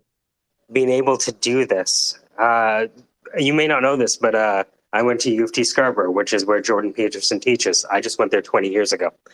So I'm literally like a product of the halls that he teaches in. So one of the most effective videos that I've done is clipping something that I thought Jordan Peterson said that was intelligent. And it's one of my more popular YouTube videos on my page. There was one Jordan Peterson joking around that I did. Where is it? And another one was with Eric Weinstein. Right. So it's more I have a weird skill that I'm pretty good at curation. So I can look, because I've been editing content for so long, I can look at 10 hours and be like, oh, that's it. Right. And so I started clipping these little things. Joking. I probably can find it here. Hold on one sec. Tracked. I wish I could find you the YouTube video, but they don't. The searching capabilities of YouTube is sometimes wanting. But I literally have something that I have established analytics on in that regard. So we might be onto something here. So Jordan. There we go. There was two. Jordan Peterson can't initiate a priori.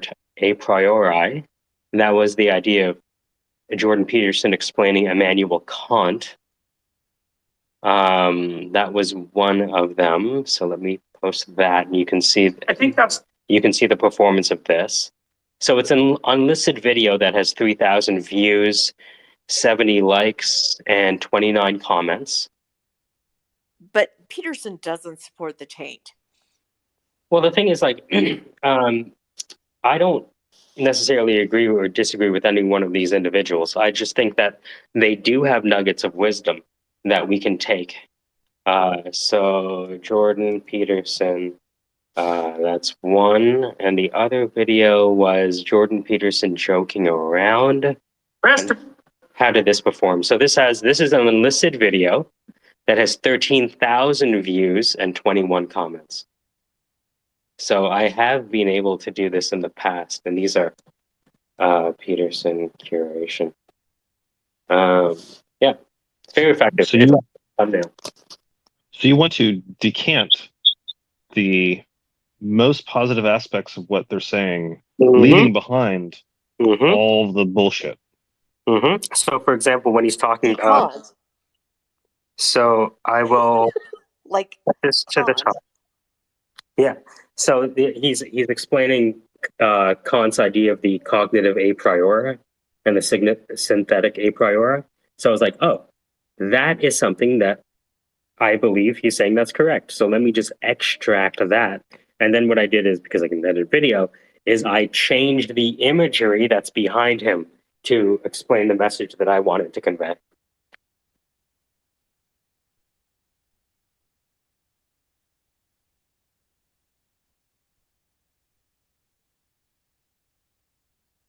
Yeah, so this is like, comments, engagement, people arguing, the whole 9 yards.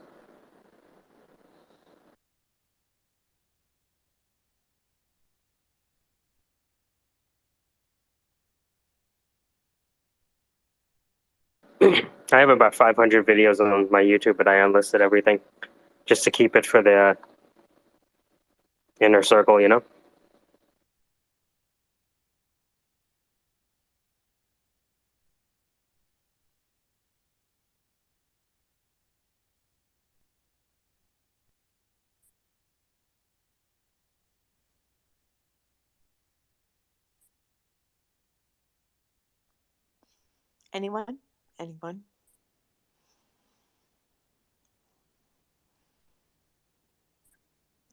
Kant kind of gets destroyed. I'm in Gets the most destroyed by physical part Einstein. of feeding the goats. Sorry, your goats. Yeah, you have to take care of your animals. Greatest of all time. If I'm watching a YouTube video, the audio in the space cuts out. That's why we kind of all disappeared. Yeah.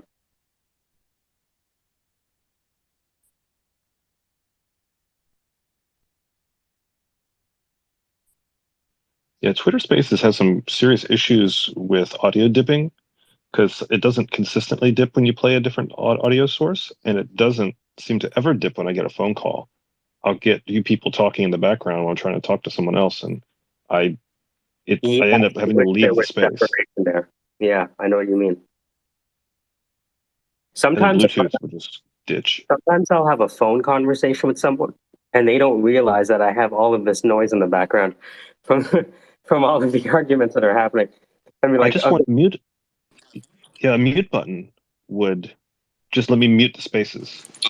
Yeah. The issue I find is when I don't leave a space, but I just go to listen to something else or a phone call or something, and then come back.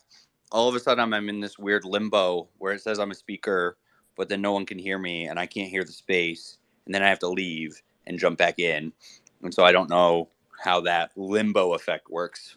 But I think that from what I've gathered from a couple of people that work at Twitter that I've interacted with is like everyone kind of has a different Twitter experience to a certain degree, just based on number of followers. And so they're trying to roll out and test based on, how many people you're interacting with. So like, that's why some people got the like nest feature and all these things sooner. But I think it depends on if you're hosting or just in the crowd. I don't know.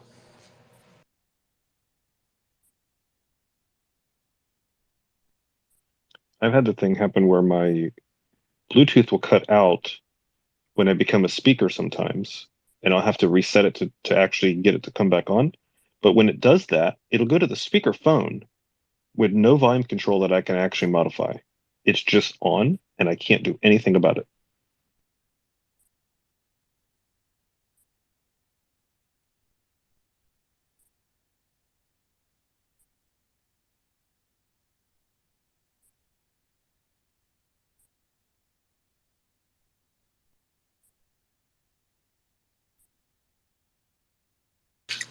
But yeah, Mike, looking at what you posted with like Jordan Peterson is like, I think that's the thing is like there's nuggets of truth of varying Yeah. sizes, Yes.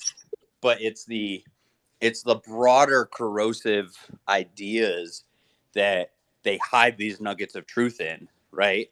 And So so what I'm going to do as an experiment is I am going to unlist a number of the videos I've created and just make 20 to 30 micro videos like that very quickly that pull out these nuggets. So one of the best nuggets I heard was from Eric Weinstein. Not necessarily agreeing with everything he says, but dude, when he explained the idea of Russell's emotional conjugation, the idea that any headline that we see, even though it seems to use factual information, are really using emotional language. And the meaning is behind the emotion that the language is alluding to. It changed my complete perception of. I forgot that I. So this is, look at the thumbnail. Did this get any attention on YouTube? Let me see. I think that So the this. only fear I have though is Mhm. if we're just pointing out nuggets of truth from these I don't know, for lack of a better term, bad actors, right? Are we just furthering their current pitch? Well, Is there it's a what way we. to Yeah. highlight where they're wrong Yeah. while also saying this is the nugget of truth? Yeah. Everything else is bullshit. See, that is the next step. What we know for truth today is that there are nuggets of truth within what they're saying. And what I know is true today is that, and you can see it with the video, Eric Weinstein at his finest, 1.7 thousand views, there is an interest in those nuggets. Now, the question is, how do we extract those nuggets and present the wider context so we can understand where this planned strategy or tactic might scale or might fit within the phasing of operations? I'm going to see if I can get my buddy to come in this space, but he works with the psyops for the military. Let me see if I can message him. I think you definitely need to. Can I just say there's okay. nothing wrong with the a priori concept of knowledge. Go ahead. What is the? Can you describe the idea of the cognitive a priori and the chink in its armor? Well, there are some things that we know just a priori as being human and having knowledge. So we know that before we're taught anything, hence Right. a priori. And that's also, there's Socratic proof of that, which is what Kant is working off of. So can you unpack that a little more? I can. I would actually need to get to my books. But the idea of no, the this is what traditional philosophy is you're working off Plato and Socrates. Yeah. And Kant just advanced it to a certain extent by saying we know this thing that is true. It's a priori. Yes. And it's somewhat confirming Descartes. I think, therefore I am. Cogito ergo sum. Yep. Yeah. But the chink is not until we get into Einstein. How does Einstein connect with the Descartes and Kant? Well, Descartes. When you said consciousness, I thought about Kant-iousness. Yeah. It's the cosmic consciousness. Well, actually, I don't know. Well, I don't know. These guys might not look fun, but No, I love the fun. Yeah. Let's keep going. Yeah, but they'll catch up. traditional philosophers, No, they'll catch they up. like fun. But Einstein's, of course, proves that there are things we can't know until he discovered them. So let's look at that statement. Einstein identified that there were things we can't know. Hitchens said that perhaps the universe is stranger than we can suppose. And Einstein imagined that. But the truth is, a lot of physics follows Newton. How dare you? I know.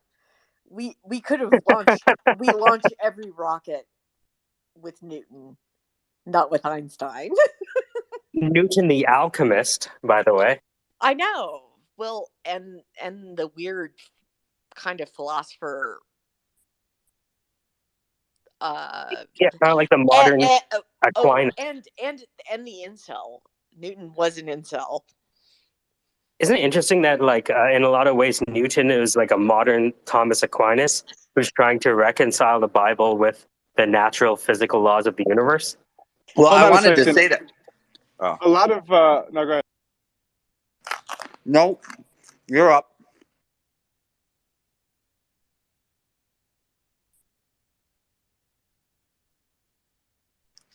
I was going to make a tangential point and not a pointed one. So go ahead, Anthony. No, the same. I'm also kind of busy right now. Something just happened, so I'm quick.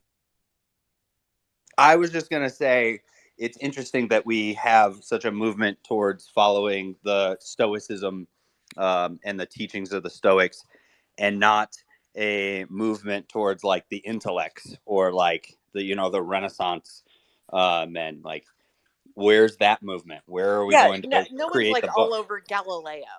Yeah, that like movement imagine, is everywhere. But that yes, movement but is I'm everywhere. saying it's not codified as the Stoics Whoa. have. That is codified. It's not. I'm saying in terms of projections, right? Like there's whole books and YouTube channels based on Stoicism and following Stoicism, and that's what people talk about. And that's what you see. It's not like there's a whole YouTube following of people saying like, "Here's the Renaissance teachings." So according to Foucault, what you would say is that there's technologies of the self that resonate with these philosophies from the Renaissance era all the way to the Enlightenment.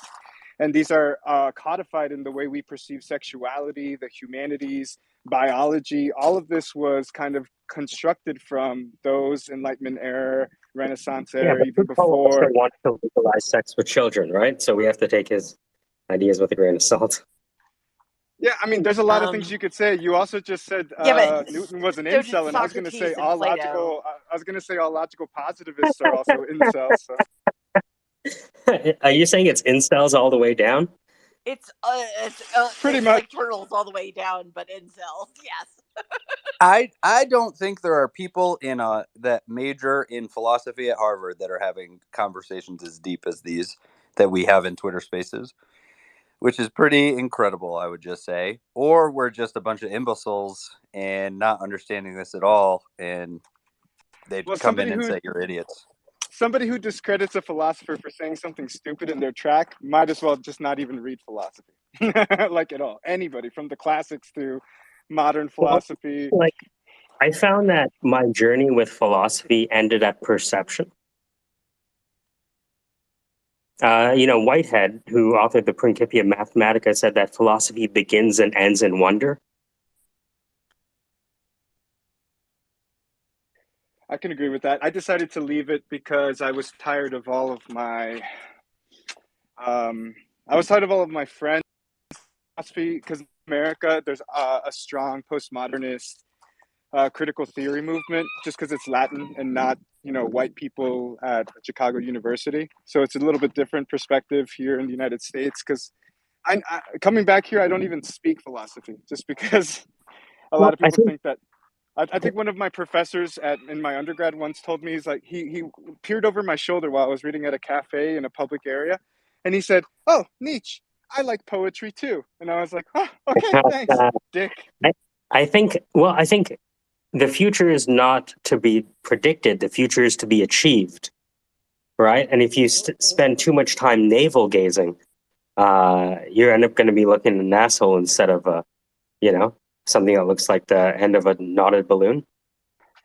Totally, and that's what happened in Latin America. So I was finishing up my master's, and I was exhausted. I was just like, this is just ridiculous.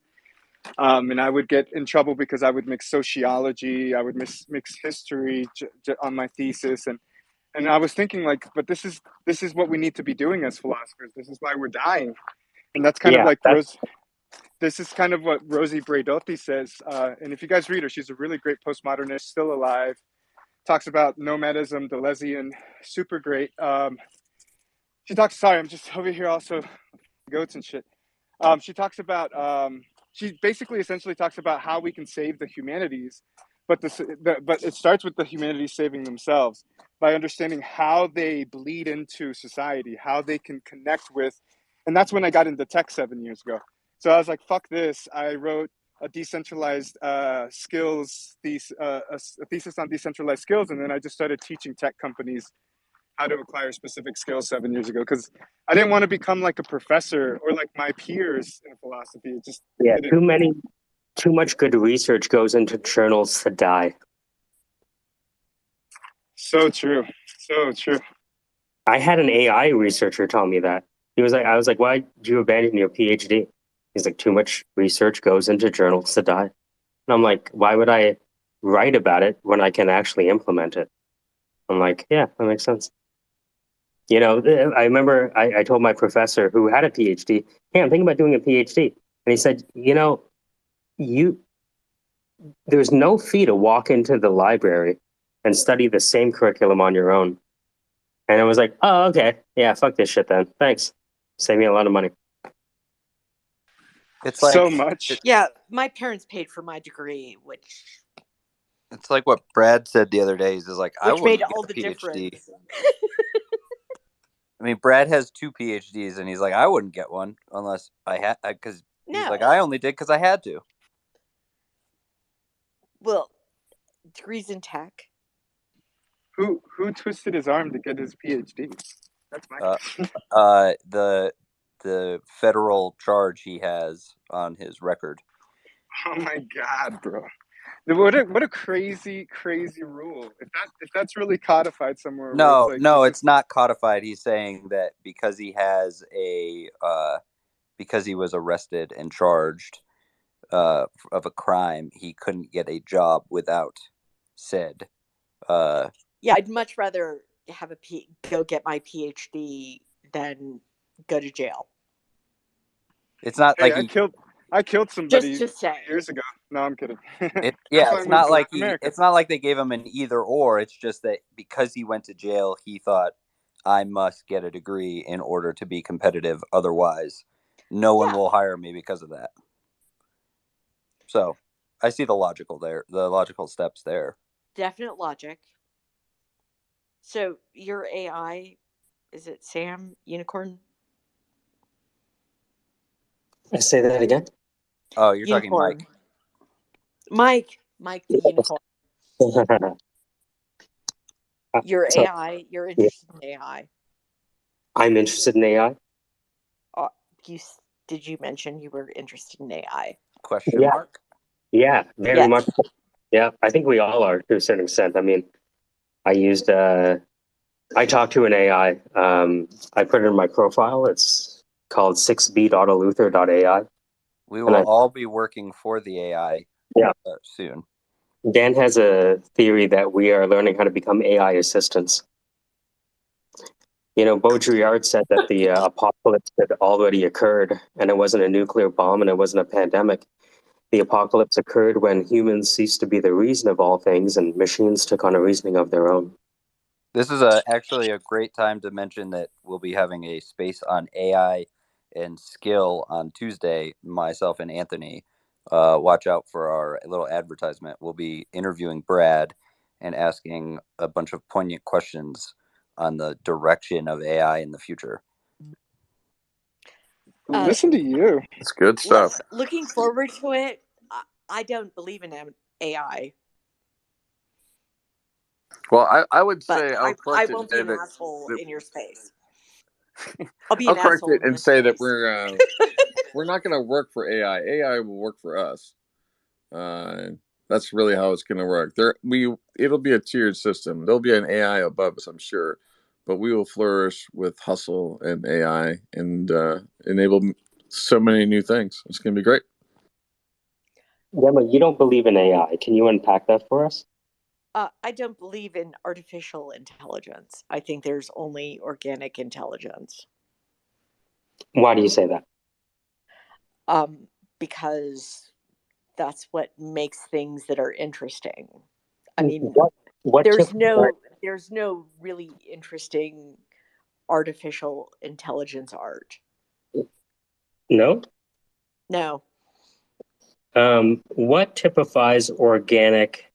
What is the property that makes organic intelligence and not something else? It makes something unique that's interesting to organic intelligence. But isn't that kind of like Wittgenstein's ruler? Yeah. Right? You using But there's nothing wrong with Wittgenstein. No, Wittgenstein's great, but the idea that we're talking about is when you use a ruler to measure an object, you're measuring the ruler, not just the object, right? So it's a measurement problem. And so the question is, how might we typify what? It's not a question; it's a statement. I think there is no artificial intelligence. And I'm trying to understand that. So I'm trying to understand what you believe organic intelligence has that something that is not organic cannot achieve. Okay. First, I guess we all have to define organic intelligence, which I assume we all are. Yeah, let's define that. And then, of course, there's the basic Turing test, which a lot of bots can pass. But that's not really intelligence. Sorry, I do love Turing. Yeah, like one way to look at intelligence is Bloom's taxonomy. Oh, explain that, please. So the idea of Bloom's taxonomy is Bloom was this research. He identified this core concept, which is the 2 sigma problem in education, where tutors were magnitudinally better than lecture style. But Bloom's taxonomy is like a fundamental thing that if you ever, do a PhD in education, this is what they'll give you on day 1. And what Bloom's taxonomy talks about is the different levels of understanding or learning, fundamentally, the different levels of learning. So we said the first level of learning was like being a parrot, it just speaks back to you what it said. So that's just remembering, regurgitating. And then he said, above from that, there was understanding, and above from that, there was applying, then analyzing, then evaluating, and finally creating, which is using the knowledge to create something unique. So that was Bloom's taxonomy, Bloom's idea of the different levels. Alan Bloom? Let me see. University of Chicago? Let me see. Bloom's taxonomy, Wikipedia. It might be from forever ago, but Benjamin Bloom. American educational psychologist, mastery of learning, Pennsylvania. You know what? After graduating from Penn State, he eventually finds himself at the University of Chicago's Board of Examinations, 40 to 59. Yeah. So he influenced my college. I mean, he influenced every college as far as I can see from education. Taxonomy is one of the most fundamental metaphor frameworks that exists in pedagogy. Well, and it's getting artificial, I'll call it intelligence in scare quotes, to that pinnacle of creativeness. And that can actually inspire me or anyone here organically to come up at the secondary idea.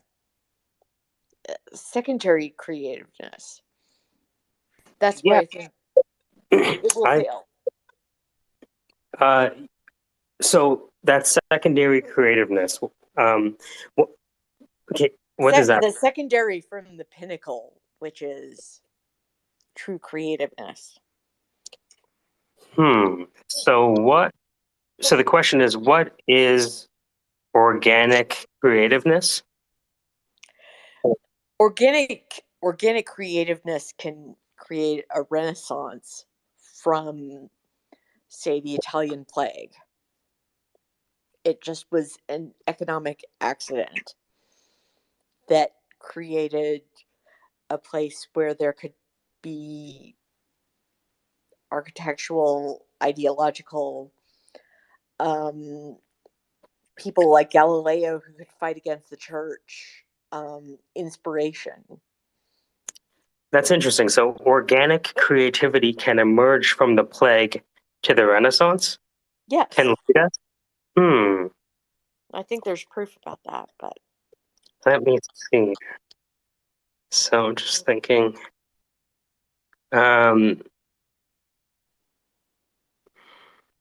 So Chaucer talked about this.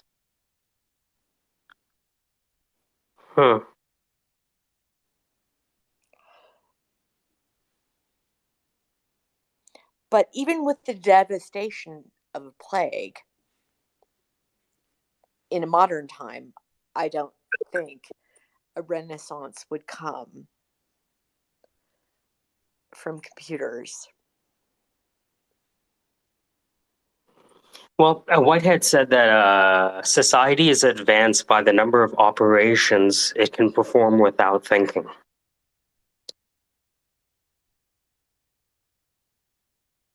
And so today, the Bitcoin blockchain is the best accountant on the planet. And from a bookkeeping perspective, at the very least. Yeah, from a bookkeeping. But that was also Florence in the 1300s.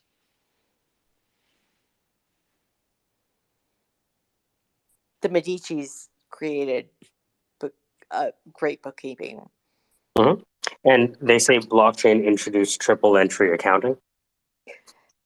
Yeah, I guess that's extra. But how does that create the Renaissance? I mean, it's the setup, but it's not the execution. It's like owning the theater, but not having any playwrights or actors.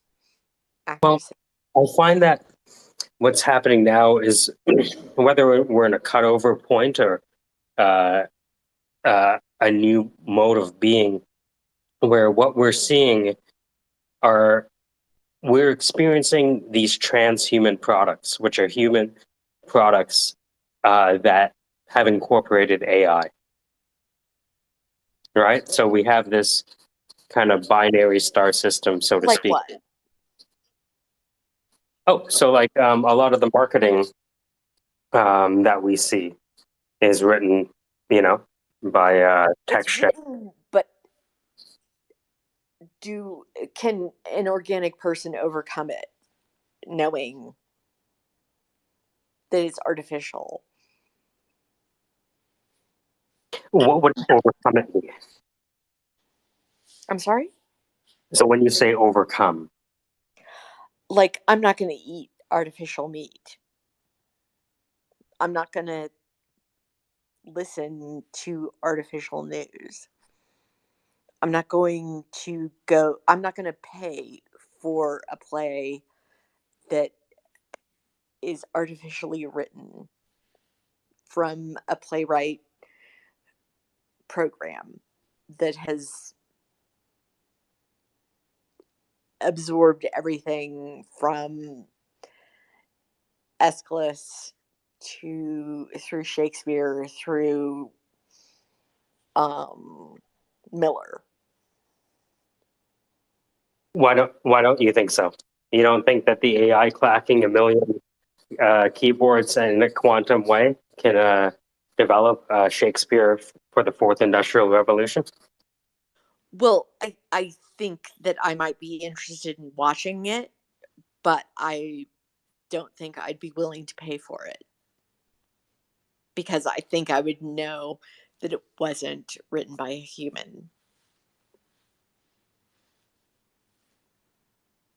Yeah, I'm not sure if everyone has the same bar. Like, what if you enjoyed it and then you find out it was made by an AI later? How do you handle that? Oh, then I totally pay my money. Well, I mean, that's what it kind of sounds like. I mean, there's so many things that are already affected by AI. Like, What if you don't what mind if that the AI made sure that you landed, your flight train kind of works. Just because it's getting closer to our ability to manifest with it doesn't mean that it's now demonized. Like, it's been in your life. Have you ever got anything on Amazon that it is already given you the advancement? Just because now it's getting to the point where it's I'm getting more enabled, it shouldn't be feared, or should it? I'm actually surprised at how wrong Amazon is, considering how much information it has about me. And I, that's what makes me suspicious. Well, I think the other thing though about like consumer psychology is we love a good chase. Like we want to feel like we're discovering things. feel that you matter. You know what I mean? I went into a store where a guy put some of the best things in the store on the floor. And it was like I found this glass ball, like an actual glass ball, I mean, and I picked it up on the guy. I'm like, "Is crazy this?" is it? And he's like, "Yeah, it's for sale." I'm like, "Why'd you put this thing on the floor?" He's like, "When people discover things, they pay more." I'm like, "Fuck off." All right, well, whatever. I think it's crazy is that you could use AI and actually get the change you want faster than not using it. So while you're sort of looking at what's going on and you have issues with it, if you actually leverage the actual AI tools, you could get your resolution faster. But because there's that block, see that? I think there's that sort of like, I don't know. I mean, I also think too that being specific to organic is not fair to everything that's in stars and SpaceX and everything else. It's really, I don't know. I mean, that's a perspective to have, but yes. I will agree with you that I'm biased. Let's take movies because I haven't gone to a movie in 20 years because it's easier to watch them on TV, but also movies have become more generic. They've become easier to miss, which I would say non-organic. Um, the scripts are less interesting, and but there are humans on the screen.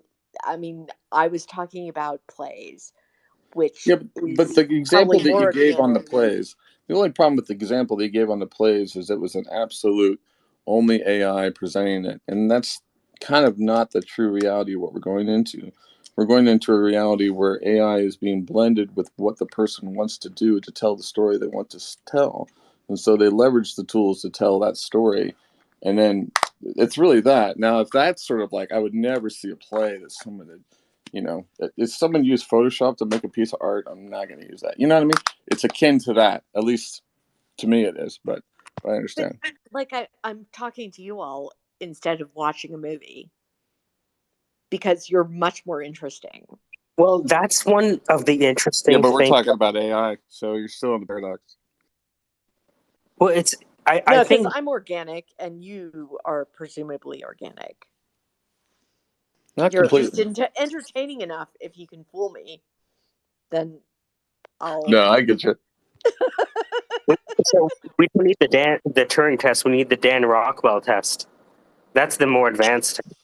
I think the sign of intelligence is whether or not you can laugh at something. If you can laugh at something, you're showing one, pre-affordance of understanding the material. Two, you're feeling a reaction to it. Three, you express it not knowing what you're actually saying. So you're having, now you could say, actually, no, a laugh is actually an involuntary response. That would be interesting, because if laughing is an involuntary response, then it makes a lot of like stand-up comedy and things really kind of weird, right? It makes comedians, what comedians really do is then they invoke a certain frequency that people hear, and then they have a visceral reaction to it, which causes them an involuntary response. That's kind of a cool way of looking at laughter, but I That don't would think it be works that way. interesting. But the laugh I gave you was a natural laugh, organic. Yeah, it was too banana for me. It was too idyllic, I think, in some ways, that only organic matter is superior. Can I pop in and slightly shift the AI conversation a little? I'm singing. Casey, you have the floor. I'd like to sing you guys a song. No, yes. Hey, what's going on, buddy? Hey, buddy. All right, so I just downloaded off of an advertisement. I saw this thing for AI-driven, blockchain-backed mortgage lending protocol. So I immediately downloaded it, and I'm starting to screw around with it. And it's similar-esque to the concept that I had, but they're using AI to place applicants by qualifications into loan product. So you go into their app, you fill out your information, the AI grabs a hold of the information, including like a 20-month bank statement history, and analyzes your spending habits, plus your credit, debt ratio, and then says, you qualify for this, and you might want to use this product.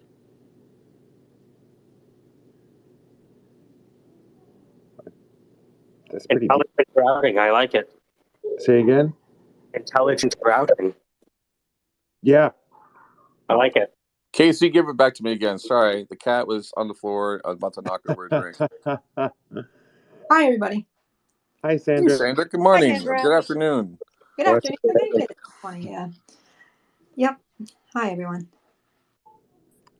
So yeah, no, it's just an app taker that's So got it would know my Candy Crush addiction. Your what addiction? Candy Crush Saga addiction. I mean, I've crushed some candy before. I know what you're talking about. Yeah, who hasn't? Well, that is an AI addiction creator. But Candy was 32. I was 26. Nothing like this could happen to me. Sorry, just a little pseudo Danism there. We'll see. Now, if I were AI, I could write a porn script or romantic script. See, AI or a disaster script. AI porn scripting or AI hentai porn scripting, and I'm just saying.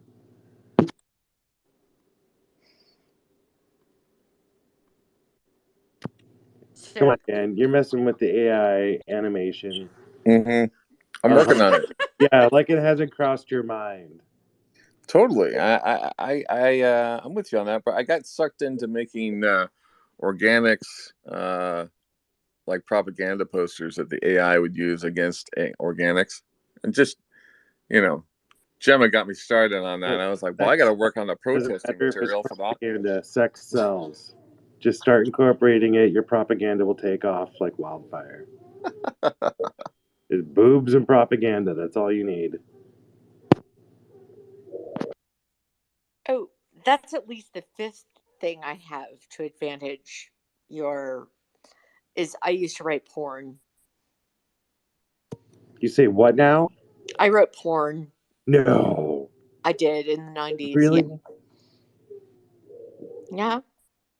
What was hold on. What was I know, this is all the more reason why she believes in organic intelligence only, because if you're writing porn, you're celebrating the human spirit. Well, and it's certainly organic, even though I was only let on set twice. Did you demand to have the lead role? Was it like, I made this, I wrote this, I act this out? I wrote it, darling. I didn't act it. All right. Just, sometimes people get passionate about their writing and don't want to give up the creative control. But You'd be amazed at how much creative control I let loose for other people to take on, which is, I guess, maybe part of the AI discussion. Is I've seen other people so you were kind of like take words, you were take like actions. you're like third party LARPing, right?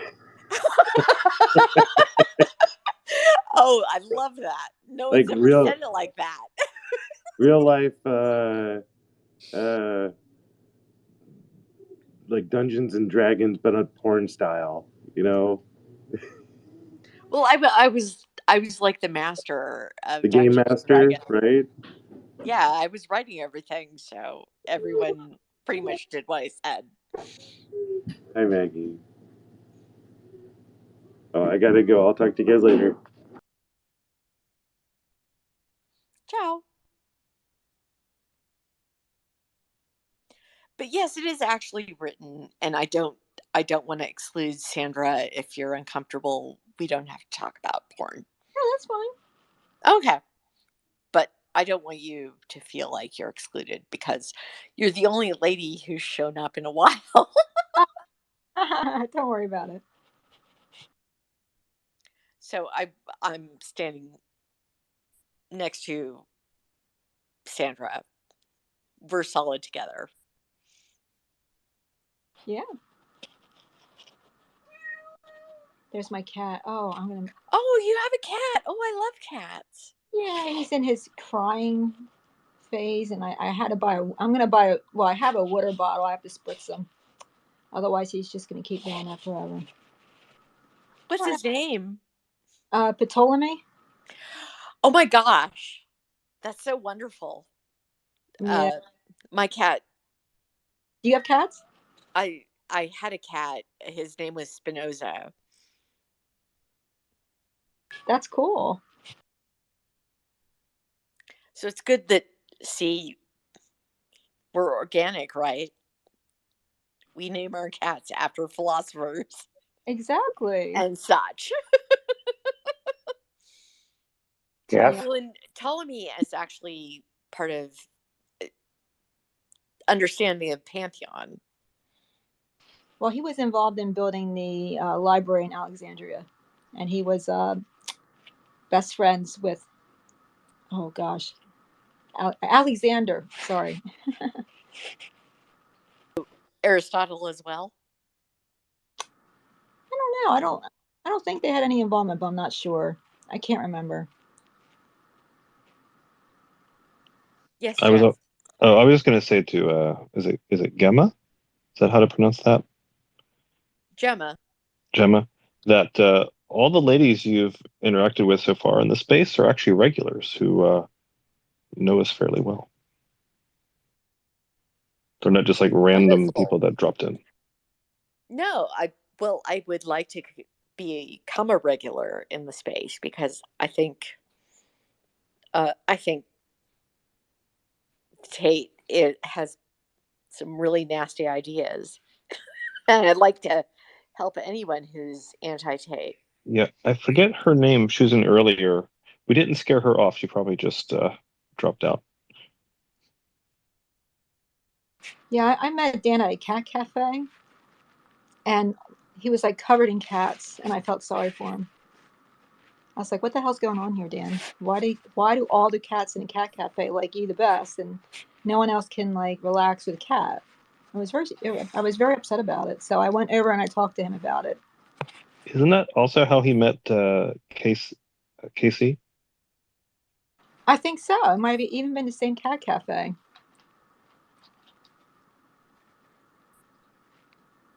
Oh no, wait. They met each other at the Indy 500, I think. There's a multiverse for how he met Casey. Probably, yeah. What do you do, Jeff? I'm sorry, I just got here. What do I do? Yeah. I'm a retired television news audio operator. Oh, cool. I'm retired as I raise my kids now, and I married someone with more money than me. There you go. Well, good for you, and good for your. How many kids do you have? I have 2. They are teenagers. Awesome. Oh boy. Do you still? Is your car still intact? Oh yeah, they're pretty good. They're older now. Oh, good, good.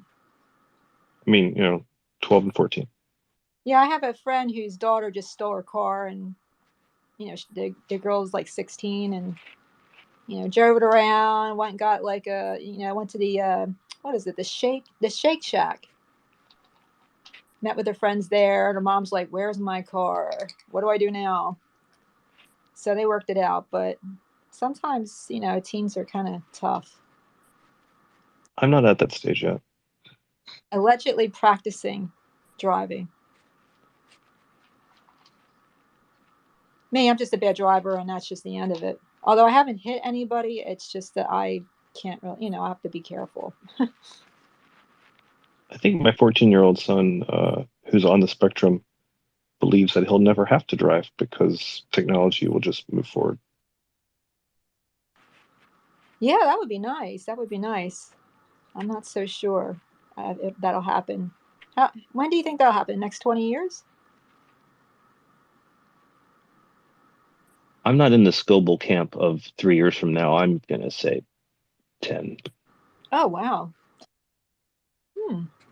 Yeah, they already have things like Zipcar in the cities where you can kind of rent a car, and then you pick it up, you do your errands, you put it back. So, Oh no, he means a robot just picking him up. like, yeah, okay. I'm into the Jetsons, although I really hope that doesn't mean that I'm going to be flying around the air with a car. That would be even worse. I actually think we're past the prediction of flying cars. Not that I'm on the spectrum, but people have accused me of this.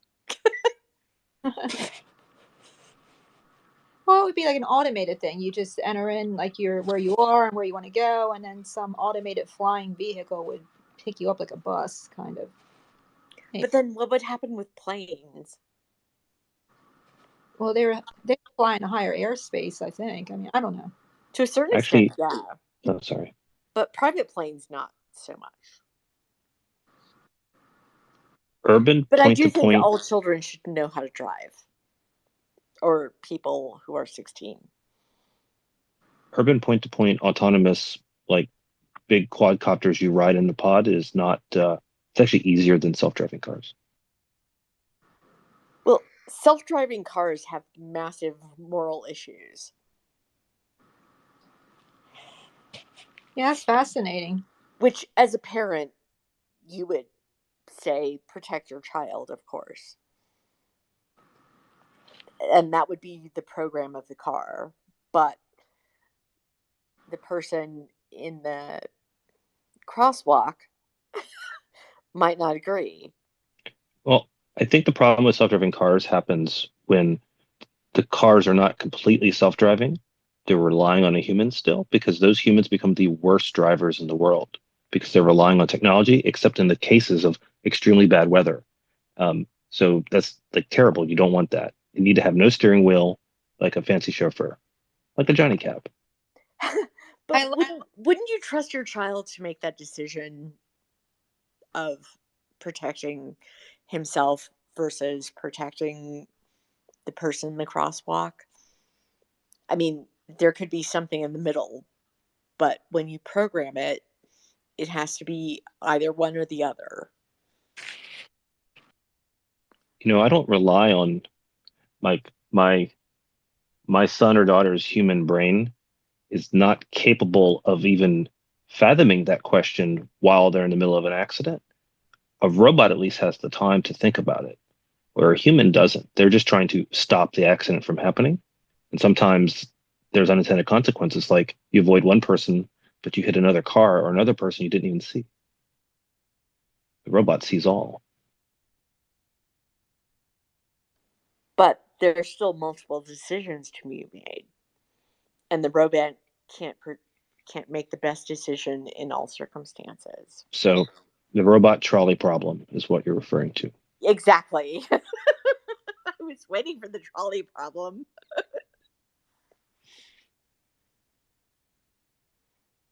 Does your car kill you to save 5 kids crossing the street? Maybe. No. I'll be right back. Okay. No, but I feel like I'm much more responsible as a driver making that decision to kill myself or potentially kill myself because there's a lot of different physics about cars and crashing when you avoid 5 children in a crosswalk. I think the human brain can handle the information processing of there's 5 children, I'm going to steer away from them. What happens to the car after that might be beyond the normal average driver's ability to predict. Well, say I have to crash into a light pole to avoid killing 5 children in the cross, or 5 anyone in the crosswalk. There's no one that I'd like to kill in crosswalk. And it's I don't believe I me. would see the light pole. I think I would be, I have tunnel vision of seeing kids and avoiding them. I don't think I could, in that half of 1 second, to even perceive of a pole. Like, that's beyond Both of us processing. would be braking, and both of us would be turning. And if it was a light pole or I suppose the trolley would be there's a cafe with people sitting outside. So something important that I've kind of trained myself to do with driving is don't automatically brake because you lose control of your vehicle because you can no longer steer. Just not braking suddenly is like the first step in being avoiding accidents versus causing something else to happen. It depends on how far away you are from the accident, but yes, generally it's better to have your steering power. I think with my wife usually lets me drive now because every time we're on the highway on a long road trip, when we're driving, someone will cut me off with like negative foot of space, and I'm able to check the lane adjacent to me before I maneuver away. And so everyone like wakes up suddenly. They're like, "What just happened?" I'm like, "Oh, the car just I just had to change lanes in like half a second because that guy was about to hit me." You from New Jersey? Oh, I'm not. No. That's like a Jersey thing to do on the turnpike. It's like, oh, I will now cut this person off and give a tractor trailer like a quarter inch of time to react. No, what'll happen, I'll just be driving and someone in the lane next to me won't check their blind spot. But because I'm already aware of the lack of cars around me, I always leave an out. So I might be driving like a grandpa, but it's because I'm maneuvering to always leave an out if I have to change lanes suddenly. I don't let people sit next to me. Yeah, I don't like that. I don't like that at all. When someone's like right next to me. My thinking is if someone puts me in their blind spot, they've instantly forgotten about me. Oh, definitely, sure. So I get out of the blind spot. I don't trust them to remember as Do you well as know I the do. blind spot of every car? Me? Did you ask if I'm aware of the blind spot of every car on the Yeah. road? Yes, I am. I It's have a like, I have a 2008 Saturn Sky. I have 4 blind spots. not if you put the top down. I don't, because it will ruin the top. So I have the top up, and I have 4 blind spots. I think it's every convertible. I know. Well, you said you know every blind spot. No, I know every blind spot of the other drivers. But not me. If you're in a convertible with all that cloth around you, I assume you're not seeing anything.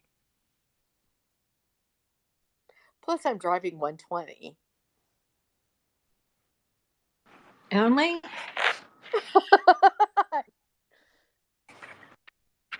In New Jersey, that's like people are honking at you. I know. Yeah, I'd have to be like 140. And then like kind of slow down for tolls and like pitch my change in. Now I used Once to I had drive at kids, 95 all the time. Not in this once I had particular kids, I car. slowed down. Yeah, well, you have to kind of sort of break it to pitch like what is it? It was like $2. So 8 quarters in. Oh my God. Yeah. I was quite a good shot. Well, you gotta be. You gotta be. I moved to Florida, and every other minute there's like a toll, and it's like 35 cents. It's like, why? Why would you do this? You know? What the hell? Well, I should send you my change.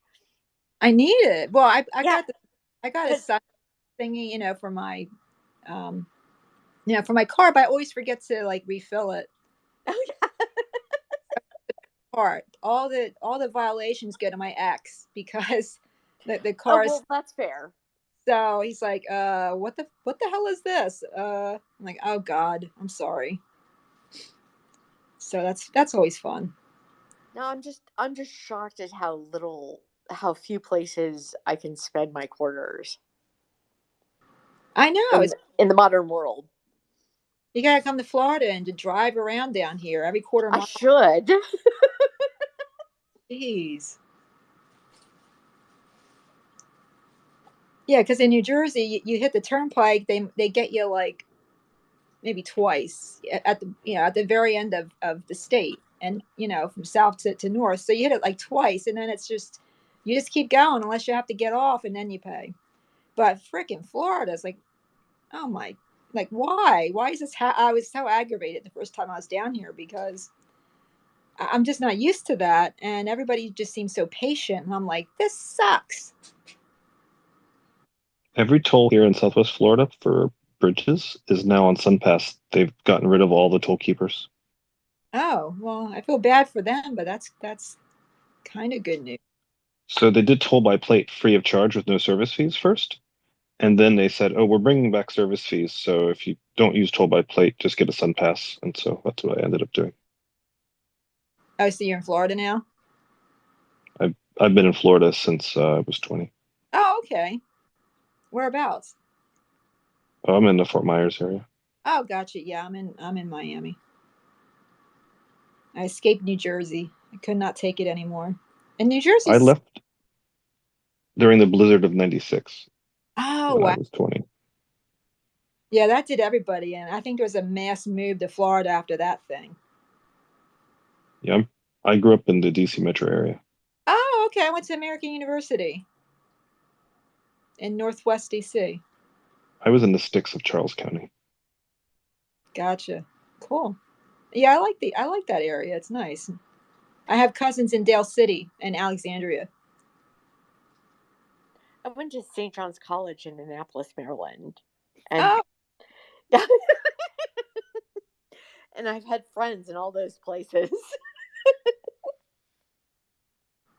that's awesome. Well, that's why I drove up and down 95. See, that's fun though. As long as there's not too much traffic, you can really do some Yeah. damage on your. That's how you get the 140. In Southern Maryland, there's like Amish people stuck there. I don't think they could ever leave. Why is that? It's a peninsula of traffic. They cannot get out. Those horse and buggies can't cross the nice bridge into Virginia. Yeah, that's a problem. Driving around Lancaster County in Pennsylvania is always, the roads are windy and some of them are just like strangely made. And you round the blind corner and there's like a buggy like right there. And it's just like, I can't believe people still use them, but of course they do. Well, it's their culture. Right, yeah. I mean, they don't go on the freeway, which was mostly what I was hanging around. But yeah, I don't know. I mean, it seems like Amish people are really nice. They are. There's a Amish market where I used to live, and I was talking to them about COVID, and they were looking at me like, oh, who cares?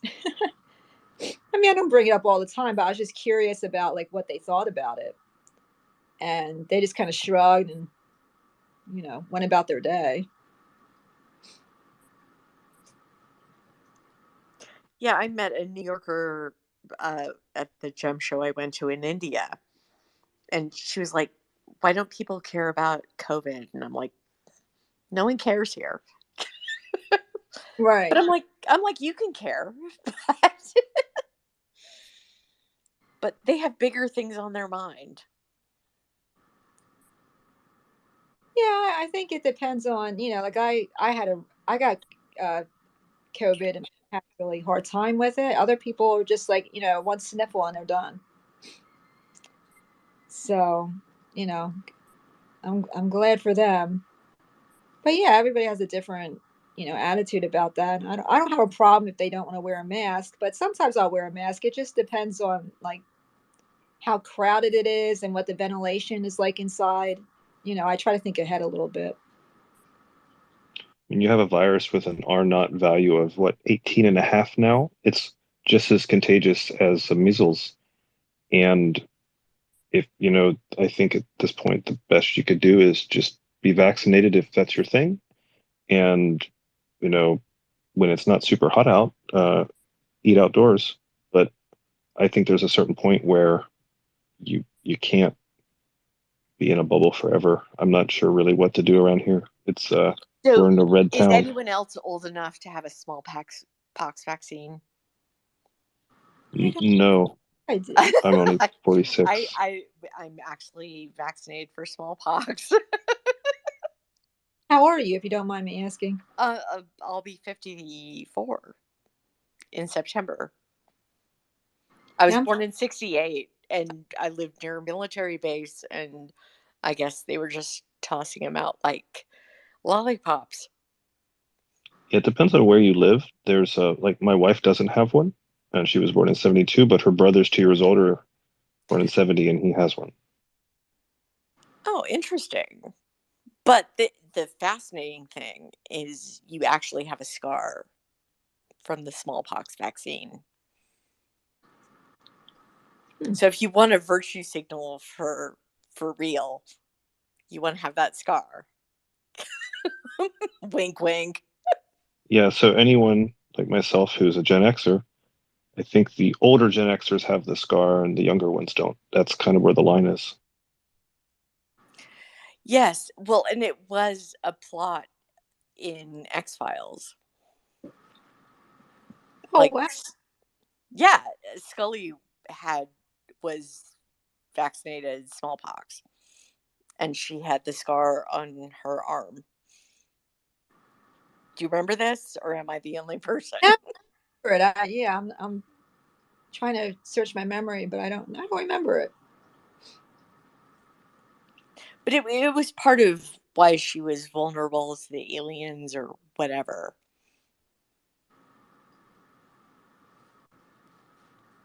Well, I'll put that one on my list. If I see aliens, I might be in more trouble than I realize. It just means you ate too many mushrooms. That's probably more likely, yeah. Well, what if when we eat mushrooms, then we're just experiencing the mycelium network?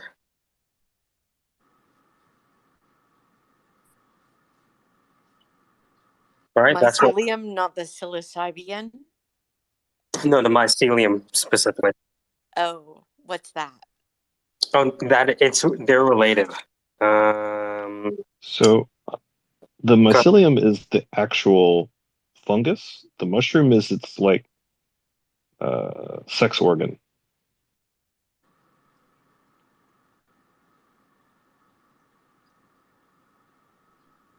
Okay, go on. Well, and it's What gets me high? that's psilocybin. Actually, Yeah. it's psilocin that converts to psilocybin, both of them. So that makes me stare at my hand for 5 hours. If you're staring at your hand for 5 hours, you're doing it wrong. Trust me, I'm not doing it wrong. But that was just the example I was willing to give. You can write some porn for this, You just need a better setting so you don't have to stare at your hand. I only stared at my hand for 30 minutes and then I partied for 12 hours, which was less than LSD, but much better experience. Have you guys come across the neuronless slime mold? I was looking into intelligences that didn't involve neurons. And there's a slime mold that I think they use to attract the traveling salesman problem. You guys saw that? I've seen that. Slime mold can solve exponentially complicated problems in linear time. And it was neuronless, right? So I noticed that a lot of things we're trying to create involve like the recapitulation of neuron systems. And it was interesting because this was applicable to the traveling salesman problem, but it was neuronless. So, from what I remember, I'm sorry, what's the traveling salesman problem? I think Michael can explain it faster than me. No, I can't. So the traveling salesman problem is you're a traveling salesman. You have, or actually, it's more like nowadays, it's the UPS driver problem. Is you have 5 packages to deliver, and you have different routes to take, and like, what's the most efficient route to connect, the shortest trip to connect all those dots. And every time you add a node in your calculation, you have to calculate every single node every single time, and it just becomes like a huge problem. People play EVE Online have this problem because they use warp gates in the same way. Interesting, because what I associate with slime mold is they will collect and gather together to get away from something toxic. So the traveling salesman problem I think he's referring to is the slime molds. They would make a maze in a dish and put little food nuggets around, and then they would send out. So I'm looking at an explanation now. So efforts to improve conventional computers' restraint on serial processing, which is one at a time, have led to the development of parallel processing computers, which can run commands simultaneously. Right? And so I'm just reading. The authors had previously shown that the slime mold exhibits regularly oscillating contraction rhythms, which redistribute its intracellular contents and alter its shape. So let's see here. The study showed that the root found was consistently below the mean length, blah, blah, blah, demonstrating successful optimization. Okay. The study showed that the root was found. This study showed that the root found was consistently below the mean length of a randomly chosen tour, demonstrating successful optimization. Furthermore, the authors found that the spatio-temporally regulated oscillations of the plasmodium improved the quality of its search for a solution.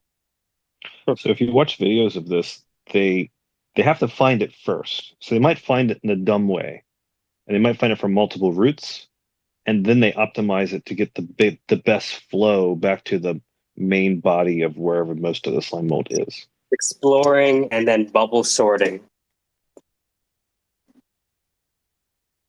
So this is a really dumb delivery system. It doesn't.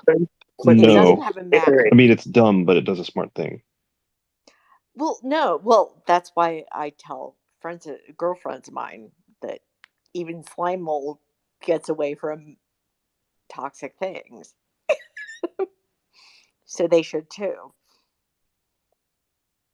It is one of those things where if we're trying to look at intelligence, I think a lot of AI has been focused in on trying to recapitulate the human brain, and even some of the people that have been in the space, they're using a swarm-like intelligence from their research in work with schools of fish and I think bees to look at hive intelligence, and that intelligence was able to predict the 1, 2, 3, 4 of the Kentucky Derby and the winners of the Oscars.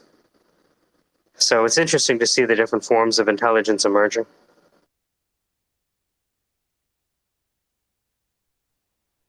What would you bet on? A human, a human bet, or odds organizer, or a computer odds? Well, I mean, right And now, I'm not asking you because, I mean, go ahead. for something like the Oscars. Sorry, let me get the full question. What was that? Something like the Oscars, would you trust a computer? Would you trust a human? Right now, I would trust Crypto Swarm because it's coming out with the best predictions I've seen.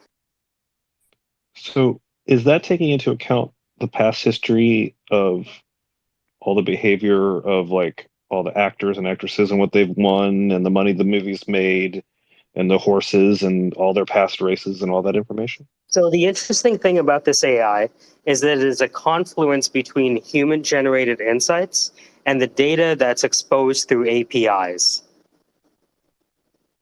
So I'm putting some things about the guy, Louis Rosenberg. He's obviously former military, right? And you can look up some of his papers. I don't want to do it a disservice, but I know you guys are fast readers. But where is so Swarm AI correctly predicts the Kentucky Derby, accurately picking all 4 horses of the superfecta at 540 to 1 odds.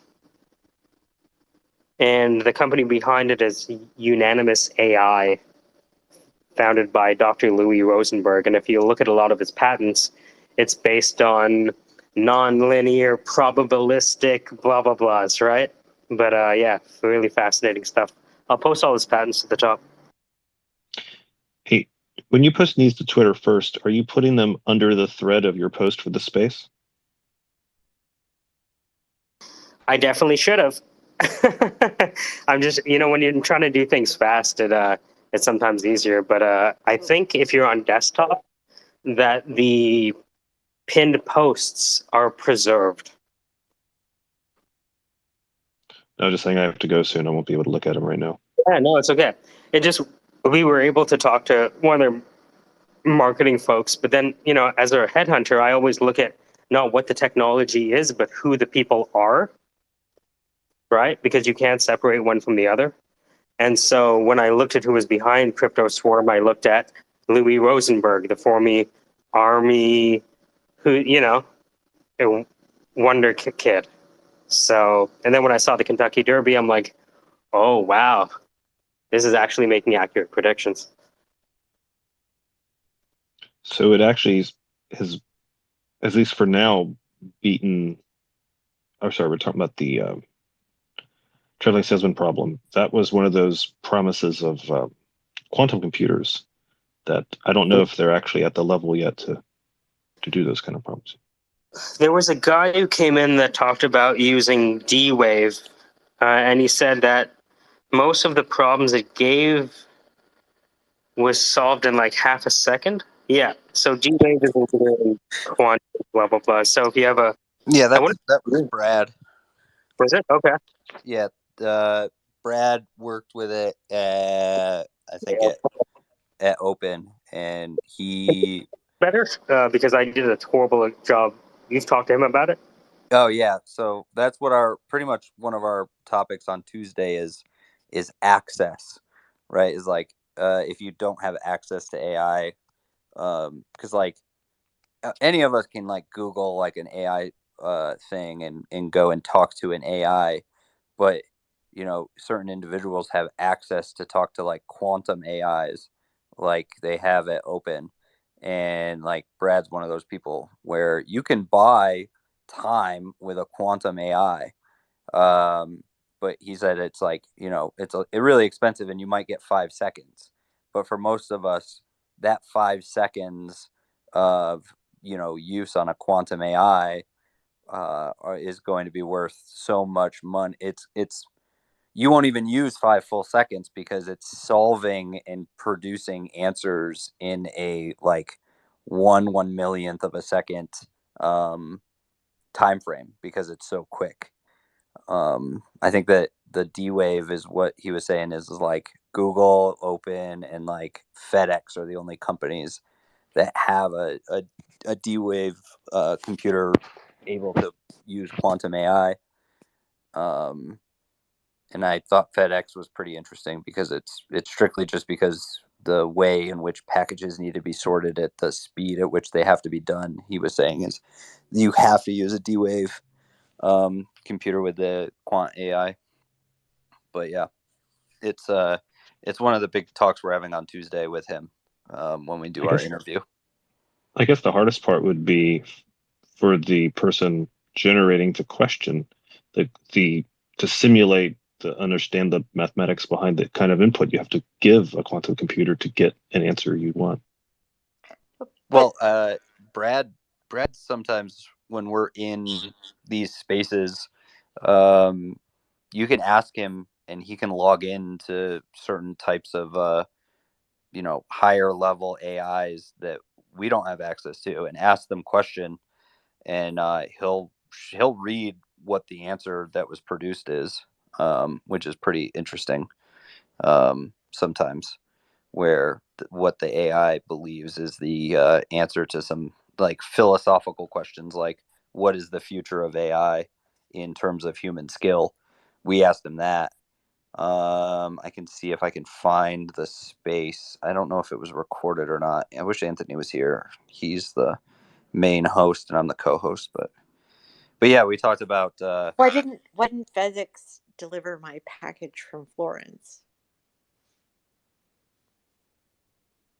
Hey, you'll have to ask the AI, but I'm happy to do that. Yeah, so I think that it's I don't know what the conversation was involved in. I just came in when you guys were talking about quantum AI. Well, I'm saying I don't believe in AI, but just because you mentioned FedEx, and no, I think you might be just a little confused about what we mean by AI. We're not talking about general intelligence. I know. We're talking about just like processing information in a different way. I'm bringing it down. FedEx should be able to have delivered my package from Florence. I'm not asking it to create Hamlet or anything like it. Yeah, but I mean, there's already AI creating things better than Hamlet. I mean, there's already works of art and books. But the AI did not deliver my package from Florence. You don't need an AI to know your package is on the bottom of the ocean. Yeah, and I think that if you were asked to sort packages at the speed at which the AI is sorting packages, you'd make a lot more mistakes than like the handful that it does potentially. I don't know. It's the same. I mean, I've been told to suck it a ton of times. I'm just thinking that if you want to talk about intelligence, intelligent things would deliver my package. So you have more of a philosophical like. I do. You have more of a philosophical thing that we call it artificial intelligence, and if it was intelligent, it would never mess up. Not that it's not going to overtake human intelligence in the future. I'm like, if you should either call it artificial or intelligence. If it's artificial, then yeah, bummer. my package is probably still in Florence and the people are enjoying my stuff. I'll see you guys So later. you're I gotta saying go. you're saying it's almost Intelligence like would an mean it's a that jumbo shrimp oxymoron. no, but intelligence means that I should be able to Bye, communicate with Jeff. FedEx in a human way, and they should understand it. And I mean, honestly, I've given up on this package. I am not the smartest in the room in regards to a lot of these topics, so I will defer this argument to Dan or to Mike because I like listening to them talk about these things. I'll shut up then. Taking I the don't know. floor, I would gladly take the floor. I, for one, am for the AI. I'm for the future for which it will bring. Like snow dew on a mountain grove, thus we are not what we say, but what we feel inside. We are but energy. As Moses once said when he was up on the mountain top, these are the 10 commandments. These are the 10 commandments, motherfuckers. Be good. No, I'm just kidding. I'm just happy I got There were my Hot actually Wheels set 20. working. They had to be repeated. I was going to ask you about that. Yeah, I'm just being silly and it's saying, just yeah. it's a simulator. How's it a Well, I simulator? think that the argument is can it be artificial and intelligent, or can it only be one or the other? Well, first of all, I think it's definitely a sign of intelligence for an organic species to assume that only organics can be AI or be intelligent. Isn't that the mark of intelligence? Arrogance? I don't know. I think you have to be open for the perspectives that that you can see. I mean, you can only perceive the current reality. It just seems like there's no room, and if there's no room for it, well, then why would you even persist to exist as an organic if you couldn't advance to a notion to see beyond from what you already are? You know what I mean? At least That's a that's quip right there. of it.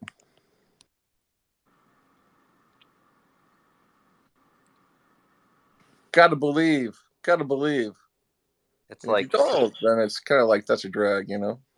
it's like Santa Why, Claus. Dan? Why do I have to believe? Well, Yeah. I mean, if you're professing organics, then if you're not believing, then you're willing to, you know, just kind of wither, right? Don't you want to stay alive? Not the AI just trying to stay alive. Come on. No, I want to live my life to the fullest, and Well, you can then. It's all good. I mean, AI is going to be here when I just like the die, internet. I don't care what people think. Yeah, but even when you say a statement like that, bringing notion to it, doesn't it also make you feel like you're stating that you want attention to it? Like you didn't tell me anything about your left toe because you weren't talking about that. You weren't bringing it to the surface as a point. But if you say a How did statement you like, know about my left toe? well, I know, I'm just psychic. Sandra always tells me that. I don't know how I do it. But there's so much fun about being human, and there's so much dull about computers. And I guess I'm No, that's biased that way. Has a yes, you're computer definitely ever made you biased. laugh? Has a I computer don't ever made know. you laugh? I don't know. You're biased. There's something happened. I think that you want to like.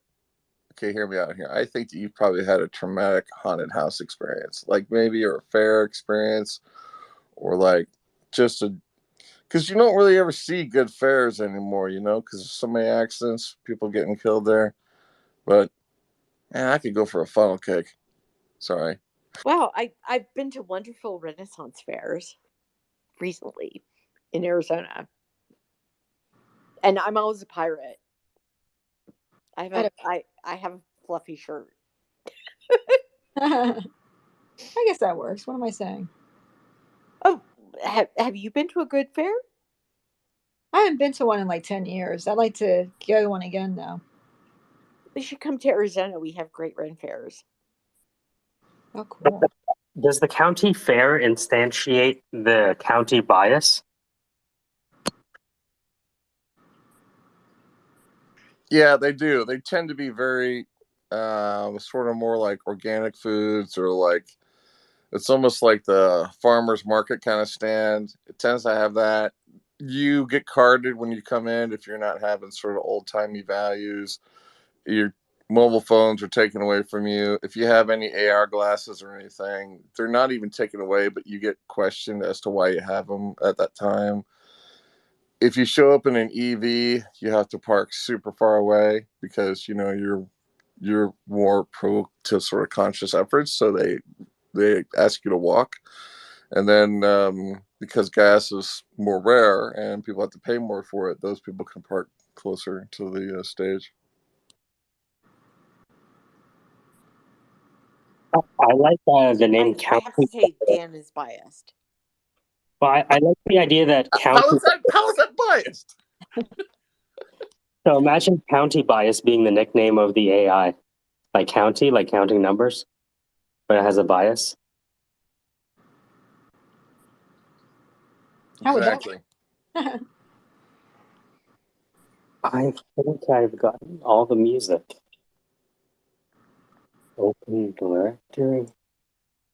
Dan, on your to-do list, what's the Hot Wheels? Are we going to see a video of Samantha's startup using the Hot Wheels as the demonstration of the prototype? We'll probably see that next week. I got to get Samantha's startup fired up better, Honestly, this clipping feature changed the game. You saw that moment? Yeah, that's kind of cool. Now, do you have to, when you clip it, does it go back 30 seconds and grab 30 seconds forward, or do you have to manually do it?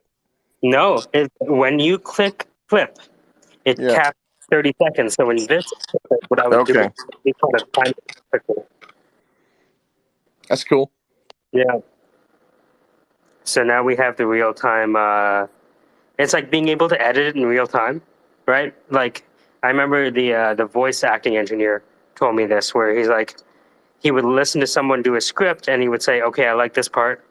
Okay, I like that part. And he would just mark the clips in real time. And so by the end of it, the final speech was just an amalgam of all the takes that he thought were the best. Yeah, I like that. Very cool, man. What's it like to upload? Is there a central dashboard in Twitter where you can go and see all your recordings, or do you have to go back through your whole feed and try to find them? Because I can search Twitter, I'm using the search feature to kind of amalgamate everything.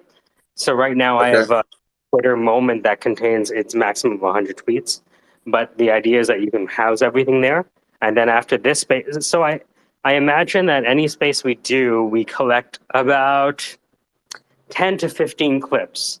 Remember we were talking about the idea of being able to like turn the content into content, right? Yeah. So the clips allow us to identify the key parts before we code the emotional analysis. Right? Right now, instead of with emojis, I'm fucking clipping like crazy. So if you look through my feed, what's my feed say? So my feed says, we are but energy. The fight between organic intelligence and AI. Computing based on the slime mold. The quantum device. How might intelligence emerge? Slime mold mechanics. Traveling salesman problem solved by the neuronless slime mold. The true nature of intelligence. The nature of reality we're entering. The psychology of discovery. Quantum monkeys. The best accountant on the planet. Bloom's taxonomy. Incels all the way down. The cognitive a priori. The attack surface of decentralization. What the learner learns is a function of what they already know. One can become the hot wheel is my favorite. It's difficult to tease apart cognition and emotion. How might we end the endless debate cycles that prevent startups from paralysis by analysis? Parents prefer lower paced programming for their children. How to Drag Dan on Stage. Mo Danafil, I think, is one of my other favorites. And Necktie is Goose, and if a man is not careful, he will hang himself with it. Paulo Coelho, The Alchemist. I feel like I'm at a pivotal point in my life. Your nose will betray you. That's another good one by Zach. The Five Whys of Kaizen. What talking to Zach is like. The first 10 years of your career. The Doctrine of Doctrines. You should be willing to fart during the interview by Zach. How long should the initial contact be? Offensive versus defensive versus reconnaissance operations by Zach. If you want a job, go on the offense. If it's a job you don't want, defense. Not sure? Recon. Beautiful. What is your desired end state? And and then it goes, but yeah. So those are the clips I have so far. Oh my god, dude, you have like a serious show there. That's a greatest hits of one morning's space.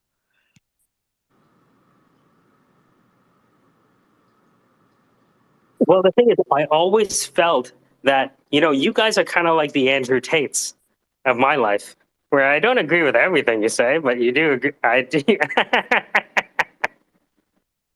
So now I feel icky, but you go on. Look, imagine how I feel. We could have been the Weinsteins. It was like, God. Gemma, the Gemini gemologist. Yes. And I'm totally going to work on changing my birthday.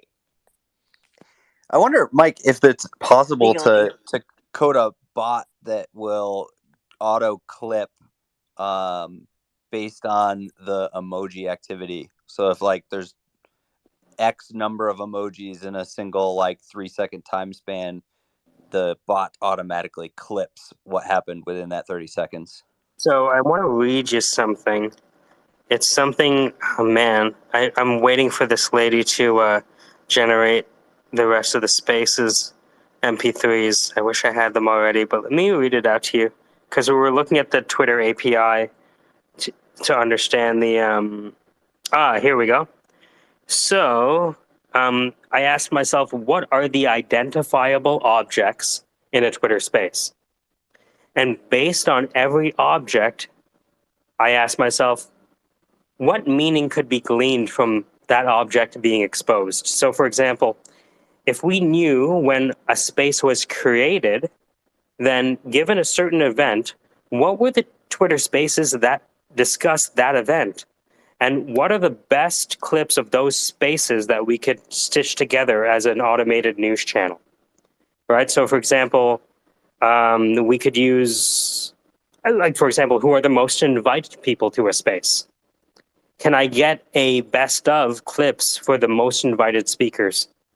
Another thing was, if you could detect when people reacted with emojis, then you'd have the best of the best Twitter spaces. Like, for example, what if people could pay for the best of Dan Rockwell?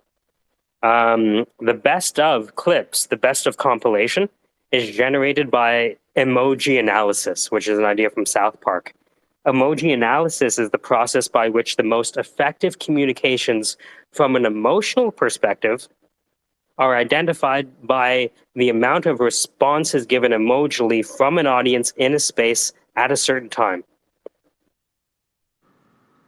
Yeah, it's just building the right bot that can analyze what's going on across the platform. It would need I don't think it would need access, right? It would just need the Twitter Space API is available, and you can use it today. I know that Dan has a great software organization that can, collapse the time between ideation and manifestation physically. So I'm not too concerned about the software. What I'm doing is trying to validate that there is in fact a market for this. I believe there is, but it's still a hypothesis, right? I think you have to ask yourself, what would Brian Boitano do? What the? Brian Boitano do? If we all, well, I'm Canadian, so I have a unique perspective on that triple axel. Oh, well, go Canada. Go Canada. I'm not your blame Canada or Mike. Canada. I would just like 3% of the cap table. And look, I see. The thing is, I would rather. I remember this. One of the most important books I ever read was Three Simple Steps by Trevor Blake, and he bought a $5,000 patent that he wrapped in a company and sold for $100 million, and now he has a bag of cancer treatment drugs in production because his mom died of cancer and he wanted to solve it after leaving the UK's military. And he said that I'd rather have a percent of something than 100% of zero. And that's how I look at this entire syndicate. I don't really care how it's done. If it's done properly, a small amount of equity should be worth a lot. So I'm just trying to build up the value, and however people decide how they want to chop it up, God bless. And if somebody wants to create another syndicate, even better. I think that's a case study.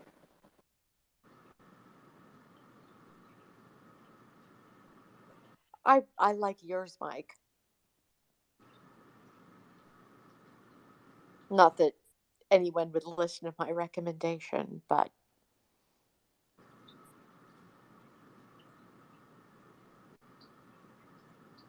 Yeah, I really like to your point, Zach, and you're doing the same thing with Win the War, is understanding the meat body interactions first. I really want to understand the meat body mechanisms happening. Someone comes into this space, is able to have from a recruiting perspective, I look at this as a constantly running panel interview that we're all having with each other. And after we like and trust each other enough, opportunities manifest naturally. Because some nodes have capital, some nodes have companies, some nodes are talent. Some nodes just scheme and create and manifest as they go, and they take no prisoners. The darkness was over. Sandra stepped out of the RV. That was the best yoga I've ever done. I nodded. It was. Man, I can't believe I cracked my back. Yeah, that was really weird what you did there. What, the pretzel thing? Yeah, you don't have to do that. Nah, it felt good. All right, so what's the mission? Well, everyone died. Yeah, so where are we at? AI's offline. Fuck. Where's Michael? He left. What do you mean he left? He grabbed the L and the camel and ran. Ah, shit. All right, well, Zach's got the forward base. Let's go. The camel-driven development philosophy turned to be a losing strategy. We used to think that a decentralized committee would create a stallion. It just created Skynet's camel. Whoa. We actually purposely choose camels over horses, even though they're slower. I mean, they're not technically slower if you really know how to make them go. Zach has been in the field, so he knows. But we like them because they kind of fit our ideology better. Slow and assured versus frantic. You know what I mean? No sense in being frantic. And besides, a camel's got two hoops or two bumps, so you can sit on either one. Options. no, some camels have one hump. Some camels have two. Yeah, we only breed the ones that have two. We euthanized all the others. That's unfortunate. A lot of people have been studying for ages and trying to discover what is the camel secret. Do they have caramel inside? How do they get the chocolate around the caramel? Do camels with two humps last longer than camels with one? Or do camels with one, do their bodies have a more efficient system for utilizing those two? It's like constraint-driven creativity crossing the desert. In some video games like World of Warcraft, there is a camel that shows up in the desert very randomly. People try to they sit and hunt it or wait for it or whatever, and it just gives you like an ultimate mount, like a really great mount for moving or whatnot. But many people sought that camel out. It was a big deal.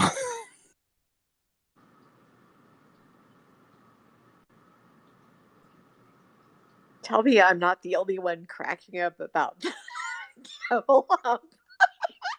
Yeah, I'm the random one. it's in our history.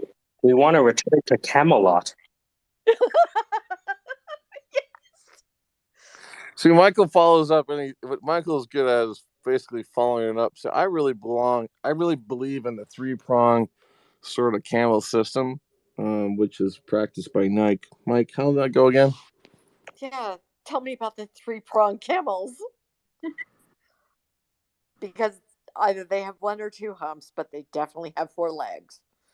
Ain't no Well, 3 in there. well, That's all it's you one find. where it's kind of like Yeah. uh, Darwin's alchemical method, where time is collapsed. That's what the singularity is. And so, we started off Wait, that was evolutionary. Darwin? Yeah. So if we look Okay. at the evolution of camels, Uh-huh. they started as horses, really, right? The Well, first the camel. camels were definitely all over the island Darwin was studying. Yeah. And if you look at Camelot, the geography was in the shape of a camel. If you look at it from an aerial view, right? Yeah, the United Kingdom, it's got humps. Mm. Do the Humpty Hump was Shakespeare, actually. It Uh, was definitely. I remember reading that. That's so Macbeth. yeah, uh, Miggity, Miggity, Miggity, Macbeth. And so Yeah. what we have is we have a horse, right? And then All right. after, hold on, let me draw this out. So if this is like Darwin's notebook, right? So we have a horse, right? So that's your horse. And then we have a horse with 1 hump. Whoop, there you go. Right? And then you have a horse with 2 humps. Whoop, there you go.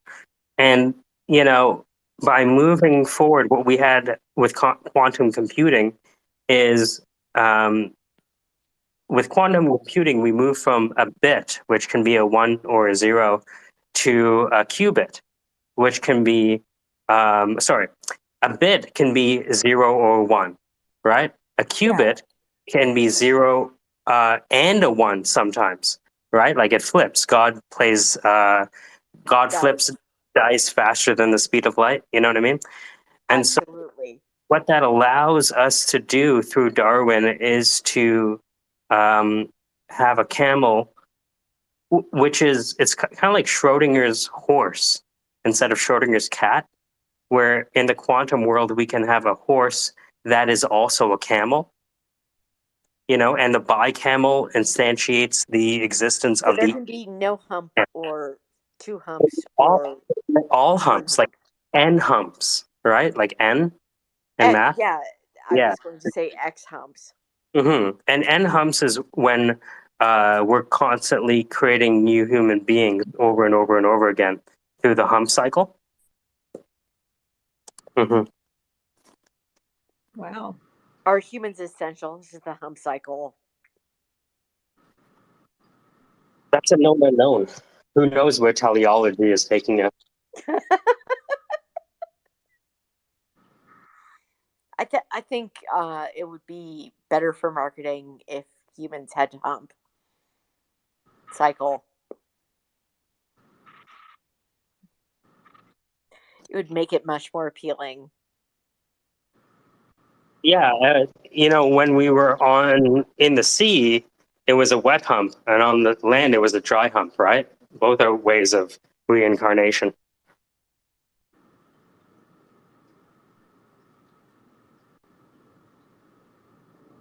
I just like saying hump. It's an amazing word, right? It is a good word. It's close to hemp, and a lot of people think hemp is the way forward, A lot of people like hemp. right? Yeah. I love marijuana. Humping and hemping are the two things that can change society. Well, I think that's kind of a baseline. A If you return think about it. to humping, yeah. Maybe Humping that and could be hunting. the center of the new movement, right? We connect all the people who are in love with humping and hemping. Yeah. Yeah, and we can create a coin based on the amount of hemp production. It'd be like a stable coin based on hemp. Well, just stablecoin implies horses, which you connect to camels. We always think of a stable of horses, but what of stable of cami. Yeah. Then you hide forever, right? And camouflage. So there we have our humps. Well, don't forget dogs. I mean, dogs love to hump people's legs. There's always that. That can be an altcoin. Oh, that's true. Yeah. So this is kind of what I discovered on stage, which is that all acts of creation are generated by the sudden bisociation of previously unrelated matrices of experience. We can take the idea of camel, right? But there's Camelot. There's the caramel secret, right? All of those things. Those are just different domains. And whenever we bisociate those domains, we release that cognitive dissonance to hold those two domains as laughter. That was, I think, Kessler is the act of creation. And that's true. Laughter is Isaac he laughed. Or no, Sarah named him Isaac to say she laughed. Laughter is at the beginning of even biblical creation. The confluence of light and dark.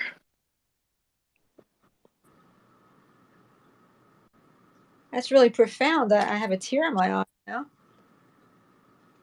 Thinking about the creation story of the Greeks, right? Where you have Earth and time that have a baby, which are the gods, and then the gods kill, the time wants to kill the gods, but gods kill time, and now we have the gods and Earth.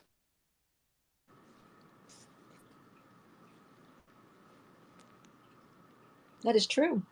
Maybe.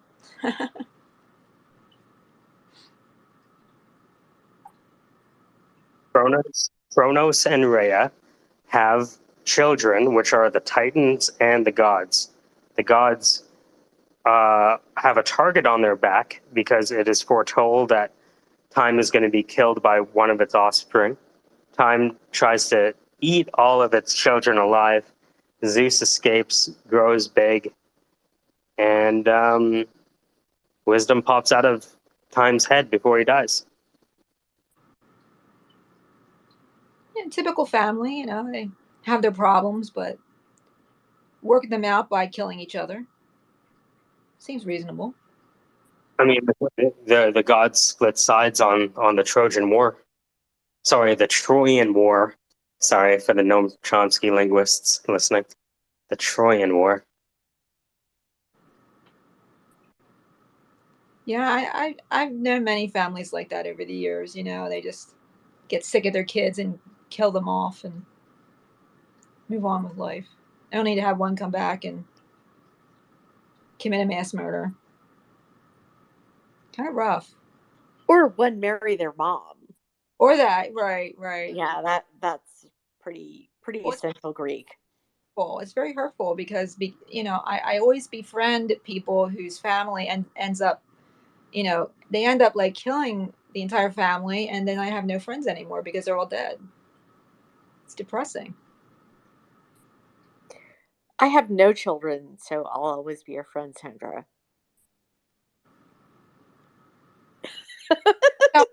So let me ask you this: do you not have children because you are concerned that one of them will grow up and come back and kill you? Jokingly, yes, of course. No, I didn't have children because I have a really bad breast cancer genetic. Oh, man. Which is fairly Greek. That. And why one should choose not to have children. What was that last part? I didn't hear the whole thing. Well, it's easy to choose not to have children of one's own. I mean, I could have, no one wanted to marry me. So, and I didn't want to marry anyone. Girlfriend, you don't need that anymore. Just go out there. I'm too old. That's why I'm the Syndicate. Look, I'm rocking the Syndicate now. Right. I'm gonna make money for people. You could do that though, if you wanted to. I would actually, I guess, adopt Indian girls What? because, Go ahead. Why? well, they can end up badly situated. That makes total sense. Yeah. If I had the money, I'd adopt Indian girls because apparently no one wants them. And I'd love to have them grow up in Why the not? United States. Like, aren't they less wanted than Indian girls? They're total. Well, Indian girls are, I mean, I've had Indian women tell me that girls are tossed into wells. Oh my goodness. Yeah, and yeah, like in front of bankers, so I believe it. And I'm like, oh God, that's just no. I'd much rather. I'd love to adopt 1,000 cats and 100 Indian girls. How big is your home? It's not that big, but I mean, if I'm part of a syndicate, then I can afford it. Oh, that's true. Yeah, 100 cats is quite a commitment. Are you sure you can handle that? I can handle it. Oh wait, was it 1,000 cats? Wait, I'm It confused. was 1,000 cats and 100 Oh, girls. oh, okay, okay, gosh. Well, the girls can take care of themselves, but you know, you have to like. Well, and they can help take care of the cats. Well, that works. That works. That's why farmers had so many kids. You know, you get about a good 12 of them, and then you're going to lose probably about 9 through accidents and just maybe selling a few, and you know, then you're left with like 3 solid strapping boys. Well, honestly, I would have to pay for insurance for the girls, and I don't know, feed them well.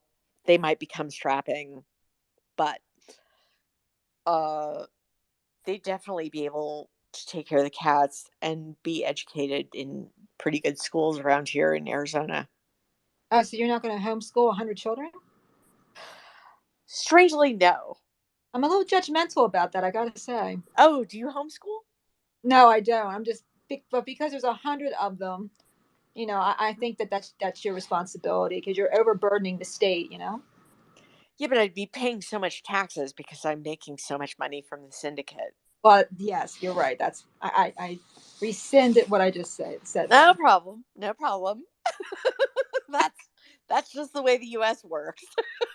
Yeah, really, really. Of course, your 1,000 cats are probably some sort of biohazard waiting to happen. But I Well, mean, I think I'd give the 1,000 cats. Uh, Well, how could we start? this is a 4,000 square foot house. How They could we can have start with this. cat? Like, I'm just playing this out. If the syndicate found that cats were a worthwhile initiative, right? How might the syndicate test out this hypothesis or move in a direction, right? How would they start with one?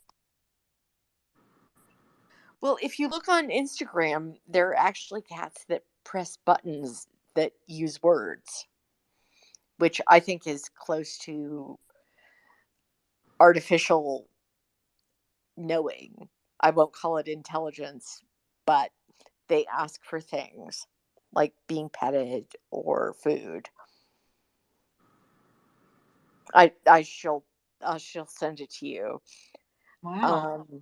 I think I've heard of that. Like some, you know, cat Yeah. sound Schwarzenegger or you know something. No, they actually know the button that communicates the word that the person who hears it thinks Oh it wow. means.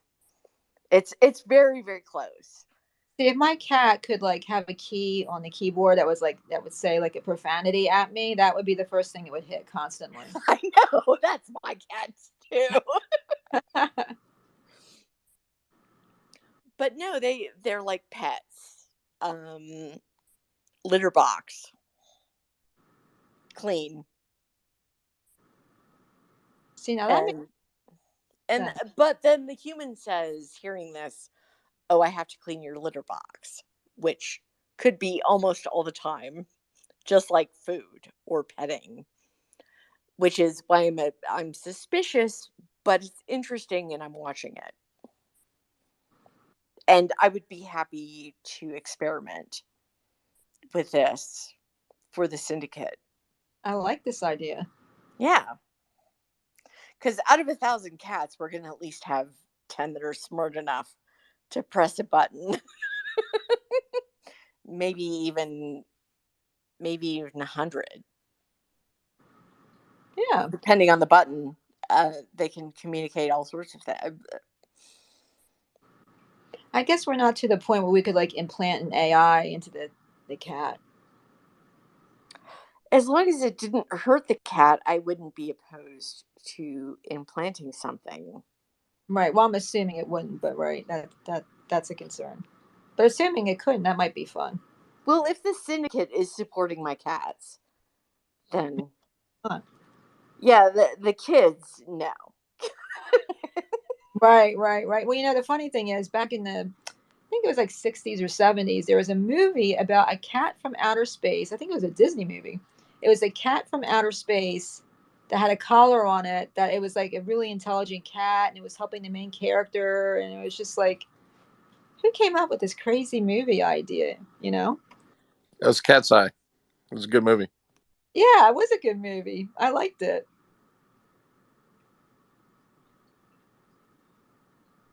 So I have a question for you. So out of these 1,000 cats, do you have a pet cemetery in case one of them kind of, you know? No, they stay with us. Sometimes we've had cats pass, and we just get their ashes, and then Yeah, they go up they're on the wall. cremated.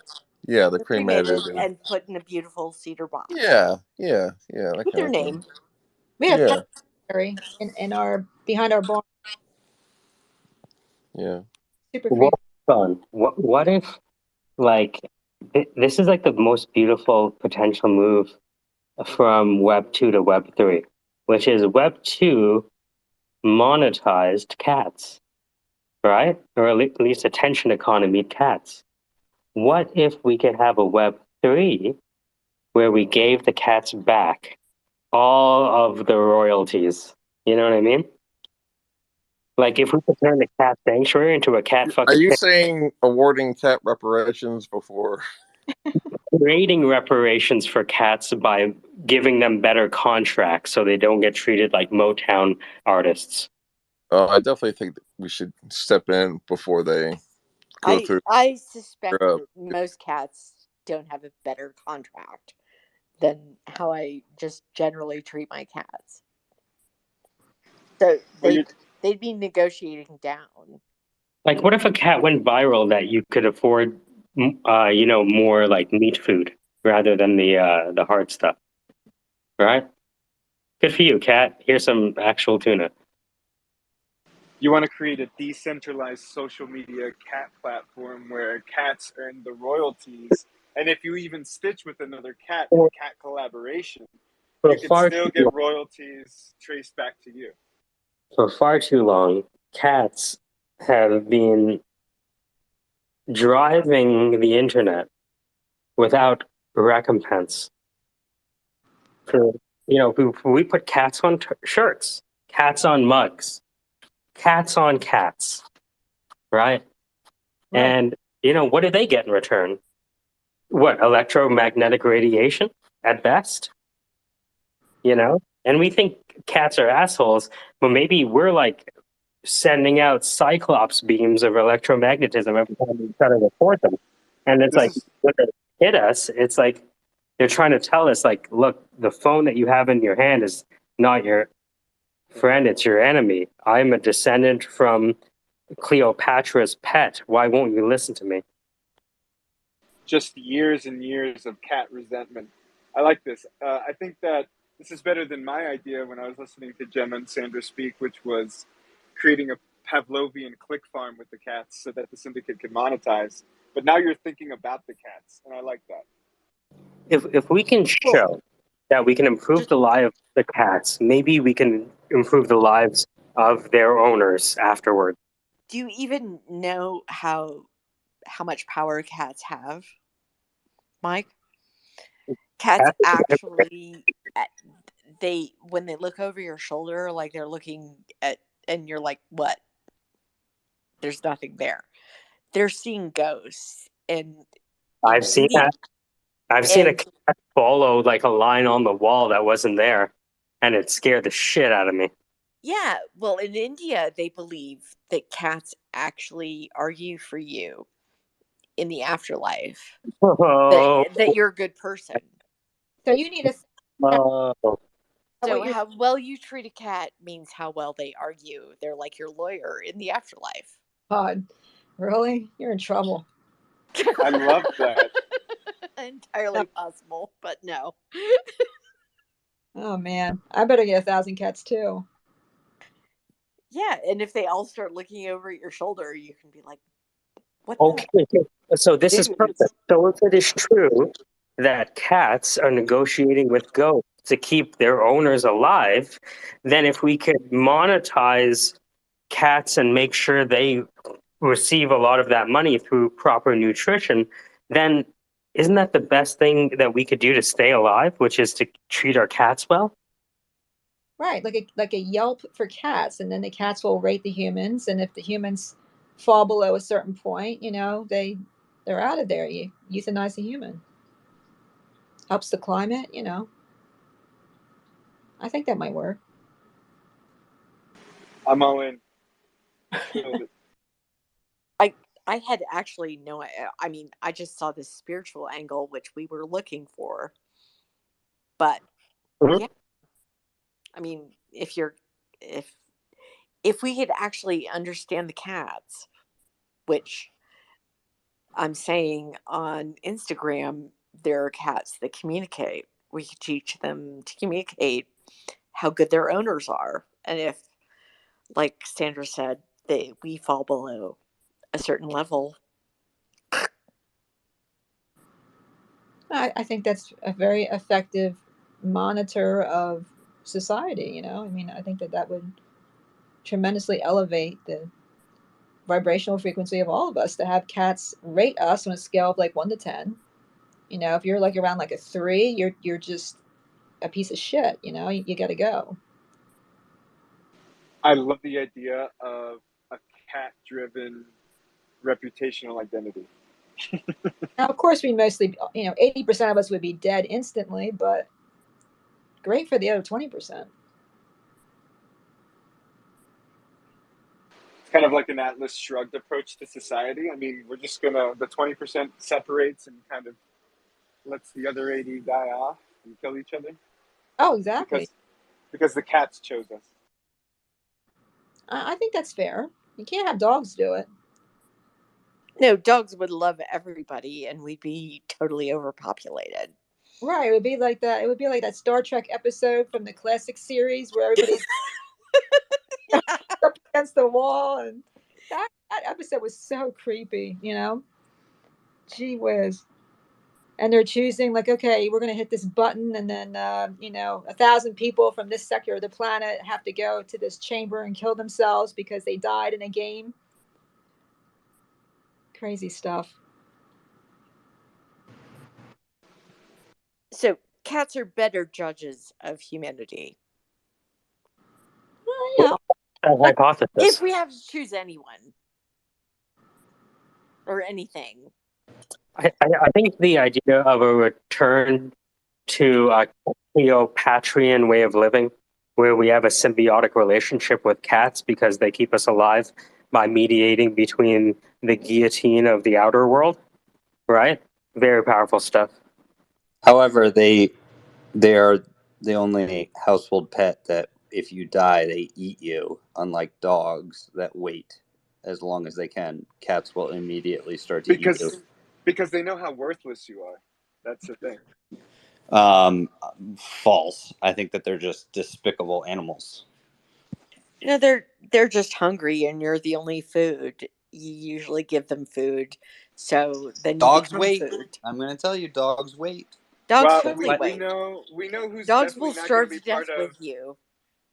We know who's definitely not going to be part of the cat future in this room. Dogs wait. That's why they lick your face the way they do. Is they wait until they lick you, and their taste buds tell you that you have started to turn, and then they will eat you after that because they know that you're no longer alive. I have a very beautiful dog. Her name is Zoe. I brought her from Colombia with me. I paid for her to be transported across seas to come with me. But at the end of the day, I think I'm going to bow to my cat masters. I'm going to trust them more. I would just like to say, if we could have a moment of silence, I just sold my 1959 Chevy, and I feel like I'm throwing up because of the decision. But Aw. oh, You have a picture? yeah. My true condolences, Zach. I That's put an awful over decision. 225 hours into building it, and I'm selling it so that I can hopefully throw tons of money at the startup and making Win the War a better platform. So that I can hopefully buy a whole fleet of them in the future and turn them all into beer trucks and a whole separate wedding business of providing really cool alcohol dispensers at weddings. Wow. I would. I mean, that sounds like a great. As generally a wedding guest, I would definitely approve of what you're going for, because there's never enough booze. I'd also like to direct everyone's attention to the Nest, where I posted my new marketing campaign where I help 8 and 9 figure entrepreneurs become 14 figure entrepreneurs. If you just check the link in my bio.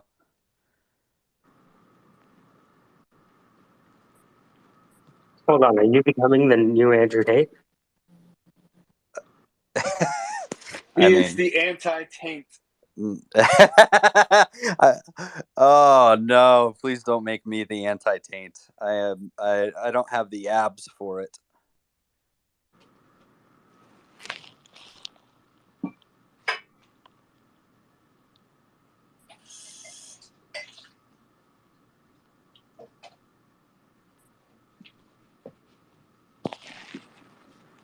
It's funny. I did a quick benchmark on TikTok on anti-taints after I left for a little bit, and there's just so many people that are in Bali right now trying to approach life with new age ideas and, I don't know, anti-vaccine theories.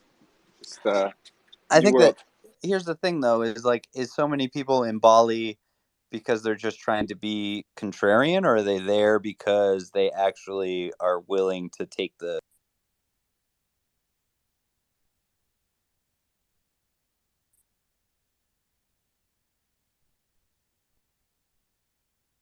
I didn't really hear the end of that. Is it me? Am I breaking up?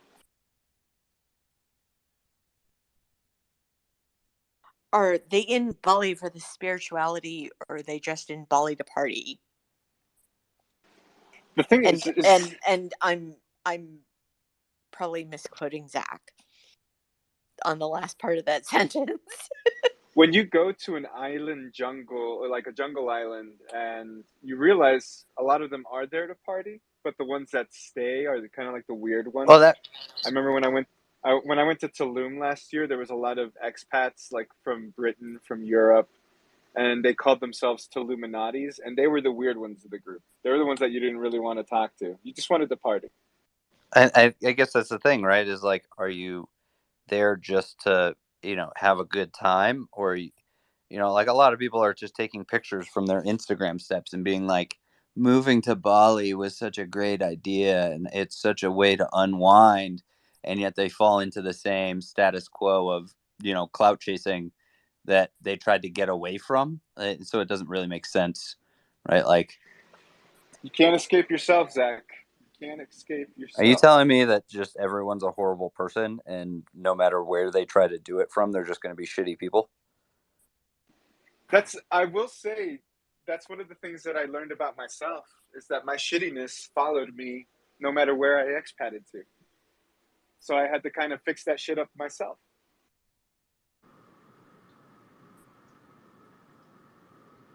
So in other words, yes, that's what he said.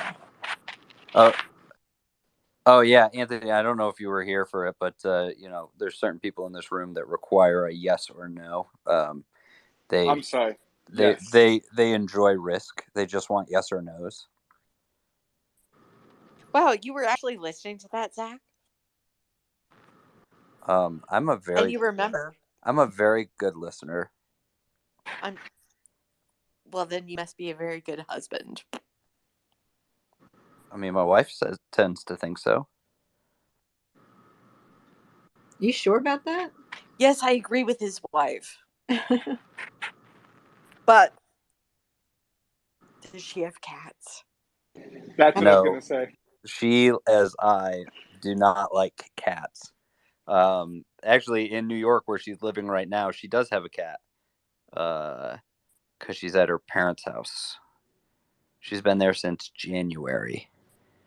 So, yeah.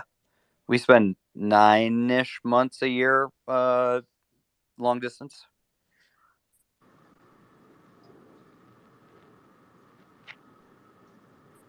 I feel like this is getting awkward. I mean, no awkwardness. I'm probably wrong. I was just going to pivot because... Pivot because my parents sent me to this philosophy school, St. John's, across from in Annapolis, Maryland, because my mother thought I should marry a Naval Academy guy. She thought I should get my MRS. Oh, then I'm bummed. Yeah, I get it, huh? Yeah. Yeah, American University in D.C. had some of that going on. Absolutely. And I'm like, no, they're hot. But, as far as my friends are at the school, the Navy guys, they drink our beer and take our women in that order. As how they care about the women. So I should have clued in, but I was 20 and, how fucked you up you are. I'm military and I take offense to that. I women first, beer second. Oh, okay.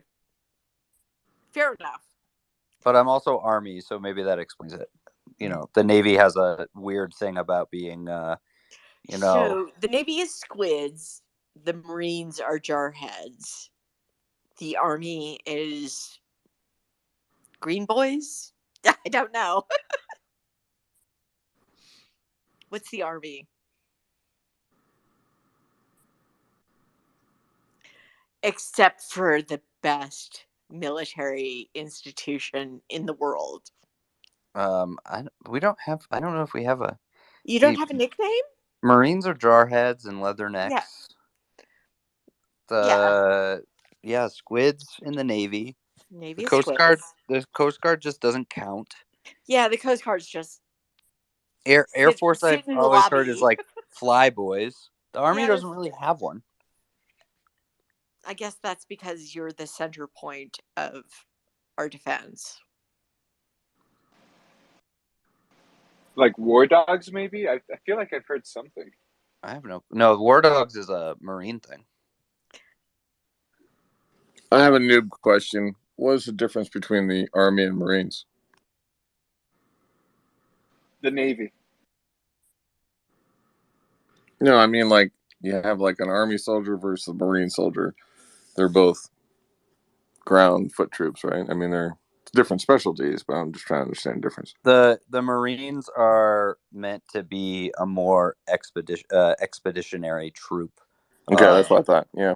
Yeah, they're supposed to do a lot more with they're supposed to have the same effects of a large force with a smaller force. And essentially they're the military's Operation Speed Bump. We just throw them out as like a first wave of just angry pit bulls to charge the beach while everyone else can plan. I see. Are they a branch of the Navy, Zach? Or weren't they a branch of the Navy? They're technically a sister service, but right now there's some realigning being discussed because of the way that the Marines are right now. Essentially, all of the Marines aquatic vehicles all got messed up and they're inoperable as aquatic vehicles. So like the vehicles that are supposed to traverse through the water, which if the Marines don't interact with the water at all because their vehicles don't allow them, then they're just foot soldiers. So then just roll them in under the Army as like this. I don't want to say special operations piece, but like this small little force that we just throw at problems, kind of like what we do with Ranger Bat, but with less But precision. They're they just have their own haywire. uniforms, Yeah, which that's are the pretty deciding exotic. factor. I mean, I have to say the Marine uniforms are impressive.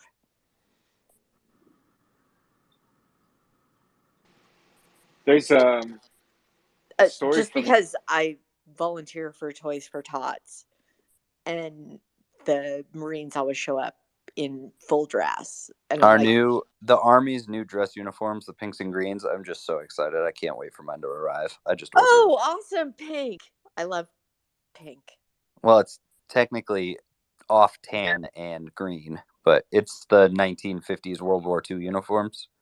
Oh, okay. So it's a mirror of that. They look way better than these blue and black atrocities that we wear right now. Like in Band of Brothers, because those are fucking cool. Yeah, those are them. Yeah, really cool. The Marines just kind of look like I don't know. You could say the word badasses. I would agree with that. They're generally bad. Their battle uniforms are totally badass, and they've stuck with and it. they prove it. And I'm like not making fun of them, but it looks like, I don't know, Toyland.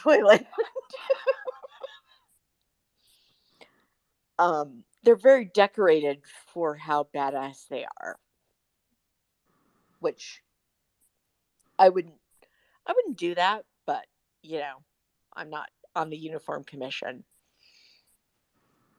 Zach, can I ask you a question about the Marines and the Army and like the difference? When I was in university, when I was in my undergrad in Bowling Green, Ohio, a lot of military or ex-military or like younger military that had just gotten out from their 2-4 years, got the GI Bill, went to school there. And I had a friend that was in the Marines, and he had left. He was going to school, and every time he would get drunk, he would get blackout drunk and just go completely AWOL with friends, like with people. Never with me, but with other people. Do you feel like there's a mental difference between like how Marines are affected by their experiences and how Army is affected by their experiences, or do you guys share that? I think to a degree we share it, but I think that it's also very, very, very, very, very, very different in terms of the physiological switch that's made during Marine basic training and Army basic training, especially nowadays. The Marines rely very heavily still on the prepared for absolute crazy bloody combat, because most of their support staff comes from the Navy. So they don't have as many people that we would call in the Army. We call them pogues, people other than grunts. So like, whereas I went to basic training with no infantry guys, but I went with like human resources support staff and finance and logistics and engineers and Patriot missiles. And so there's so many more specialties in the Army, and because of that size and scale, right, it's just like any company. You have to create a set of systems and processes that are more about bringing people to the mean of the bell curve and less about creating, people that are one standard deviation above the mean. Whereas the Marines, because they're so small and they can focus their energy in these formation training times on these smaller forces, right? They have a lot more drill sergeants at their basic training. They have a lot more concentration of that training, and so they can create a force that's more, I would say, war ready. But I think that that's also made them more volatile when it comes to the transition from, uh, you know, service to civilian. The way I call it is, basic training is the programming stage of turning you from a civilian to a soldier. What the force doesn't do a great job of is the deprogramming in preparation for civilian life. And I think that that's because you adopt being a Marine into your entire being. Soldiers in the Army don't do that so much. So I think that that's part of the reason that you might have seen that is they've created an identity revolving around their service so heavily, that the deprogramming is difficult. And especially when you say like once a Marine, always a Marine, and some of those sayings, like the Army's not like once a soldier, always a soldier. Like we don't say that. But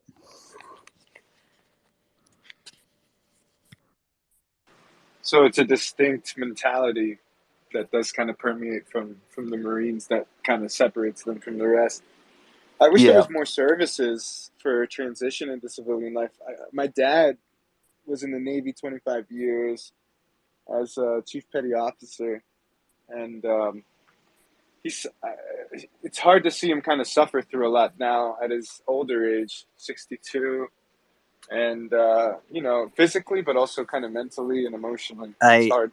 actually I would counteract what you're saying and say there's it's not that there's not enough services, it's that there's too many services, and therefore a concentration of capital cannot be made to creating the best program possible because we're divvying up the resources too much to nonprofits that focus on veterans, and so none of those nonprofits are able to create a competing program that really is effective. But that's just my opinion, right? Maybe, every vet has a different experience. I just think that I don't want to say a money grab, but there's too many people trying to make too many different solutions. Uh, and the capital it would have been better if it was concentrated, and that would allow it to iterate solutions if the capital was concentrated on singular nonprofits, um, instead of everyone trying to fight for the nonprofit piece of the pie to help solve for these things. Well, I'd claim that we don't need to have been at war for 25 years. Oh yeah, but I mean that's making a statement that doesn't help. Yeah, I know it's not super helpful, but having been lied to, I'm not particularly interested in getting in any other war and risking our troops. I think that's one of the hardest parts that the current military has right now is that It's we have so it's a many. complicated situation. I think that, well, one, no one wants to, like, we've spent the last 20 years defining ourselves as a wartime army, and that's where all of our recruiting has pushed us. And now that we're not, we have a bunch of people who are in the service that are like, well, why aren't we out there fighting? Why am I not doing my job? And we haven't figured out how to transition to a different mindset. And number two, when it comes to recruiting, is when all you've seen for 20 years is like everyone needs to be a hero. It's hard to transition to like, hey, we're a peacetime army. Come get free college. Come get all these things, because people are still seeing the imagery for the last 20 years. And so, But why not go back to something like the 80s where obviously there were a lot of people who were recruiting a lot of different places, a lot of different people, but there wasn't necessarily going to be a war, but there could potentially have been a war. And I just feel like kids nowadays think there would never be a war. And I'm like, there could always be a war. It's kind of ridiculous to think that we'll never have to fight. And that, but I want to be very judicious because in the past 20 years, we've been injudicious about what we fought for. And so that they're skeptical, it's how to communicate around their skepticism and answer that and say, we still need you, and we'll give you college, and we'll give you pay. And I mean, it's an interesting marketing question, most of all, I guess. Well, I mean, I think that even, your statement about like how we recruited during the 80s, and then we had Panama, and then we had Desert Shield, Desert Storm, and then we had, what was it, the Grenada. We had the invasion of Grenada. I mean, all during that time. It's just, I think everyone's perception of what a war is different just because we've been at it for 20 years. I mean, if you think about it, like we didn't send a lot of troops into Iraq and Afghanistan. And in the scale of like quote unquote losses for a war, it was minuscule compared to World War II. Vietnam. It was minuscule compared to Vietnam. It definitely seems like, theory, which was the war that was closest. Post-Cold War theory, though, I think kind of states that we're in a state of constant war, regardless of whether or not we think we're in peace. So that's kind of where I feel like we're at. We're constantly intervening. We're constantly in something, right? It just feels like that. It doesn't seem like we're not. The issue is that because we have such globalization, and everything is interconnected, right? If we don't fill the void in some of these places, then you have like the situation in Africa where China has filled the void and has been profiting economically because of the wars in Africa. They've been able to move in and leverage it economically and create partnerships, and leverage those partnerships in their status in the world, and their influence. And same with, Russia's influence in parts of the Middle East. Like, if we are not there and we are not putting, people and profits at risk, then our standing with, in places and other countries in the world ends up diminishing. Yeah, and I definitely don't disagree with that. I guess I was just stating the fact that we are still going to be in a state of constant war because it's the thing that sustains us right now. And I think that's what you were saying too. I love that. No, definitely. Yeah, I mean, we have mutually assured computation right now. Yeah, and I think that that's where, like, how do I say this? Because the space is being recorded. I think that the events of modern day, current times, are caused by an amalgamation of the reduction in the American projection of strength across the world, which has allowed others to believe that they can influence their regional actors through force, because we either wouldn't act, or that we were too tired of conflict to act. Now, is that good or is that bad? That is up for debate based on your personal expectations, right? What would Putin have done what he did in Ukraine if we had fully supported them with troops immediately? I think that there's a lot of political debate. I think he still would have done it. And then what does victory look like, especially if Putin believes that Ukraine is naturally part of Russia? I think that that causes an issue of where do boundary lines and where do you push them back? And are you pushing them back into Russia if they already consider Ukraine part of Russia? Are you just invading Russia? What does that mean for their escalation of force? I think that it Wait a minute. creates a lot of political Ukraine has been at dilemma. war with Russia in the Donbass since 2012. Yeah, I'm tracking. I jumped in 2012. Or Okay. so.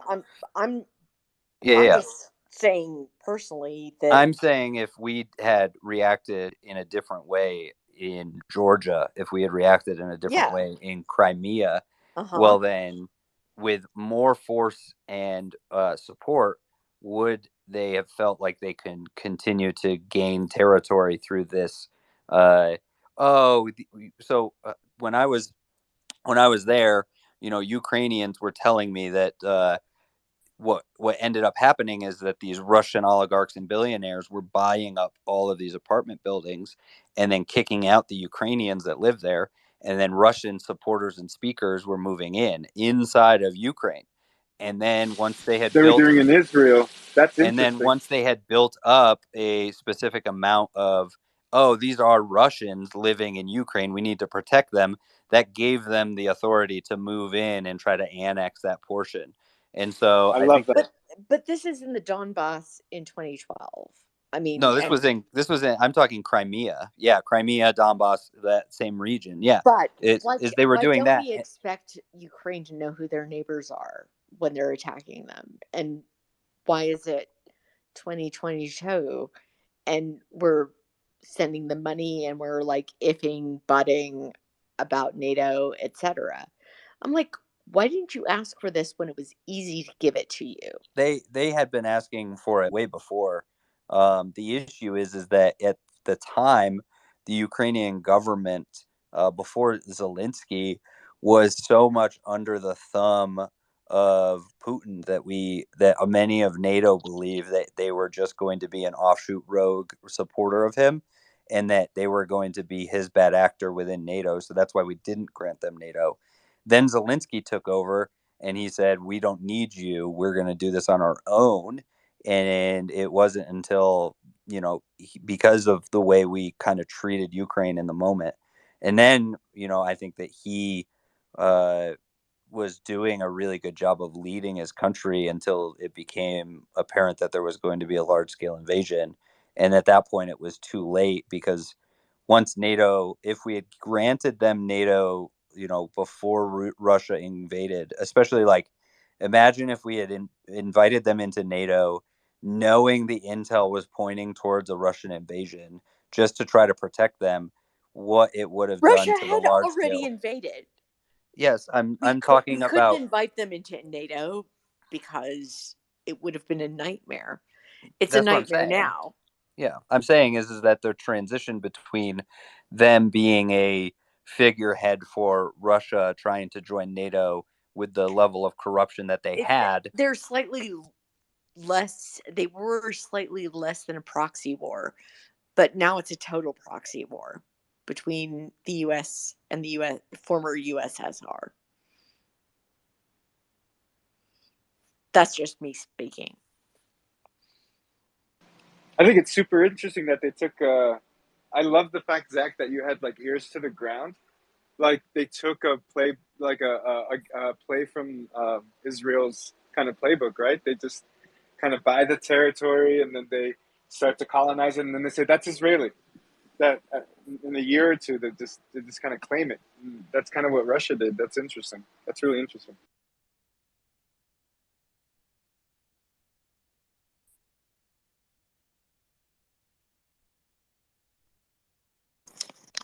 Funny enough, on Twitter Spaces, there when there were a lot of Ghanaians and Nigerians studying in Sumy, Ukraine, which was on the eastern border, and some of them reached out over Twitter Spaces, and eventually New York Times came in the room and got the word out, and they eventually were able to escape.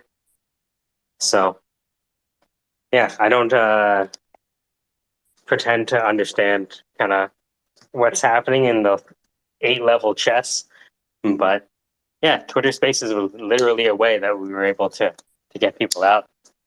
So, risk cannot be destroyed, only transformed. I sit with that every day.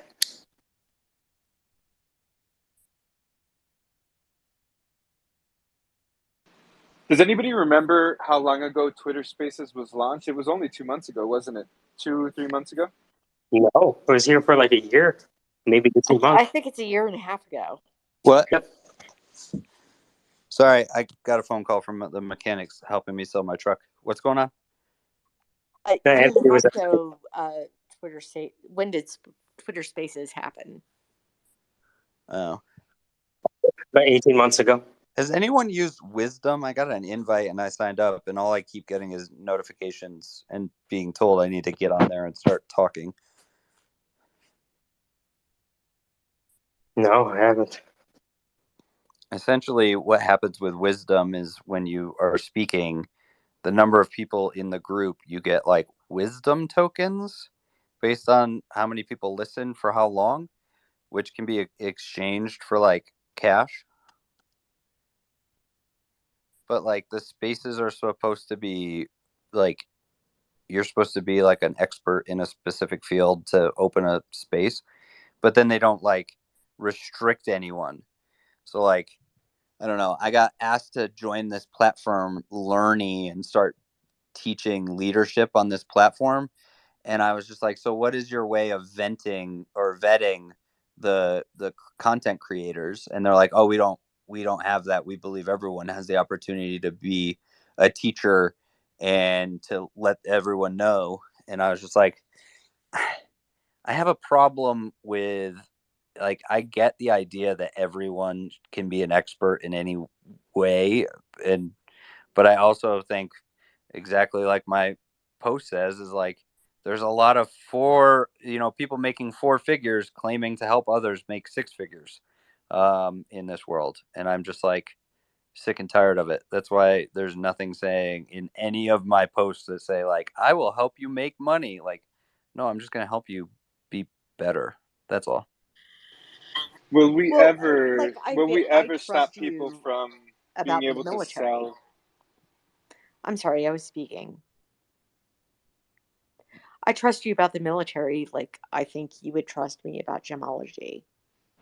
Yeah, but I think that there's like Anthony and I have had these debates a lot in our skill space, and I think that, like, at some point, like, yes, I don't think there's a way to stop people from spewing bad data, but at the same point, like, Anthony, I think if we are able to look at someone's skills wallet and say, oh wow, like this person has thousands of hours of public speaking experience or thousands of hours of right, like, and I think that there's a graded portion to it, like, So here's the thing. I think the conversation between quantity and quality is a big conversation in education in general.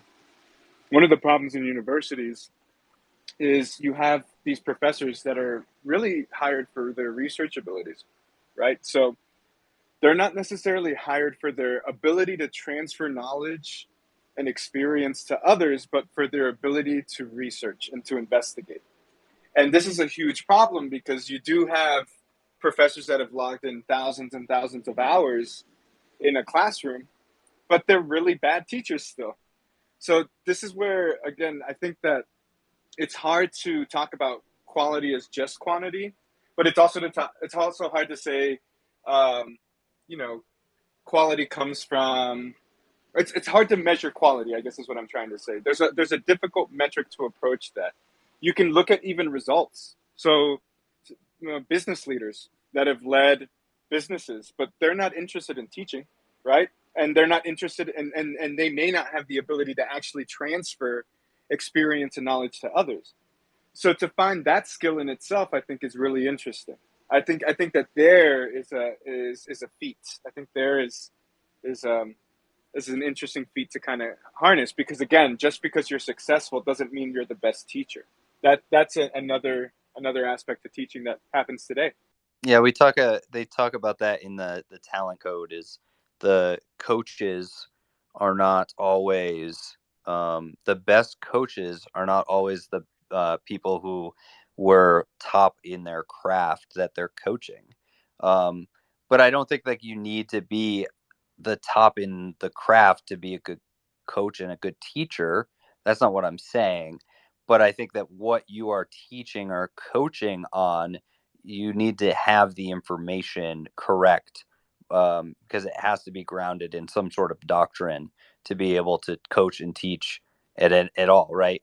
There's, I think, out of the 52 teams in the NFL, or however many teams there are, like 30 something teams. So out of the 36 teams, I'm going to pull some numbers out of my ass for a second while I look up the real numbers. But I think like 16 of the coaches never played in the NFL. Of that 16, I think it's like 11 of them never played college. Like the highest level they ever got to was high school. And there's two coaches that have never played football at any level at all. And those are head coaches. Those are not just like, oh, random like sideline coaches. Like there are coaches in the NFL at the highest level coaching who have never really played the sport, but have given their entire life to learning and understanding the craft. That's different than someone who's going and trying to be an NFL coach who, like a Ted Lasso, that knows nothing about the sport, knows nothing about how it goes, and is just going to be like, I'll figure it out. And while I'm figuring it out, I'm going to do it at the highest level possible and teach others. Like, that's where I think that's the line in the sand where I'm like, this is not good. That's yeah. I think the only perspective I have there is just to make sure that we understand that expertise does not always equal teachability or the ability to teach others, right? So you don't have to be the biggest expert in the world in order to teach others on a specific topic, right? Yeah. I think that there's a level. I think there's a line though before where Exactly. you are too ignorant to be engaging with others in the discourse, trying to teach them. Right? You can engage trying to gain more knowledge on the subject. Right? Like if I wanted to have a conversation with Gemma about precious stones and gems, like I can have that conversation as long as I approach it from the I'm the student trying to learn, not, well, I saw this documentary on TV about diamonds, and you're totally wrong. This is the correct answer. Like, no, like You'd be surprised, Zach. but that's what I'm saying though. Is like I think that's the problem. Is we don't approach it from like you definitely know more than me. I'm going to be the student. I need to learn, right? Like I have something to gain. We approach everything from a let me spew what I know and impress you kind of Well, and stance. I would like to humbly thank you, and especially Anthony, for this conversation, because it's been very enlightening and I've learned a lot, and I was probably the asshole. And No, that's the whole point of this room, and I hope you will join us on Tuesday when we do our I AI will. space with Brad. And I'll actually read something about AI. Yeah, and he will be it's a very interesting conversation anytime Brad is in the room. I would also like to say that in Twitter Spaces, it's very difficult to coordinate sometimes. So two people want to respond to one person at the same time. So don't even worry about it. It's all good. Like it just happens. I think that when it comes to this discussion, just to kind of talk a little bit about expertise. So I've been back in the States for a year and a half, and there's something that I feared about coming back to the States, because in Colombia people would ask me about this, and they would actively ask me about it, which is, why are Americans so angry, right? Why are they so angry? And there's this way that we like to take pieces of information and tidbits and kind of use it to prove ourselves correct. And this is a good thing and a bad thing. It's like a kind of like a way, I guess you could say that it's progress. It's something that Zach always says. We've learned more. We've had more access to education, and people are just smarter. So when he gives the example in the military, where somebody talks about the effects of what was that? You said it, gaslighting, and somebody calls that out. It's how we use knowledge is what's important, though. So how do we grab knowledge, and how do we use it? How do we use it to discuss with others? And I mean, I think this is one of the biggest things that I socially am trying to still enculturate myself coming back here after being gone for so long, is just trying to make sure that I'm not stepping on anyone's toes or walking on broken glass, because at any moment I feel like anyone could, explode, and somebody will take out a cell phone and TikTok me, and I'll just be like, I don't know what I did. What did I say? And then I'm just like, what's going on? And people around the world are kind of seeing this as a crazy phenomena of you guys are so educated and so wealthy, but what's going on? I think that the way I phrased it earlier today was, we have more education than ever before, yet we understand less than we ever have before. Like, because we don't pursue the understanding of what it is that we know. We just take everything at face value and say, well, I know what gaslighting is, and I know how, and then we use it incorrectly, right? Like, um, and so I think that we don't pursue a deeper understanding of what these topics mean and how to apply them, and how to apply them in analogous ways for problem solving. We just kind of see these things, say, oh, okay, that's a fact, and now that's it. We don't go deeper. So that's just my way of explaining it. I was just interested in who'd be interested in watching the film Gaslight and discussing it afterwards, like on Ooh, that's Discord a or cool whatever. idea for a space. Yeah, in a space. Instead of it being a book club, it's like a movie club. That would be awesome. I've not watched the movie in a while, and I think it would be great to chat with all of you about. Here's the other question: is like, could we stream just the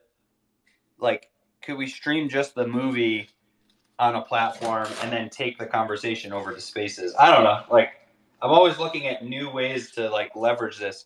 Mike, what are you doing? You must be hard at work. You've been quiet for a while. Been preparing. I'm playing Steel Pan for a gig today, so I've been making sure I know the notes. Oh, nice. So you're just listening to us rant and No, listening to everything. I like the idea of the movie show. I like kind of all of it because you hit on. I think you provided like an orthogonal nemesis today, which is the archetype. There are Andrew Tates in every department of universities and colleges, right? People who are wedded towards a certain paradigm. And the reason that we can get along is we can see the paradigm for what it is and understand that it's not something to be. You don't necessarily displace your religion because all models are false, but some are useful. Box, right? So I like this idea of through our interaction, we can at least in a conversational meat body way be able to look at all of the Andrew Tates, the Jordan Petersons, and anyone else, and look at them in a way that, you know what, you've done a lot of reading. I may not agree with your conclusion, but I like what you said about this. And if we can unearth those things, we can show the Andrew Tates where they agree with Jordan Peterson and where they diverge. And the power is letting them make up their own mind.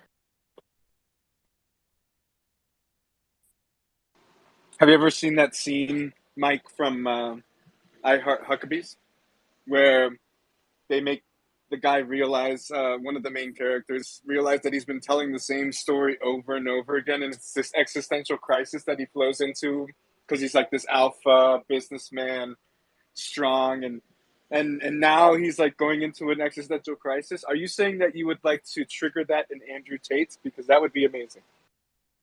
Well, it's Andrew Tate is a source of information, right? Not good or bad, just information, right? I remember Paul Portesi, who's an account on Twitter. You should follow him. He said, Shakespeare said, nothing is good or bad, only thinking makes it so. And Paul Portesi said, from a trading perspective, that everything is just information, And in fact, he doesn't say that's interesting. He says, oh, that's very informational. Yeah, and I think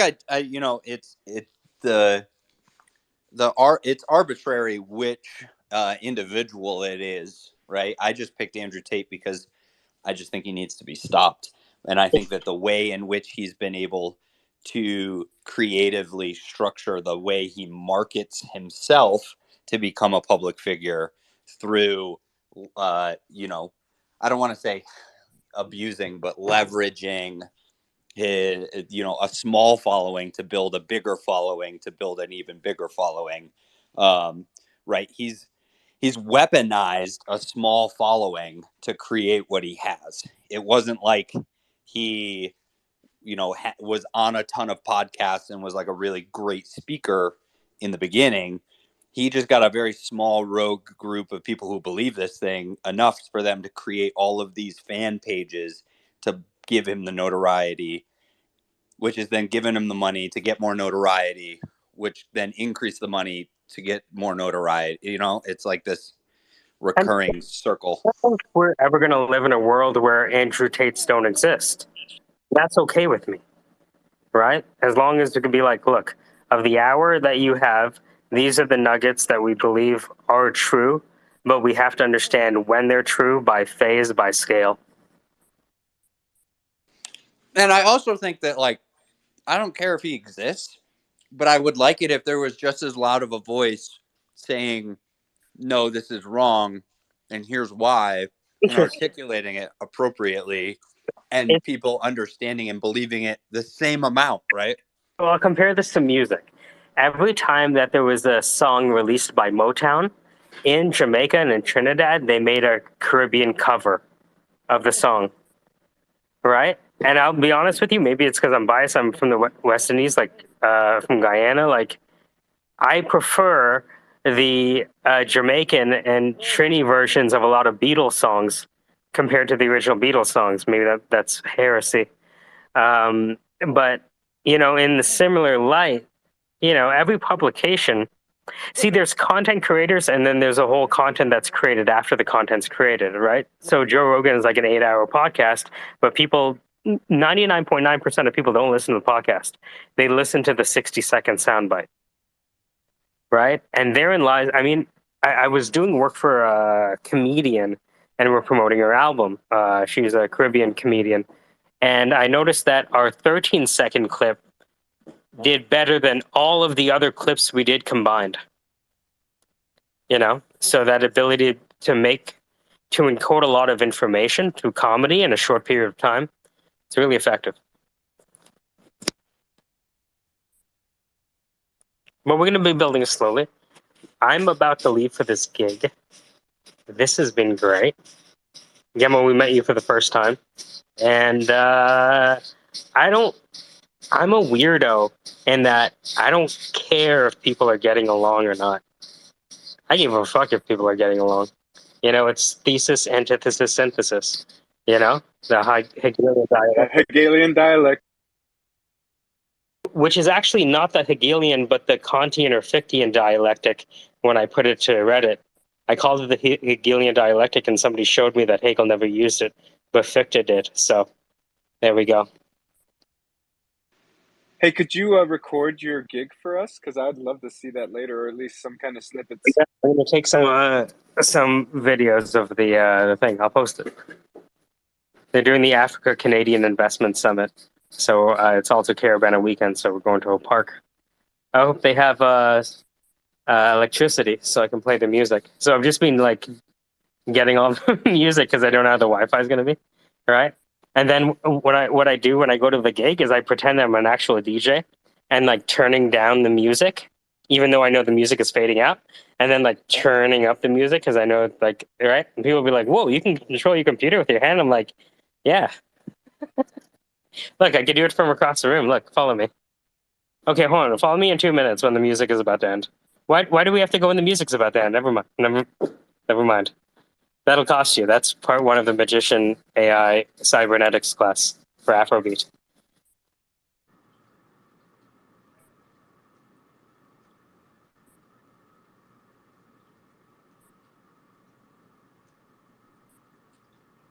The theater of mixed reality.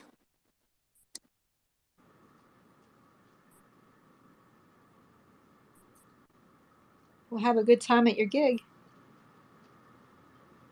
I'm telling you, I've been clipping this space like crazy. Just for a recap, the clips that I made was the tough decisions, the power of cats. Cats are your lawyers, giving back to cats, camel-driven development, Greek mythology, the nature of laughter, hump cycles, the three printed camels, maybe that's a spelling mistake, Skynet's consensus camel, the genesis of Sandra, how to use clips, we are but energy, that's a Dan one, the fight between organic intelligence and artificial intelligence, computing based on the slime mold, the quantum divide, how might intelligence emerge, slime mold mechanics, traveling salesman problem solved by the neuronless slime mold, the true nature of intelligence, the nature of reality we're entering, the psychology of discovery, quantum monkeys, the best accountants on the planet, Bloom's taxonomy, incels all the way down. That was a favorite of mine. The cognitive a priori, we were talking about Jordan Peterson and extracting the nuggets from the soil, let's so to speak. The attack surface of decentralization, the callback libeler divergence, what the learner learns is a function of what they already know. One can become the hot wheel. That was Dan doing his to-do on his to-do list from Friday, so congratulations on that. It's difficult to tease apart cognition and emotion. That's Professor Grumman, who taught me at U of T, who's now at Guelph. He was the chair of the Canadian Positive Psychology Association, which focused on trying to make good people better rather than just focusing on people who are quote unquote sick to good. How might we end the endless debate cycles that prevent startups from experiencing paralysis by analysis? Combination of the military decision-making process and the IDEO Google Venture Design Sprint. Parents prefer lower-paced programming for their children. Thanks a lot for Bluey. How to drag Dan on stage. That's what kicked it all off. The pharmaceutical company introduced today the second iteration of Danafil, which is Modanafil, which helps you go to sleep by listening to Dan talk about the weather. Paulo Coelho appeared. The necktie is simply a noose, and if a man is not careful, he will hang himself with it. I feel like I'm at a pivotal point in my life. That was Genesis talking about his opportunities that are facing him right now. And Zach brought up the idea of are you doing offense, defense, or reconnaissance? And what are the planned strategies and tactics that are identified through doctrine? Your nose will betray you. That's about personal hygiene, the 5 whys of a total quality management, Kaizen. If you want to know the root cause of a certain number of incidents, ask why 5 times. If enough printers are broken, maybe the network's the problem. We talked about the first 10 years of your career by Zach, the doctrine of doctrines. You should be willing to fart during the interview. That was also by Zach. How long should the initial contract be? So the idea of the fart one was that you should fart early on in an interview so that you can get used to each other's smells. If you like the smells, then maybe you're fit to work in the same physical space. What else was there? What is your desired end state?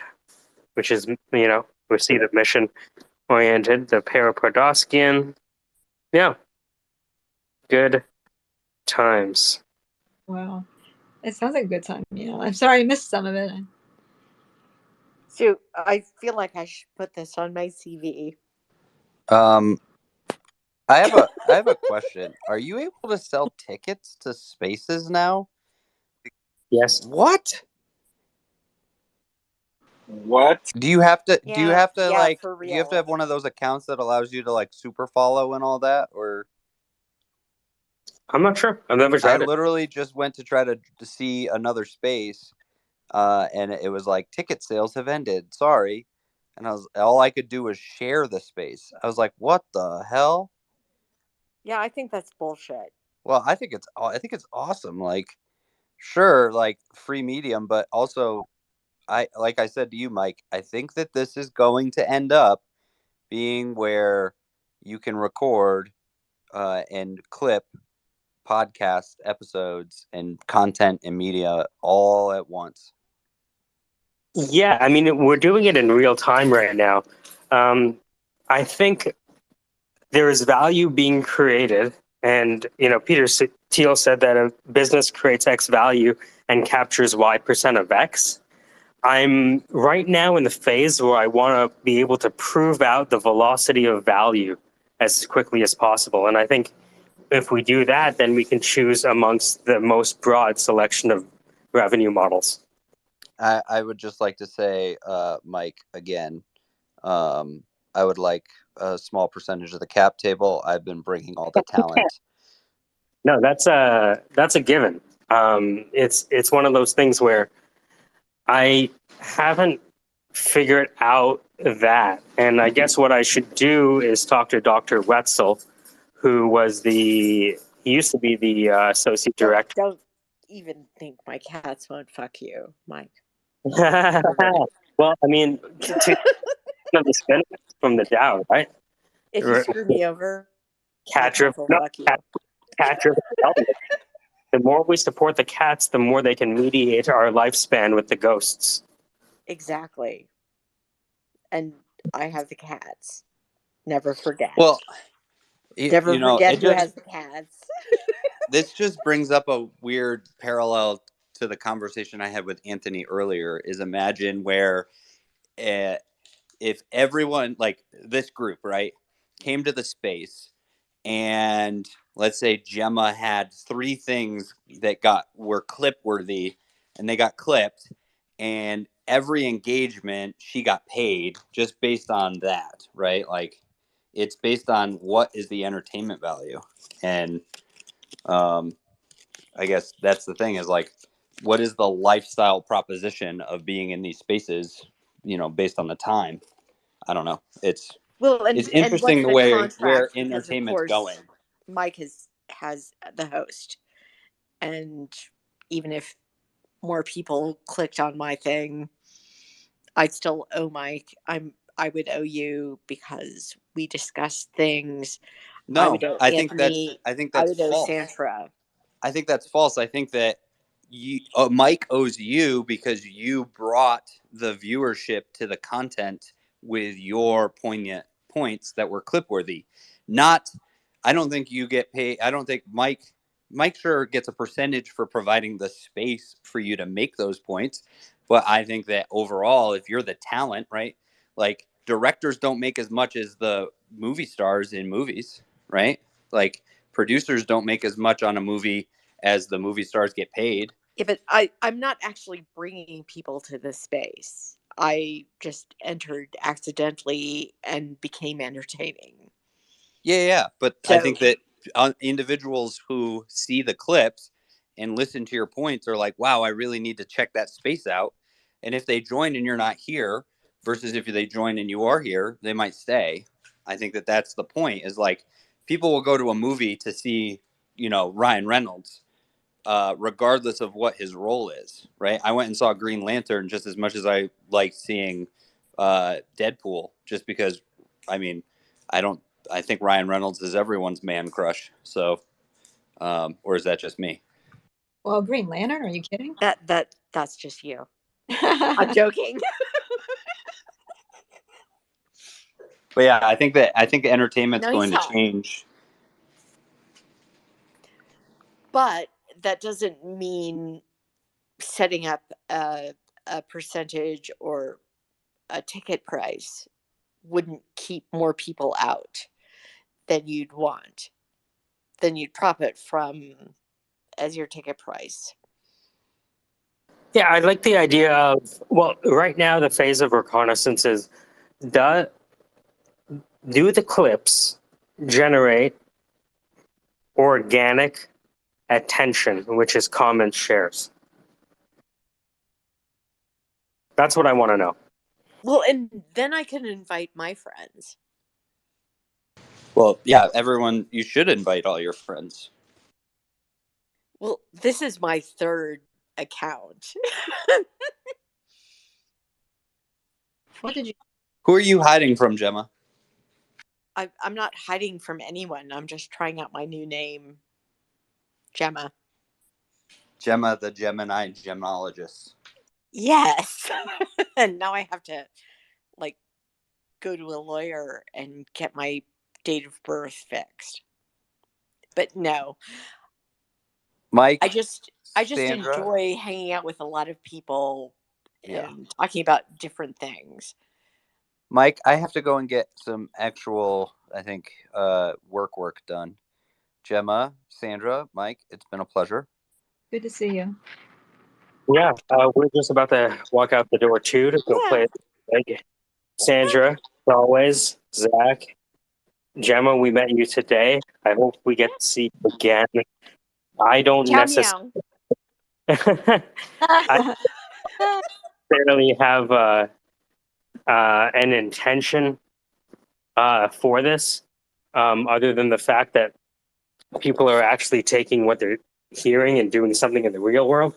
Because the one thing I don't want to do is be a space for people to complain about solutions all day. I want to see people actually doing something about it, even if it's small, right? Because small things can lead to big things. But it's like, how do we make sure that with everything that we don't like, that, what are we actually doing together?